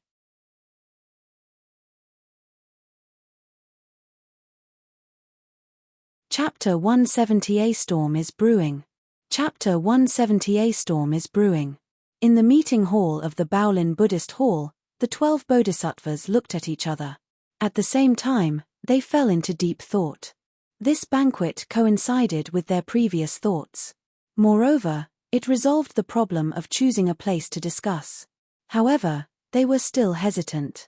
Firstly, it was too informal to let a mere Wang family of Langya host such an important event. The Wang family of Langya was only a branch of the Wang family in the upper world. They were not worthy of being taken seriously by the Baolin Buddhist Hall. With the invitation of the Wang family of Langya, it was a matter of lowering their status for the Baolin Buddhist Hall. Secondly, this also caused them to lose a chance to confirm their leadership. Please keep reading 0NMYB0XN0VEL.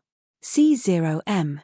However, the former was something that all 12 Bodhisattvas agreed on, while the latter was something that some people hoped would be opposed to. Although the 12 Bodhisattvas were all at the same level and had the same cultivation realm, their ages and qualifications were still different. The most likely ones to obtain leadership were the 3 or 4 old Bodhisattvas. Therefore, the remaining 8 or 9 Bodhisattvas who were slightly less qualified could not wait for the leadership authority to be confirmed, lest they were led by someone of the same level. Then, there was a very realistic problem in front of them. Should they accept the invitation of the Wang family of Langya? Whose idea was it? Monk Zida, the most senior of the 12 Bodhisattvas, asked. This was an old monk who looked to be in his 80s. He was actually more than 300 years old. His long snow-white eyebrows hung to his chest, and his face was covered in age spots. To a Bodhisattva realm Buddhist martial artist, this was almost the limit of their lifespan. Bodhisattva, it should have been done by Wang Donglin, the envoy from the Wang family of Jiangdong in the upper world, Kong Hui said respectfully. Then, he told him about the hatred between the Wang family of Langya and Kui Heng, as well as Wang Donglin's previous alliance to attack Kui. In the end, he said, The human immortal Wang Dongyang and the others from the Wang family of Jiangdong in the upper world have also arrived in Langya. They should also be supporting him. I see. Monk Zida nodded lightly when he heard this. Then, he said indifferently, since it's just a small clan, there's no need to care about them. Let's continue discussing. As the most senior of the 12 bodhisattvas, he was the most likely to obtain the leadership position. Moreover, he had gradually gained the upper hand in the previous argument. He would succeed in a few days, so he naturally did not want to stop here. However, his decision to directly represent all the bodhisattvas present immediately attracted dissatisfaction. Senior brother Jida, how many days have we been discussing? Monk Ji Tong also spoke. He looked to be in his 30s or 40s and was just over 200 years old. He was one of the younger bodhisattvas. Oh! Monk Zida looked at Monk Jitong and said indifferently, Junior brother Jitong, what's your opinion? Please keep reading on myboxen 0VL. C0M. Senior brother, do you still remember the reason why we came to the lower world this time? We were ordered by the Buddha to completely destroy the immortal Dawn sect and Daoi Palace. Monk Jitong directly mentioned Buddha Baolin and said in a low voice, if we're still only discussing the location now, how can we get anything done? Senior brother, have you forgotten the mission the Buddha gave us? This was equivalent to accusing Monk Zida of disrespecting Buddha on the spot. You. Monk Zida's long eyebrows twitched with anger when he heard this. Don't talk nonsense, he shouted. Isn't that the truth? Monk Jitong asked aggressively. Although he was not as experienced as others, he was also a bodhisattva and was not afraid of Monk Zida. Buddhism did not emphasize etiquette. As long as their cultivation levels were the same and their seniority was the same, without any special appointments, they were all on the same level. There was no difference in status. All right. At this moment, Monk Ji Feng spoke up and stopped their argument. He looked to be in his 50s or 60s, and his actual age was close to 300 years old as well. He was second only to Monk Zida among the 12 bodhisattvas, and he was the strongest. How about we compromise? Monk Jifeng looked at Monk Zida and Monk Jitong. Let's see how the other immortal sects react before we make a decision. How about that? Monk Jitong and Monk Zida looked at each other and nodded after a slight hesitation. This was already a relatively milder solution. If they continued to argue, it would not be good for everyone's face. They had to stop before it was too late. That's all then. Kong Hui, remember to pay attention to the movements of the other immortal sects, Monk Zida instructed. He took the opportunity to make a final decision. Yes, Bodhisattva. Monk Kong Hui left respectfully, feeling a little regretful. Actually, from his perspective, he really hoped that the matter of killing Kui Heng would be settled as soon as possible. After all, he was the one who'd pushed all the blame onto Kui Heng. As long as Kui Heng was alive, he would not be able to feel at ease. Only when Kui Heng was dead could he truly feel at ease. After walking out of the meeting hall, Monk Kong Hui looked at the blue sky and sighed softly. He thought to himself, these bodhisattvas are not much better than us mortals. Thinking of this, he could not help but have some rebellious thoughts. They're just a group of lucky people from the upper world. If I can also live in the upper world, I'll definitely be a bodhisattva at their age. As a martial Tao expert who had unlocked his divine treasures before the age of 100 and stepped into the deity realm, Monk Kong Hui had always been extremely confident in his aptitude. He had always thought that if he could have the cultivation resources and brilliant martial techniques of the immortals and Buddhas of the upper world, he would definitely have cultivated the Arhat golden body long ago. In the future, he would definitely be able to step into the bodhisattva realm. Especially in the past few days, this group of bodhisattvas had been discussing the location of the meeting in name, but in reality, it was to fight for leadership. This made him have even deeper thoughts. I have to think of a way to make this happen as soon as possible. Monk Kong Hui thought to himself, as long as we kill Kui Heng and destroy the immortal Dawn sect and Daoi Palace, I have a chance of being accepted into the blessed Pure Land by Buddha with my contributions this time. Only then will I have a chance to become a bodhisattva. Currently Wei Yi's emotions was very complicated. It could be said to be a pleasant surprise. On one hand, he was shocked that White Tiger Child had returned. This fellow was actually not dead. When did Kui Heng become so soft-hearted? He actually didn't kill this upper world Earth immortal or even imprison him and directly let him come back. What was he doing? On the other hand, he was happy that White Tiger Child's attitude towards him had become even better after he returned. If it was White Tiger Child who had felt touched by Wei Yi's deep bootlicking and wanted to help him do something previously, then it was White Tiger Child who was licking Wei Yi's boots now. A lofty Earth immortal from the upper world was almost obedient to Wei Yi's words. This Emperor Wei Yi had accomplished something that all the previous emperors of the Great Jin had never dreamed of. He commanded an Earth immortal. Wei Yi himself found it unbelievable. He could not understand what White Tiger Child was trying to do. Actually, this was just White Tiger Child feeling a little guilty for not fulfilling his promise to Wei Yi and planning to help him do some other things to compensate. On this day, Wei Yi brought White Tiger Child to the city wall of the palace. He looked at the bustling city outside the palace wall and the tall city wall in the distance and sighed. Immortal Child, do you think these people, the imperial palace, the imperial city, and the thousands of miles of rivers and mountains outside the imperial city belong to me? Belong to you? White Tiger Child was a little surprised and asked curiously, the entire lower world belongs to our heavenly void world. Why do you have such an illusion? The corners of Wei Yi's mouth twitched slightly when he heard this, and he was speechless. He still wanted to guide White Tiger Child to acknowledge this concept and ask him to help him clean up Great Jin. He did not expect this answer. Although White Tiger Child could be said to be obedient to Wei Yi now, this was only because he felt a little guilty. It was impossible to change his basic understanding of the lower world. Wei Yi could directly get White Tiger Child to kill some people, but he could not let White Tiger Child clean up some people for the sake of his Great Jin. He also understood that it was impossible to rely on White Tiger Child to clean up this dilapidated country. He still had to rely on Kui Heng. But now, White Tiger Child was already frightened by Kui Heng. The previous alliance against Kui Heng was also easily broken. What else could make Kui Heng attack? Wei Yi fell into deep thought. Emperor, you seem to be very troubled. White Tiger Child saw the change in Wei Yi's emotions and asked, is there anything I can help you with? No, I'm just a little worried as I watch this country decline day by day. Wei Yi sighed. These were his heartfelt words. So you're still thinking about killing Kui Heng? White Tiger Child was so frightened that his face turned pale. He shook his head repeatedly and said, I advise you to give up on this idea. I can't help you, and no one in this world can help you. Ah!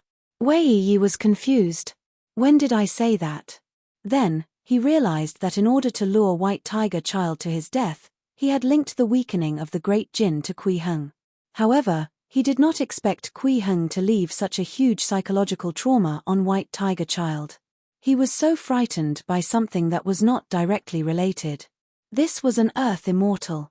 How powerful was Kui Heng? Your Majesty. At this moment, a sharp voice came from afar. It was Attendant Wang Chun rushing over. What happened?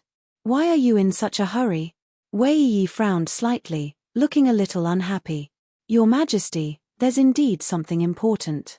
Wang Chun hurriedly said, the Wang family of Langya has sent an envoy over. He's a human immortal from the upper world called Wang Dongyang. He said that he has something extremely important to discuss with Your Majesty and immortal White Tiger Child. The Wang family of Langya, human immortals of the upper world. Wei Yi was shocked when he heard this. Then, he looked at White Tiger Child and asked, Immortal Child, what do you think? Let's go and meet him. White Tiger Child nodded and smiled, pretending to be interested. The news that the Wang family of Langya was about to hold a banquet to discuss the attack on Kui Heng quickly spread throughout the world. Moreover, as the Emperor of the Great Jin and the Imperial Beast Immortal Sect accepted the invitation, even the 4 immortal sects that were preparing privately to destroy the Immortal Dawn Sect and Dawi Palace were alarmed and decided to go to the banquet to take a look. The 12 bodhisattvas of the Baolin Buddhist Hall finally gave up on fighting for leadership and chose 5 bodhisattvas to head to Langya County in Yangzhou. Everyone in the world could feel that this would be an incomparably huge storm. At this moment, it was brewing. The mastermind behind this banquet was currently in the state overseer's office in Changfeng City, staring fixedly at the golden carriage that belonged to White Tiger Child. At this moment, 7 days had passed since the arrival of White Tiger Child. The heaven dew on it was about to condense into crystals. Kui Heng planned to study what this heaven dew crystal was. He wanted to see if it could help his cultivation.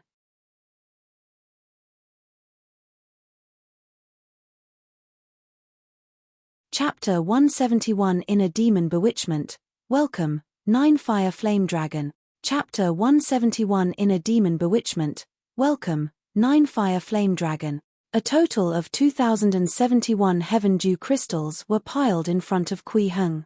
This was a 12-sided diamond-shaped golden crystal that emitted a faint fluorescent light. It was only the size of half a fingernail, and every piece was exactly the same size. There was almost no difference. Clearly, it was a product of artificial manufacture. Kui Heng grabbed a handful of heaven dew crystals and placed them in his hand. He released some golden core power to envelop them and began to analyze the structure. The moment they came into contact with the power of the golden core, the faint fluorescence on the heavenly dew crystals immediately became bright and actually reflected into the air, forming a 3-inch wide light screen. Various scenes from the 11 states of Great Jin flashed inside. There were thatched huts, pavilions, peddlers, soldiers, generals, and nobles.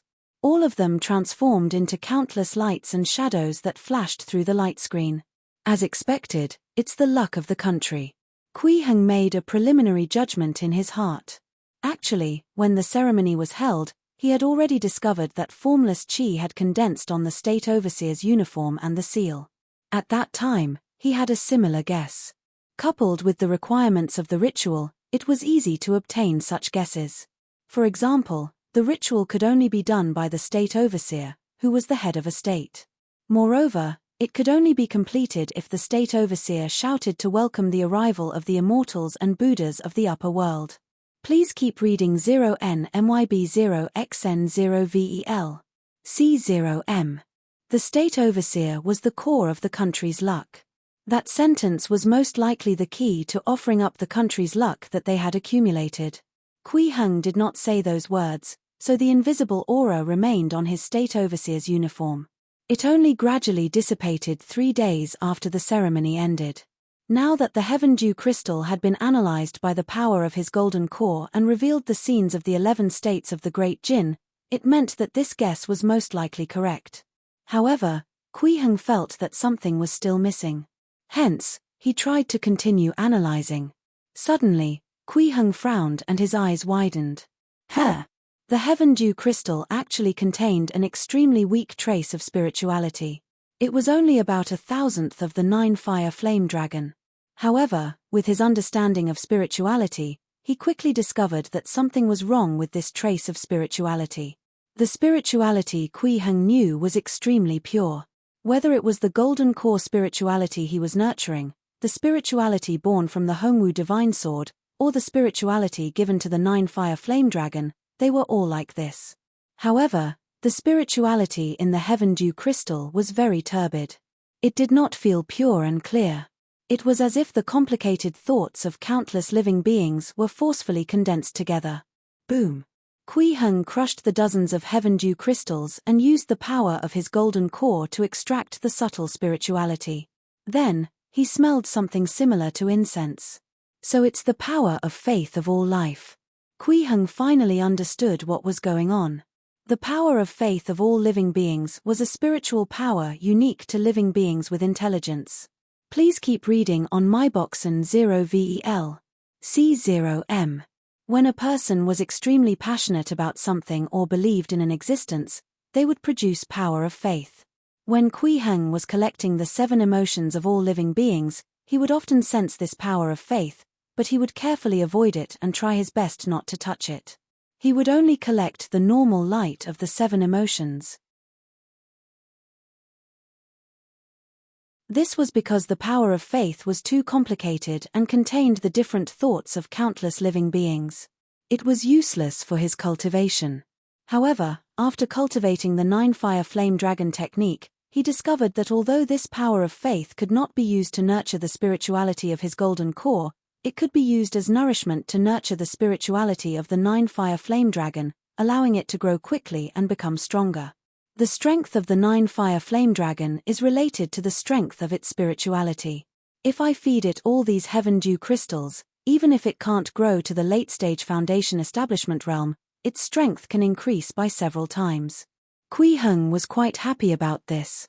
The 9-fire flame dragon was a spell related to spirituality. The deeper he cultivated this spell, the smoother it would be in the later stages of the nascent soul realm. In other words, these heavenly dew crystals would be quite beneficial to his future cultivation. Clang! At this moment, the sound of a sword rang out from Kui Heng's sleeve. The Hongwu divine sword was slightly impulsive, revealing an emotion of yearning. Right, this fellow also needs to increase its spirituality. Kui Heng waved his sleeve and released the Hongwu divine sword.